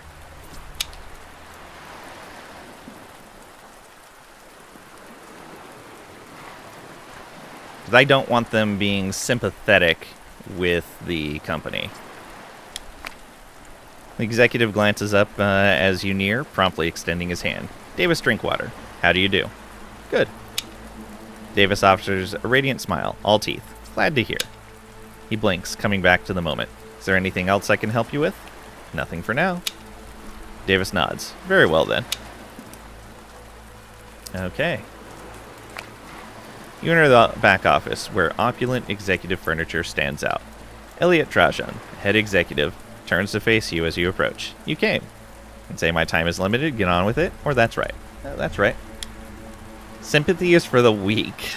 No, that's not the case. We just don't want them having sympathy for a merciless corporation. He nods thoughtfully. You've seen the condition of the Aquapura facility on your way here. You mean Purgatory. Elliot looks away briefly. That's what the disheartened souls stranded here have taken to calling it. However, I still refer to it by its original name. He pauses. Forgive my manners. I'm Elliot Trajan. Pleased to meet your acquaintance. Pleasure, or who cares? Pleasure. It's refreshing to meet someone with manners. The workers here, excluding perhaps Don Esteban or Hong Shen, can be rather uncouth. It's perhaps expected, given their roles. They've traveled millions of miles from home to a barely known sector on the fringes of space. He shifts slightly. That being said, I'm quite interested in learning more about you. And say none of your business? Or I was a prisoner of Star Frontier, swept up by one of their sensitive operations units. Yep. Prisoner? Give them a symphony of bombs. Elliot's interest peaks, and he leans in slightly. Interesting. Were you involved in activities that might have made you a target? A troublemaker, perhaps. Say I was innocent, or that's right? That's right. Elliot smiles knowingly. Excellent. A troublemaker might be just what we need around here, which brings us to our current situation. Both the personnel here and I were once executives of Star Frontier, tasked with managing this facility. However, Star Frontier abruptly withdrew their support, leaving us just as stranded as the rest of the workforce. The abandonment caught us all off guard. He sighs deeply. Naturally, there were indicators. The operational costs for maintaining and securing those colonies escalated to unsustainable levels, while shareholder pressure back on Earth intensified. This was compounded by financial disclosures that were obfuscated or incomplete, reflecting the classified activities inherent to the sector's operations. Piracy, worker insurgencies, and theft compounded into a financial quagmire. The viability of a return strategy by Star Frontier, potentially with a revised operational framework, is still uncertain. Given the tumult here, their re-entry would likely be met with significant resistance. They're planning a return, but only after clearing the board first. Elliot studies you, a trace of concern flickering across his face. So you've heard the transmission as well. On Maku. He nods gravely. General Benjamin Alonzo. I encountered him once during a security audit of Aqua Pura. A humorless man. Have you shared the transmission with anyone else? He shakes his head. I chose not to. Transmission was indeed broadcast to all the colonies in this sector, but show's main communication systems were long ago dismantled by scavengers and sold. I received it solely through my personal terminal's secure line. Elliot shifts, a grave look on his face. I choose not to share the transmission. Nonetheless, whispers have begun to circulate among the smugglers and other visitors. The majority here are too demoralized to care. They view our abandonment as a death sentence already. Others dismiss these rumors as mere scare tactics, choosing to believe it's all just a bluff. Can say, do you have a plan? So what are you going to do about Star Frontier? Do you have a plan? Elliot assesses you carefully. As you may have discovered, we're contending with a rival faction here, known as Core 47. They're the remnants of an original group of 47 workers who tried to organize clandestinely under Star Frontier's oversight. Now they've essentially turned into gangsters masquerading as a worker movement. We're currently at an impasse and cannot move forward until they've been dealt with.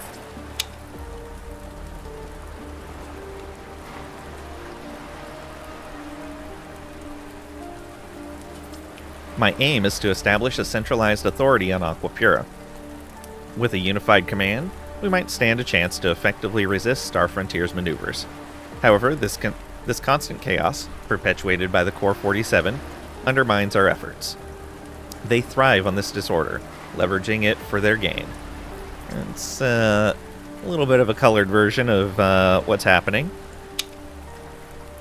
Elliot's expression hardens as he makes a tight fist. The removal of these gangsters is essential before any real progress can be made in restoring order. Your arrival here could not be more timely. With your help, as an outsider, we have a real chance to neutralize this threat and stabilize the situation. This could be our opportunity to turn the tide. Yeah, both sides kind of want the extreme, and both of them are mischaracterizing the other. Coordinating a resistance against Star Frontier. If I help you, will you help me? Elliot scrutinizes you intently for a few moments. A resistance. Interesting. You seem to be quite the onion, layers upon layers. If we can stabilize and secure this platform and accompanying desalinization plant, then yes, I could be inclined to support your cause. Let me think about it then. Elliot nods. Take caution. Joining the Core 47 would be a grave error. I assure you of that. Alright, decide which faction to back. I kind of want to try to get them to work with each other. But if I'm going to be... If I need to choose one... Yeah, it doesn't look like I'm going to be able to choose both and get them to work together. I'd rather go with the workers. Seems like overall it's going to be better for people. Like, they do need some stability here, but I think this is going to be the better if it's just one or the other. But maybe I can convince him to go work with them instead of wiping them out. This isn't what I wanted. This.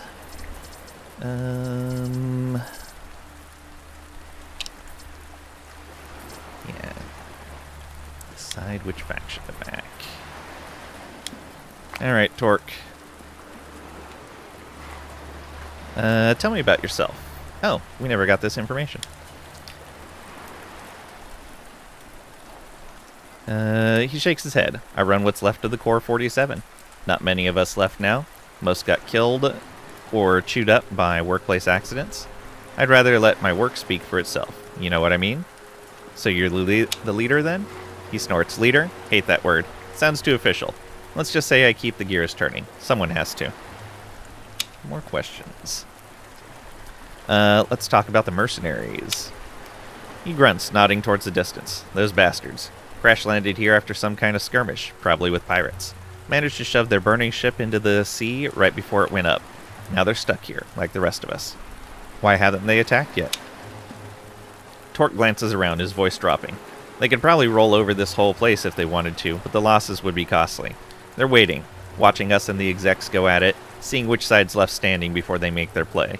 Yeah, that's another reason I don't want to leave just one side or the other. Why don't you take them on?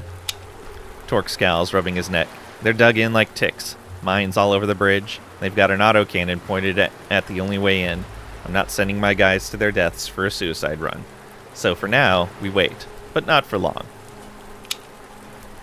Okay, I'm gonna go talk to the executive real quick, since it doesn't force me into accepting their side right at talking to them. Because I did not... I can probably get more questions like I did there. Once the fires go out, bombs make things very stable, if you use enough of them. I believe that is completely not true.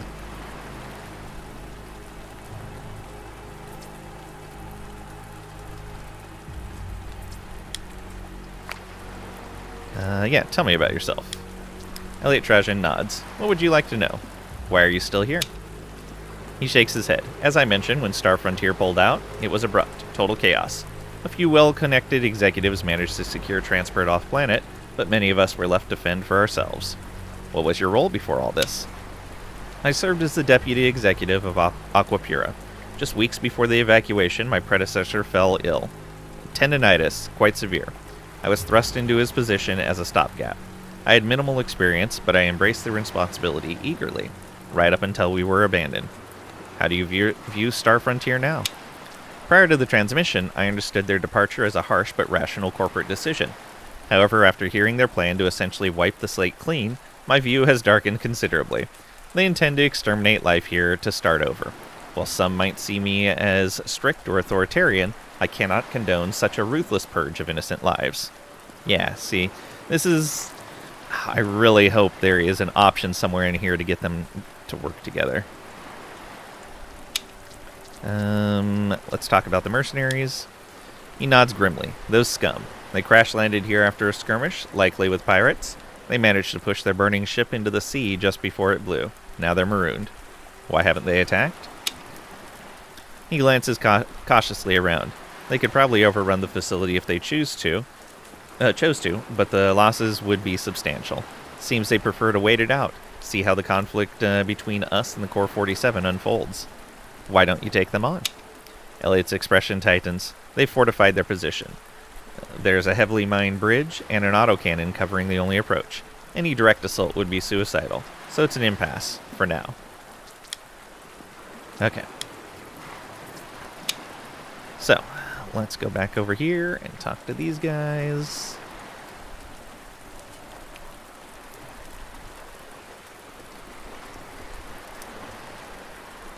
So one of the things I liked about Solasta was when you were inside the city, if you traveled a long distance, there was a speed up key that you could press so that you would run faster to that destination.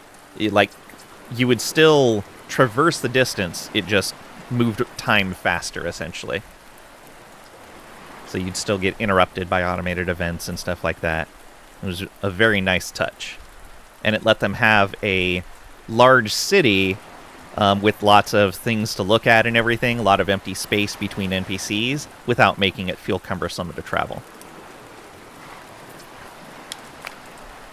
Oh, let me save before making this choice. Need a speed up key and slow down key, IRL. Good luck. You just need a nice cyborg body, then you'll get those. Okay, I've decided to side with the Core 47. Satisfied grin cracks across Torque's face. Good choice, kid.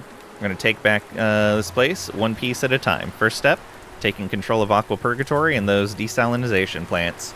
Once we've got those locked down, we'll be in a good spot to stand up to Star Frontier.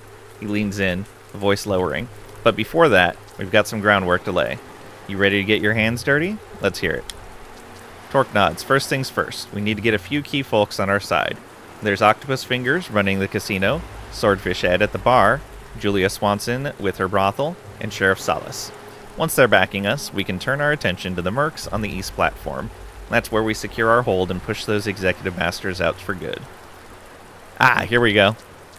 So we could say let's get started, or there's no way we can work with them? Yeah. Let's try to work with them. Come on. Torque's expression hardens. Work with them. Those pinstripe fascists? No chance. You side with us, they'll see you as the enemy. It's us or them. Let's get started. Torque nods. First up is Salas. He's key to everything. Tell him we're going to handle the mercenaries, but we need to secure our positions first. Why don't you approach him yourself? Torque's jaw tightens. Me and Salas got history. He used to run security here, back when Star Frontier still had a presence. Bastard was always hassling my guys, busting them for fighting, being drunk, the usual. Didn't take any of his stuff then, hasn't forgotten it. And if he refuses? Torque grunts. Then you'll need to lay out the full picture for him. We're not wiping out all the chaos, just taking out the worst of the scum. The brutal types who make this place more dangerous than it needs to be. We still want some chaos, but controlled chaos. We'll keep Aqua Purgatory from spiraling, but don't expect it to be squeaky clean. It'll make his job easier, and it'll still be our kind of town. And say understood, or I'll make sure he's on board one way or another. Understood. Torque gives a sharp nod. Good. Get back to me once Salas is on board. I'm going to do a hard save here.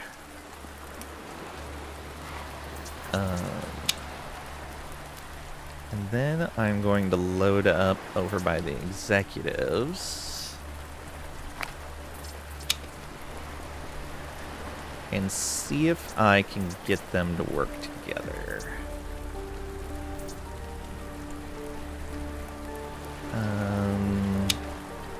Yeah, we'll see if they're a little more accepting of me trying to work with these other guys.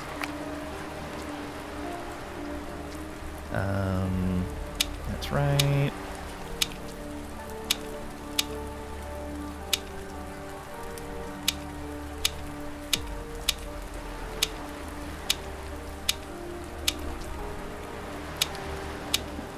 Take all the same conversation options. And then see what you have to say. Talk about yourself.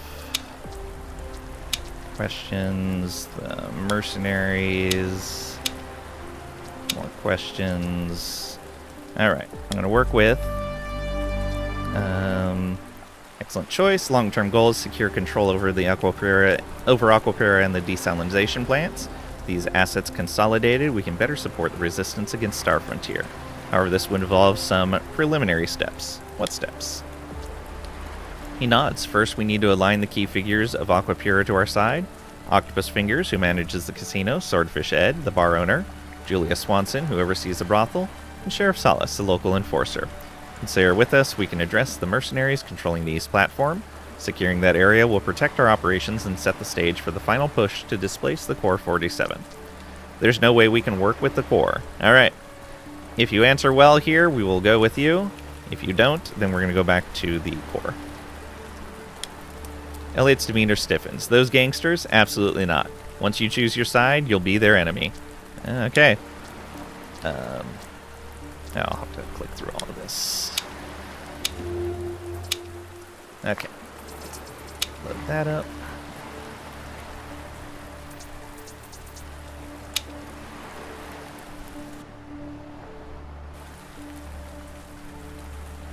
Alright, anything else to say? Nope.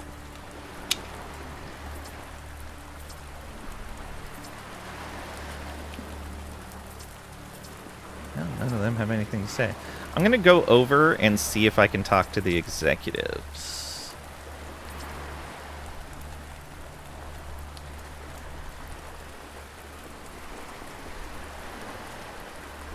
The sheriff is right over here, I believe. So I'm going to quick save right there. Now that I've chosen a side, if I can come over to the executives and say, hey, I'm working with them, but you should all work together. Elliot Trajan looks up as you approach. I should go. Nods, his gaze shifting away. Understood. Okay. Nothing. Alright. Let's get back here.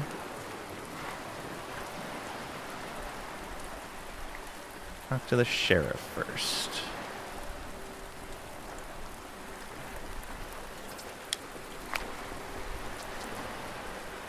Torque sent me. Core 47 are starting to make a move, are they? They intend to clear the mercenaries from the landing pad, but they need to make sure they're safe to do so first. He leans in. Go on. They want to secure the support of key figures in Aqua Purgatory first. Once they have everyone's backing, they'll target the executives, then deal with the mercenaries. Interesting strategy. What do they need from me? They need your endorsement. They're also aiming to clean up Aqua Purgatory as part of the process, but they need to know you won't make a move against them. Sheriff Salas ponders for a moment. I view both the executives and those wannabe Union thugs as trouble. A gang war helps no one here. However, if one side is serious about cleaning out the mercenaries and can keep the damage to a minimum, they have my assurance of non-interference. Excellent. I'll inform Torque. Or I'm no fan of Torque either, but this might be what's best for Aquapura. Yeah, I'm no fan either. Sheriff Salas gives a curt nod, his expression somber as he turns back to his duties. Okay. Return to Torque.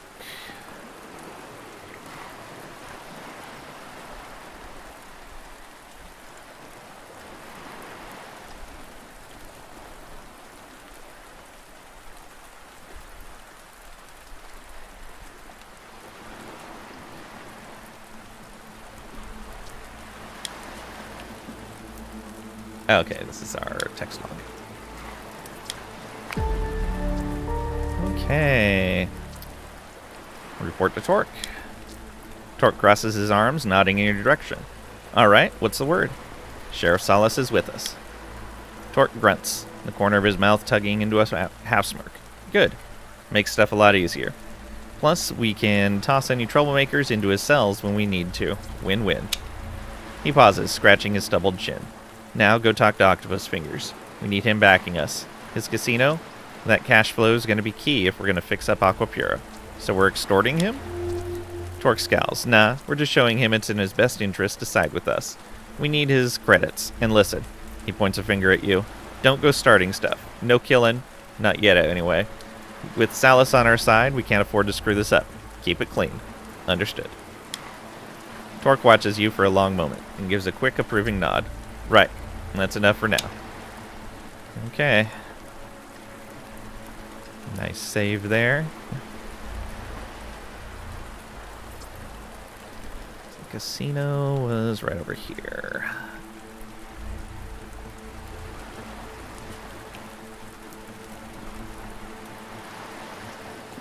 Oh, we need to go talk to Archer. Almost forgot.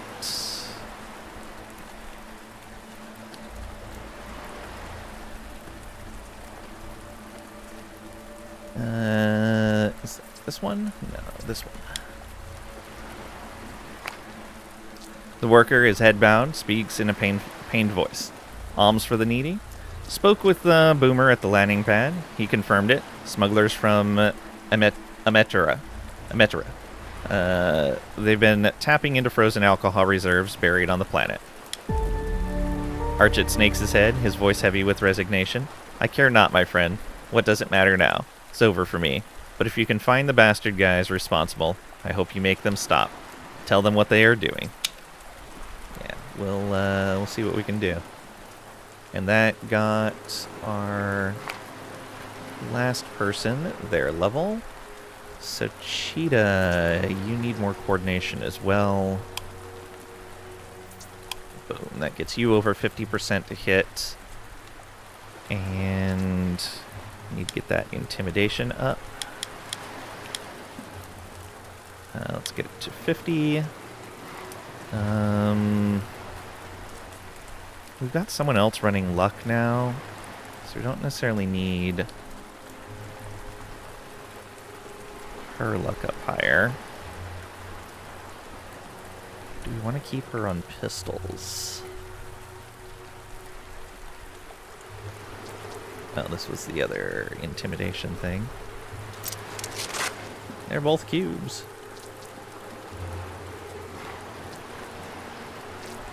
They're all subsonic resonators.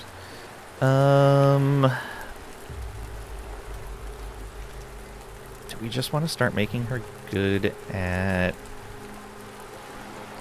combat? We could just keep pushing finances, though, for the discounts that it gives us. Go 55. And then maybe go 45 on pistols. Actually, let's just mostly get closer to maxing out finances. I think that's a good idea. And then perk-wise, you got 4 points. You've got a pistol going for you.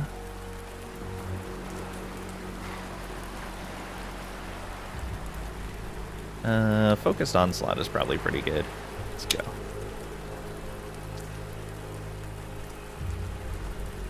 Alright.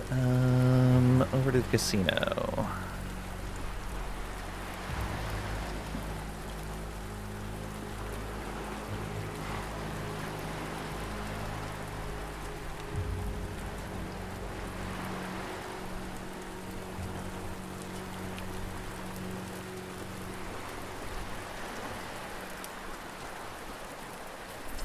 Alright, Octopus Fingers, let's go. Torque wants your allegiance. Octopus Fingers raises an eyebrow. Cool, man, but I've got bigger fish to fry right now. He leans in closer, lowering his voice. That dude, Art Smoot, behind you? He's been draining my chips, man. Normally I'd let the universe handle it, but he's messing with the cosmic flow. Definitely cheating. Can you check him out? If I sort this out, you're in with the crewmen at Aqua Purgatory? He waves dismissively. Sure, man. Just handle Smoot for me. How do you know he's cheating? He chuckles softly. Man, he's defying all odds. Every single one. I could just kick him out for you. His eyes widen, a hint of alarm flickering. Oh no, no man, no violence. Besides, I'm not 100% sure he's cheating, just mostly sure. Any other info on him? Octopus Fingers scratches his head. He's shacked up near the Core 47 area. That's about all I know. Might want to start there, yeah? Okay. So we'd want to check over here, I'm guessing? Oh. Of course.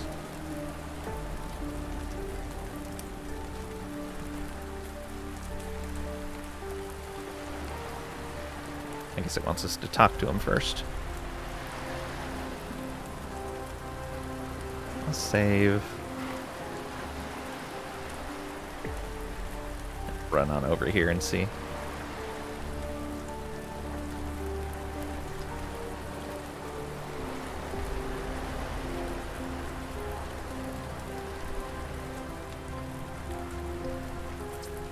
Maybe Titus will let us in here to take a look around. No, he won't. Oh, yeah, there's a data pad. Hey Art, it's Spiro. Listen up. Better get your stuff together and pay me for that thing I got for you. You know, the thing. The modded serendipity node I smuggled in last week. That thing. You owe me big, and I swear, if you don't cough up the creds soon, I'm gonna find you and break a bottle in your neck. Consider this your friendly reminder. Pay up, or things are gonna get real ugly. Serendipity mod, huh? Node? Serendipity node? After examining Art Smoot's datapad, TX930 comments, "Looks like this Spiro character might have smuggled in something to give Art an edge. We should talk to him. He's probably at the bar. Let's pay him a visit." TX930 falls silent once more.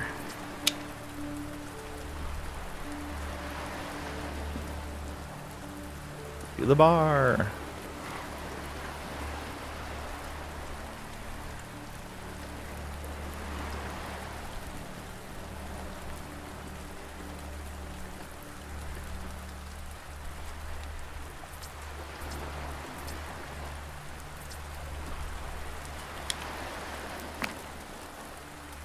Are you Spiro? You're done with D2 for a bit? How far you get? He squints, nodding. Right? Who's asking? Forget about me. Let's talk about that thing you got for Art Smoot. Spiro frowns. What thing? The special one. You know. Spiro shakes his head. No idea what you mean. Come on, Spiro, you know. The thing. The one you got for Art. Spiro frowns. Oh, that thing. Why didn't you just say so? I did say so. He glances back at his drink. Alright, so I got him the thing. Big deal. Maybe I want to get one of those things too. Spiro looks at you, his speech slurring slightly. What do you want a serendipity node for? And say, a serendipity node? Or with engineering 20? Yeah, one of those. But I bet the one you got him isn't standard. It's rigged with enhanced algorithms for predicting outcomes, right? Yeah, go with that engineering. Fake Taurash's tomb? Oh, nice. You moving fast. Lang, after I sent you a mom note not to stay up late gaming, stayed up until 2:30. You're so sleepy. This goose has no gander. Oh no. So basically you ran through a complete chapter. Yeah. Time for D3 and D4? Nah.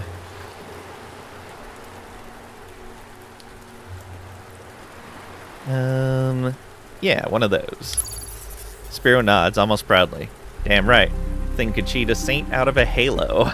But then he suddenly pauses, his expression changing in a brief moment of clarity as he scrutinizes you. Forget I said anything, alright? I'm not spilling anymore. Just drop it. Spiro says nothing more as he returns to his drink. Nice, we already hit level 11. Level up fast through conversation. That's gonna be this way. And yeah, we'll go with 5 more in engineering. And actually, we can take all of these to 45. Yeah, let's do so. Persuasion, perception, engineering. Sweet. And we should have the perk points that we want now to pick up. Actually, we only needed 6, right? It was in mitigation. Yeah, there we are. Chance of regaining 20 health each turn. Let's go. We might as well grab some extra health there, maybe?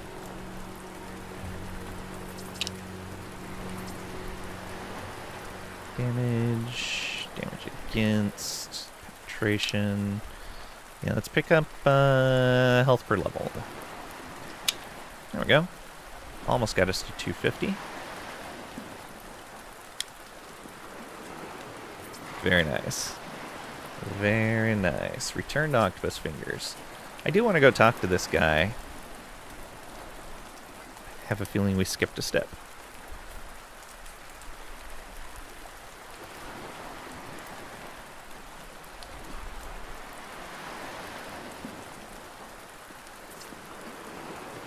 Let's see what he has to say. Just can't lose it. Okay. Octopus Fingers. I found out how Art Smoot is cheating. Octopus Fingers leans in, intrigued. Lay it on me, man. He's rigged a modded serendipity node. It's letting him count cards. Octopus Fingers looks towards the sky, his expression clouded. Man, that hits deep. Like a sour note in the cosmic tune, you know? Thought we were all playing the same game here. Don't worry, I'll take care of him. Octopus Fingers shakes his head, resignation in his tone. Forget peace. I don't care what happens to him anymore. Just make sure he's gone. And tell Torque they've got my backing. Alright, Art. What's going on with you?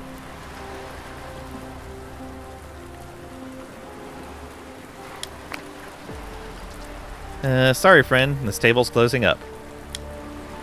The robot dealer interjects. Negative. Table remains operational. Octopus Fingers calls over TO-9913. Power down, buddy. Art Smoot frowns in surprise. What's this? I start winning and suddenly the game's over? You're using a modded serendipity node. It's pretty obvious. Art Smoot steps back, defensive. That's BS. Search Art Smoot. You move swiftly, grabbing Art Smoot and lifting his shirt, revealing a rigged device. What the hell? He protests. Attached to it are extra wires and nodes trailing up under his hair. Pulling at these, you expose a wig. Octopus Fingers shakes his head. Man, that's low. Really low. Art Smoot scowls fiercely. You've been crushing everyone at these tables for too long. I just even the odds, that's all. It's time we had a chat with Sheriff Solace. Art Smoot glares at both of you, his anger evident yet subdued. Octopus Fingers gives a nod of approval. Peace out, cheater. Once Art Smoot is secured in prison, Sheriff Solace nods appreciatively. You're making quick work of cleaning up Aqua Purgatory. Keep them coming as long as there's room in the slammer. I'm practically doing your job for you, or will do. Will do. Sheriff Solace nods and returns to his duties. Does he have anything to say now? No, he doesn't. Pretty sure, yeah, we can't reach. Alright, back to Torque.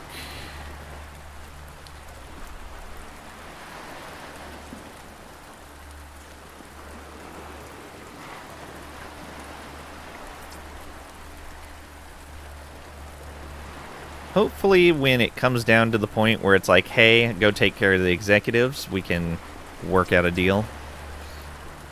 Because it seems like there's conversation points in there for it, but they're just like saying no when you bring it up.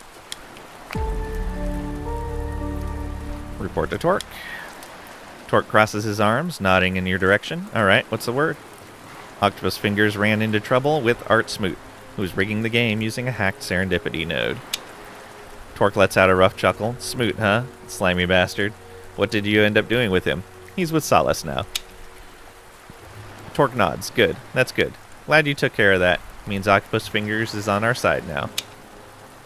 Next, you gotta talk to Swordfish Ed over at the bar. His name might sound like a joke, but what he's running ain't. Booze, normally, causes more trouble than it's worth, but here, it's one of the only things keeping people from going totally insane. Torque grins slightly. We need Ed's booze and his income to help keep things from falling apart around here. Get him on board and report back when you've got his support. Seem very concerned about everyone's income. Not a problem, or this better be worth it. Not a problem. Torque watches you for a long moment, then gives a quick approving nod. Right? That's enough now.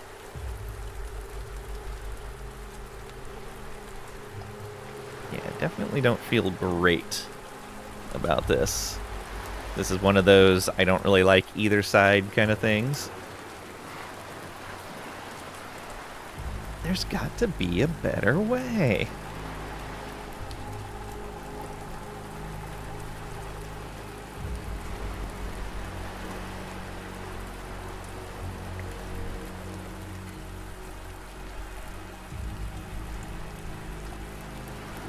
Okay, Swordfish Ed. Let's give a chat to you. Swordfish Ed looks up as you approach the bar, wiping the glass with a well-worn cloth. Torque sent me. He's got support from Solace and Octopus Fingers. Now he's looking for yours. Swordfish Ed smirks. Crewmen want my support? They sent you to convince me? I'm from Off-World. He interrupts with a snort. We're all from Off-World here, but I get your point. This place is a powder keg. If you can deal with one particular deadbeat who's did me in good, I'll consider backing your play. Tell me more. He quirks an eyebrow. Chap's name is Lonnie Price. Wound up a hefty tab on my top shelf spirits and legged it. Usually found loafing around the dorms with his mate, Slow-Mo. Fetch the dues, and you'll secure my support. I'll be back. Swordfish Ed nods, in a relief in his expression. Okay, and that was these two over here, I believe. I think that's right. Yeah. Yep.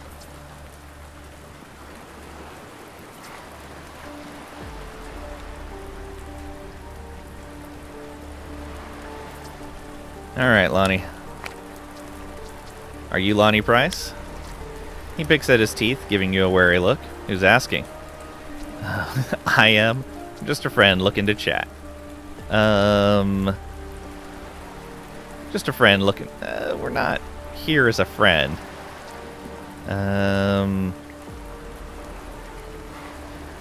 But we can be nice about it and see where he goes. His eyes dart to Slow-Mo, then back to you with a smirk. Got the wrong guy. Lonnie ain't here. Slow-Mo frowns. What are you on about, Lonnie? Lonnie scowls at him. Slow-Mo, you donkey. He then turns to you. Yeah, I'm Lonnie Price. What do you want from me? And say justice or credits.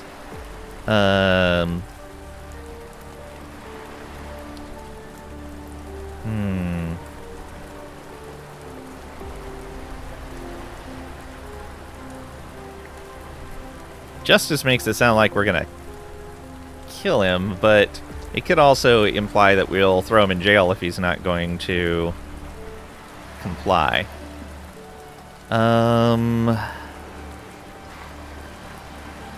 Let's just be upfront about it. We want the credits. Lonnie winks. Yeah, that'd be nice, wouldn't it? But you're barking up the wrong tree, pal. Spent 'em all. Flat broke. Now why don't you beat it and pester someone who gives a damn? This isn't a request. You owe Swordfish Ed for the top shelf liquor you skipped out on paying for. He looks over at Slow-Mo. That gut rot? You're kidding me, right? I ain't paying a single credit for that swill. But you drank it all, so it must not have been that bad. Start combat. I'm not leaving here without the credits you owe, or with Intimidation 30. I've taken on tougher than you two. Hand over the credits, or I'll cave in both your skulls. Yeah, let's go Intimidation route. Lonnie Price smirks. That's so. He glances over at Slow-Mo, expecting backup, but notices his partner is visibly shaken instead. Mo's not going to help you. Now give me the credits. 3 seconds before I kill you both. Lonnie nudges Slow-Mo. Hurry up. Hand him over. Fumbling, Slow-Mo searches his jumpsuit. Wrong pocket. Lonnie snaps irritably. Flustered, Slow-Mo switches pockets, finally pulling out a handful of credits. Here, he says, handing them over reluctantly. Pleasure. Or with larceny, we could kill him. No, there's no reason to kill him. He's, yeah. Like, that's not a death sentence kind of thing. Pleasure. Both Lonnie Price and Slow-Mo remain silent, their gaze downturned. You better not mess around again. Lonnie nods reluctantly. We sure won't. Okay. Hopefully that's true.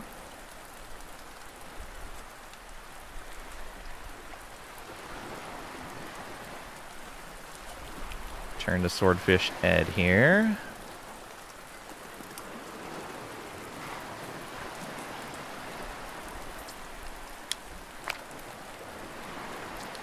Lonnie Price. Swordfish Ed raises an eyebrow. What about him? Handled it. Even recovered your credits. They won't be causing you any more trouble. Swordfish Ed smirks, dark amusement flickering in his eyes. Better than nothing, I reckon. Tell Torque he has my support. Maybe he'll finally clean up this bloody place. Alright, back we go.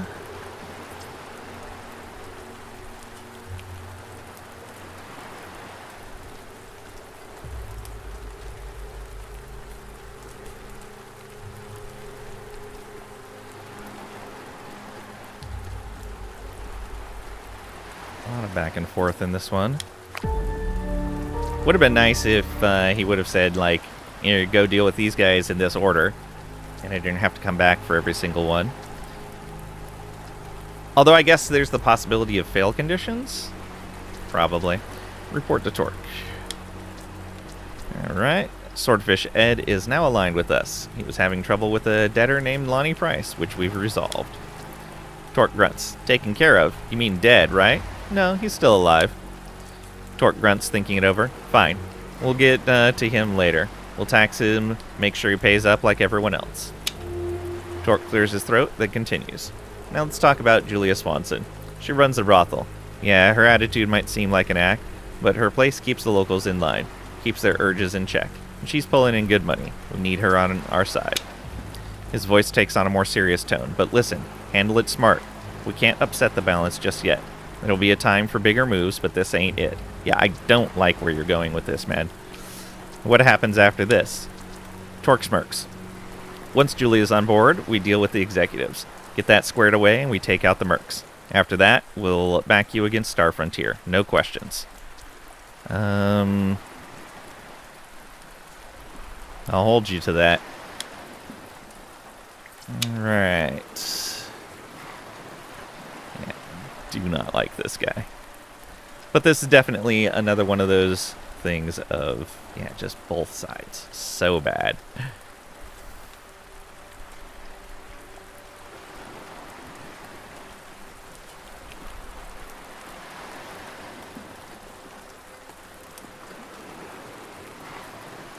Okay. Well, hopefully we can help her out in some fashion. Julia flutters her eyelashes dramatically as you near. Torque sent me. He needs your support before he can stabilize Aquapura. Julia arches an eyebrow. Does he now? What's in it for me? So he's ready to support your operations in any way you need? Or you should be worried about the well-being of Aquapura. Let's...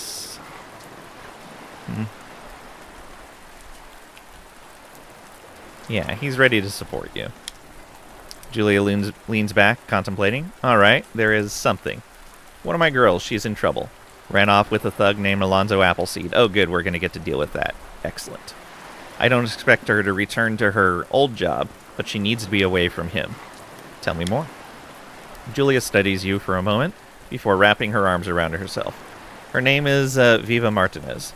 Since Star Frontier left, she's been sinking deeper into troubles with drugs and booze. Alonzo swept her away, promised her a better life. She pauses, her voice softening. She doesn't have to return to her old job. Anything else would do. Bartending, cleaning, whatever. I just want her safe from that man. Where can I find them? She gestures towards the south, near the old reactor turbines. They've made themselves a temporary home there. I'll handle it. Julia's expression softens. Thank you. Yeah, definitely wanted to take care of this. I'm glad we get the opportunity for it. Right on over here.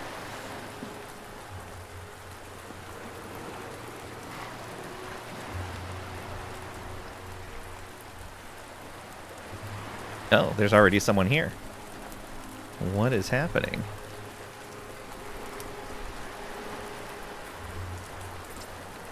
Rocky. As you approach, you see a man arguing with someone else. This man fits the description Julia Swanson gave you. Second man yells, "You dirty cheat, Alonzo. You said 15,000 credits. Now it's suddenly 30? Alonzo shrugs. Times are rough, Rocky. It's 30 now or nothing. Rocky, frustrated, agrees reluctantly. Fine, I'll be back with it. Don't pull another fast one. He storms off, leaving Alonzo Appleseed and Viva Martinez alone again. Alonzo notices you watching and scowls before taking a drink.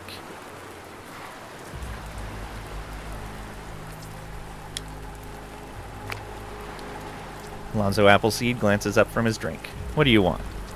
Heard your little argument. Alonzo fixes you with a sharp glare. Ain't none of your concern. Say, what are you peddling? Or Julia Swanson sent me for Viva. And let's find out what he's selling first. I have a feeling he's trying to sell her. I am almost certain that is what's happening. What are you peddling? Alonzo sneers. My soul. But you couldn't afford it. I'm going to get to the point here. Julia Swanson sent me. She wants Vivia back. Oh, okay. We're going to reload here and finally dump those points into biology, which was the one I had mentioned I wanted to put the points into. Oh, it won't let me do it from here. I'm not going to read this. I'm just going to... Yeah, I'll just go into combat and then reload.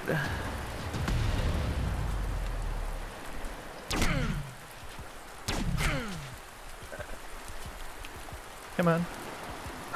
Will it not let me open the menu in here? Ah, there we go. Load.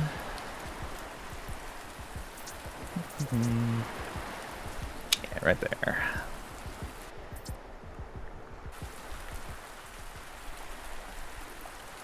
Okay, we'll get that.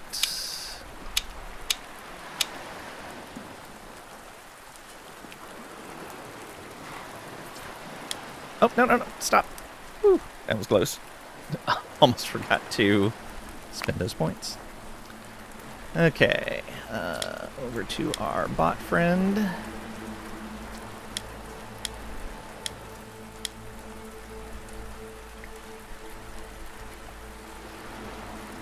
Yeah, there we go. Biology 40.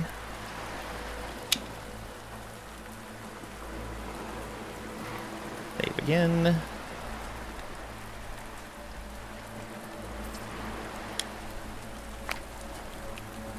RG argument. What are you peddling? I'm going to get to the point. Alright, Biology 40. Examine Viva. You take a discreet look at Viva Martinez. It's clear she's heavily intoxicated, but you also spot the telltale signs of pharmacological manipulation. Her dilated pupils, sluggish reaction times, disorientation suggest the presence of potent synthetic sedative. You've got her drugged up, haven't you, Alonzo? Alonzo steps closer, his tone aggressive. What are you on about? She's always been a pill popper and a boozer. It's her nature, not my doing. But she's sedated beyond that, isn't she? You're prepping her for a sale. Alonzo hesitates, taking a slow, reluctant swig from his bottle. His gaze shifts uneasily before he admits. Fine. Right. I'm selling her. She's become more trouble than she's worth. I'm cashing out now. Let the smugglers handle her. And say you're not getting away with this. When Sheriff Salas and crewmen find out you drugged and sold a woman to some smugglers, they won't just lock you up. They'll make an example out of you. Or we can start combat, or we can straight up kill him with Larceny 40. I would like to go through the proper channels for this, as proper as the channels exist here. And making an example of him would probably be pretty good. If we cannot get him imprisoned through this, I'm going to reload and use the larceny option. Kill. Yeah. Oh, he definitely deserves it. But I'd rather it go through the proper channels rather than just through vigilantism. Lonzo's bravado wanes. BS. I'll be off this place before they know anything. It's where you're wrong. I know your play, and that means you don't have much time. Through the fog of alcohol, a terrifying moment of clarity hits Alonzo. He hesitates. What are you suggesting? Walk away, return the girl to Julia. Might just save your skin if they catch up. No, don't let him walk away. No. We're not going to let him walk away. Alonzo's hand trembles as he glances between you and Viva. His face tightens, the weight of the situation sinking in. Without another word, he bolts past you, leaving you alone with the woman. TX930's more formal tone cuts through the stillness. Would it be prudent to return her to Julia Swanson immediately? Okay. Yeah, let's reload that. We're not letting him get away. Clear that. Oh, and we're going to need Science 30. Okay.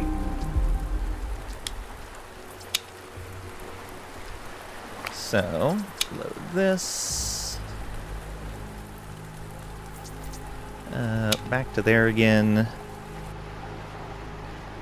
He'll just do it again. Yeah, that's why I said, like, if this doesn't result in him being in that prison, we're reloading. So I didn't know if the conversation option was a threat or a promise, and it ended up just being a threat.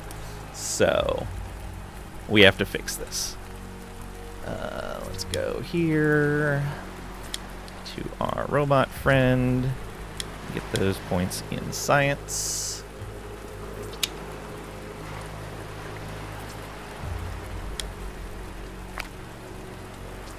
All right. Heard your argument. What are you peddling? Get to the point. Biology. Got her drugged. She's sedated. Larceny 40. Kill him. Before Alonzo can react, you quickly incapacitate him. He collapses onto the platform, his eyes wide with shock and betrayal. With a trembling lip, he casts a final accusing glare at Vivia, then succumbs. Okay. TX930 comments. Seems he left us no choice. Let's hope your suspicion about him intending to sell Viva Martinez was accurate. We should return her to Julia Swanson immediately. Look over at Viva Martinez, who lies motionless on a blanket. Ooh, we hit level 12. With some effort, you lift her onto your shoulders, her body limp, as she groans softly. You turn and start making your way back to the brothel. You return to the brothel and carefully set Viva Martinez down. Julia Swanson rushes over, her eyes filled with concern. Oh my god, she's always liked to indulge, but this, I've never seen her like this before. Alonzo Appleseed had her sedated. Julia looks up, but why? He was planning to sell her to a smuggler named Rocky Cianfrocco. Julia's expression hardens as she closes her eyes. She'll be safe here, I'll make sure of it, but she needs help. And say I don't know how to revive her? Or with Science 30, no need, we can stabilize her here. Just need some strong ethanol from the bar and a cold compress to counter the sedative. Julia quickly gathers the necessary ingredients, strong ethanol from the bar and a clean cloth. You soak the cloth in the ethanol, creating a makeshift stimulant. Carefully applying it to Viva's temples and neck while massaging the cold compress over her forehead, you allow the ethanol fumes to work as a mild stimulant. Takes a few moments, but slowly, Viva stirs. Her eyes flutter open, and though still groggy, she begins to regain awareness. What? Julia kneels beside her, voice soft but serious. You're safe now, Viva. Alonzo, he had plans for you, ones that would have destroyed you. You mentioned she could do something else here? Julia nods firmly. Absolutely. Some people are built for this work, but others, not so much. She'll manage the bar, and I could teach her to keep WT-0014's personality in check. He's been getting a bit uppity lately. Then she softens her tone, a hint of warmth breaking through the usual tough exterior. I'll make sure she's taken care of here. Don't you worry. Say you better, or I'll be back, or good luck. Yeah, I don't think we need to threaten her. She seems like the right person to do something like that. Good luck. Julie offers a faint smile, more genuine than before. We'll need it, but we'll manage like we always do. She touches your hand with gratitude. Stay safe out there. All right.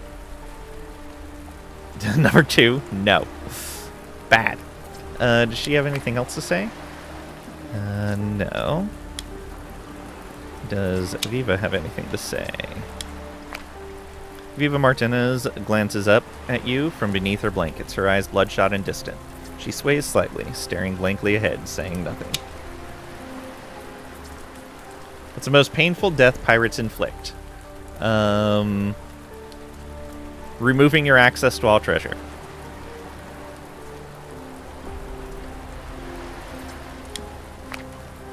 Okay, we can't tell the sheriff that we just killed a guy. Oh, you know what? We should probably loot that body. Haha. Didn't even think about that. Oh, right, because the scene teleported us away. We got to watch him die again.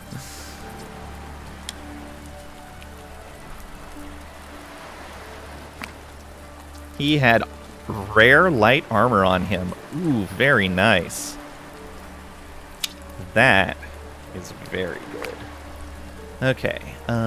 Is that better than what he is set up with? That is definitely better. Okay. And I don't think the robot can wear armor plating. Yep, cannot equip a robot, which is super unfortunate. Then the next one... do we give our character this? Let's look at the health levels. 252, 285, 210. Yeah, let's give it to Cheetah. So Cheetah, you get this armor. There we go. You're at 225 and 28 armor now. Very nice. Yeah, we only have 18 armor, but we should be fine. That is a great find. Okay. So we gotta go back here.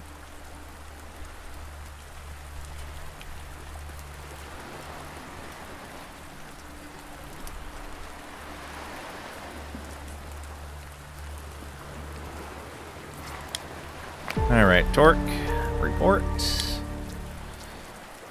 Aida Julia Swanson, one of her associates, Viva Martinez, fell in with a scumbag named Alonzo Appleseed. He was planning to sell her to a group of smugglers. She's now safely back under Julia's protection. Torque listens closely, nodding. Good. What happened to Appleseed? Dead. Torque clenches his fists, his knuckles whitening. You had no choice, huh? He studies you for a moment before nodding, the tension easing slightly. Yeah, sometimes that's just how it goes. Bastard had it coming anyway. Oh, that's funny.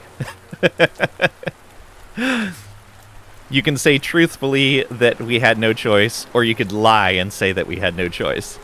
Yeah, there was no other choice than taking him out for that. Torque's brows furrows, and the smugglers should still be at the landing pads. Torque nods. We'll send someone after him. Might be able to squeeze some credits out of him. If we show him some mercy, he can keep the other smugglers in line for us. Lie. No. He clears his throat. Secured the backing we need from key figures on Aqua Purgatory. That gives us the leverage to strike against the executive swiftly and decisively.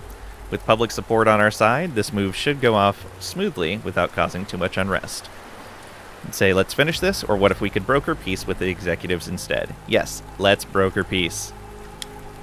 Torque dismisses the idea with a growl, shaking his head. You gotta be kidding. Those pinstripes, they're nothing but fascists and wannabe jackboots. That's not true, sir. Sharing power with them would just weaken us. We can't afford to be soft. Have you forgotten that Star Frontier is on its way? We'll need all the hands we can get. Torque stays resolute, shaking his head. We're looking over our shoulders every second. We won't stand a chance against Star Frontier. That gang of theirs needs to be crushed first. Can't risk divided loyalties when the real fight begins. You can say it's a mistake. With finances 40, we can say, look at it from a financial angle. Smugglers are already bringing in goods. If you tax their operations, it becomes a steady revenue stream on top of what you already have. You can manage that, let the executives handle law and order. You profit without lifting a finger. Or with Persuasion 40. But even if you wipe them out, won't your control over Aqua Purgatory be stretched too thin? Compromise could keep things stable. They could help manage things, but under your terms. Yeah, I like that one better than encourage him to just squeeze traders. Yeah, work together with them.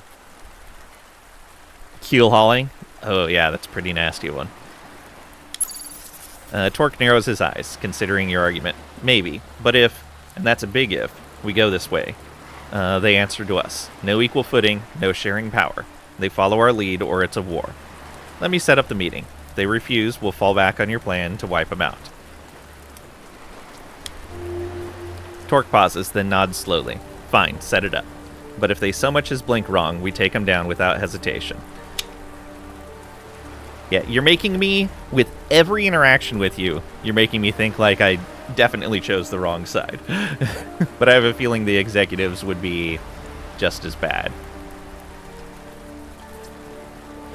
I'll find out on another playthrough, that's for sure.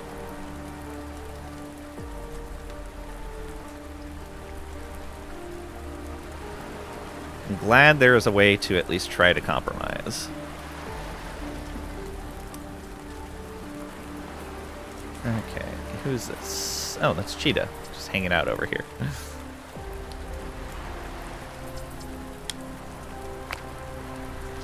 Torque Dobson has a proposal for you. Peace between your factions instead of war. Elliot's expression tightens, but he listens carefully. Peace with Torque? Why should we entertain such a proposition? He's willing to meet. The idea is to avoid needless conflict and consolidate resources. Meeting at the cross platforms near the casino. 1 lieutenant from each side. It's in the next hour.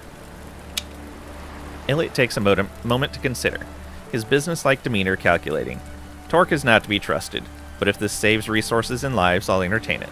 Fine. Let's see what he has to say. Sounds interesting? Not necessarily. As you approach with Elliot, you spot Torque waiting. Torque gives you a brief nod, then shifts his attention to Elliot. Alright, everyone's here. Let's start the meeting.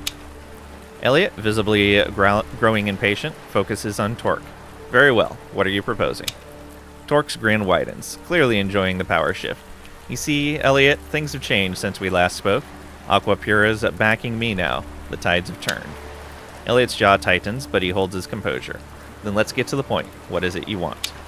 Torque steps forward, his smile fading slightly. We both heard the transmission. Star Frontier is coming. And when they do, they won't care who's in charge, unless we're united. Elliot looks out towards the ocean for a moment, the weight of the situation sinking in. Yes, I heard the transmission. Star Frontier is a threat to us all. What are you proposing? Torque steps forward, his smile fading as he speaks.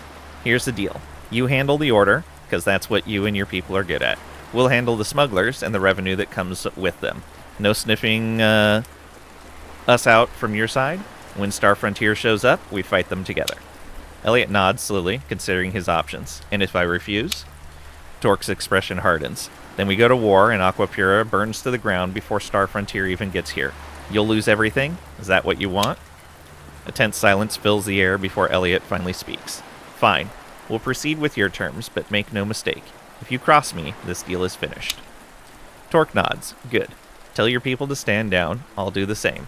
As a bonus, we'll take care of the mercenaries on the landing pad. No need for you to get your hands dirty with that. He extends his hand. Elliot nods and shakes it. Then it's settled. He turns to you. And you, what's your role in all of this? I'm taking on Star Frontier. I need all the help I can get. Elliot nods. Then you'll have it. As long as Torque holds up his end of the bargain, we will too. With that, Elliot and Davis Drinkwater turn and walk away. Torque watches them leave, then turns to you with a smug grin. That went smoother than a greased hog. See you back at the dorms. Gives you a triumphant nod before strolling off.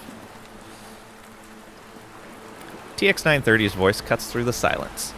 Impressive work. With both factions now aligned, our chances of success against Star Frontier have significantly improved. Oh, that's an achievement. The Executives, the Core 47, and Diplomatic Language. Oh, nice. Three achievements there. Very nice.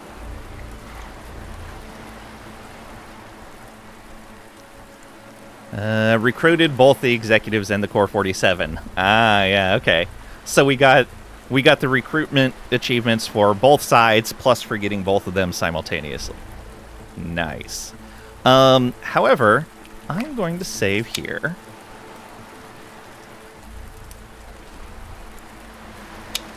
And I think tomorrow what I'm going to do is run through on the executive line and see which one feels better for this place. With the executives in charge or with the Core 47 in charge, because I kind of don't like the feel of the Core 47, but the executives may end up being worse. So we've got this save that we can come back to, but we're going to check out what the executive line is like tomorrow. That'll be at 11 a.m. Central U.S. Time, 1700 UTC. Let's find someone to go raid, though.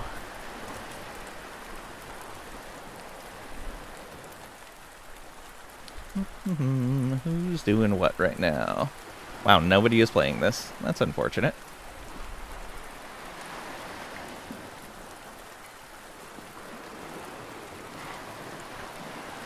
Hmm.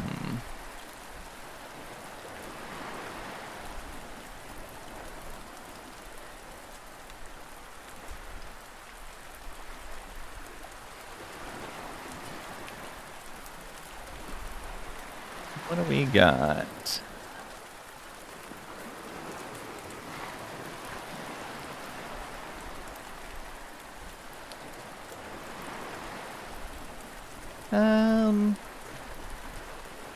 How about we go visit Neondo? It's been a long time, and they're playing some Repo. Let's do it.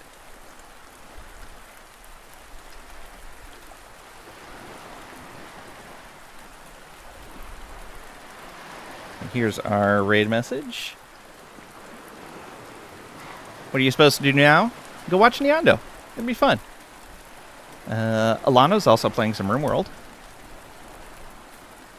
Go ahead and get that raid message copied. Neondo plays a lot of neat games, especially indie games. Definitely come along. Yeah, we'll continue this tomorrow. We'll try out the executive line. Stop. That's not going to stop the raid, Katie. Sorry.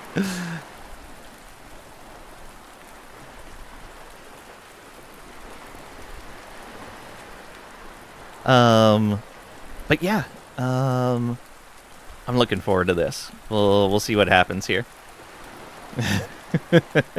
Thank you guys for being here, for hanging out, lurking, participating. All of it greatly appreciated.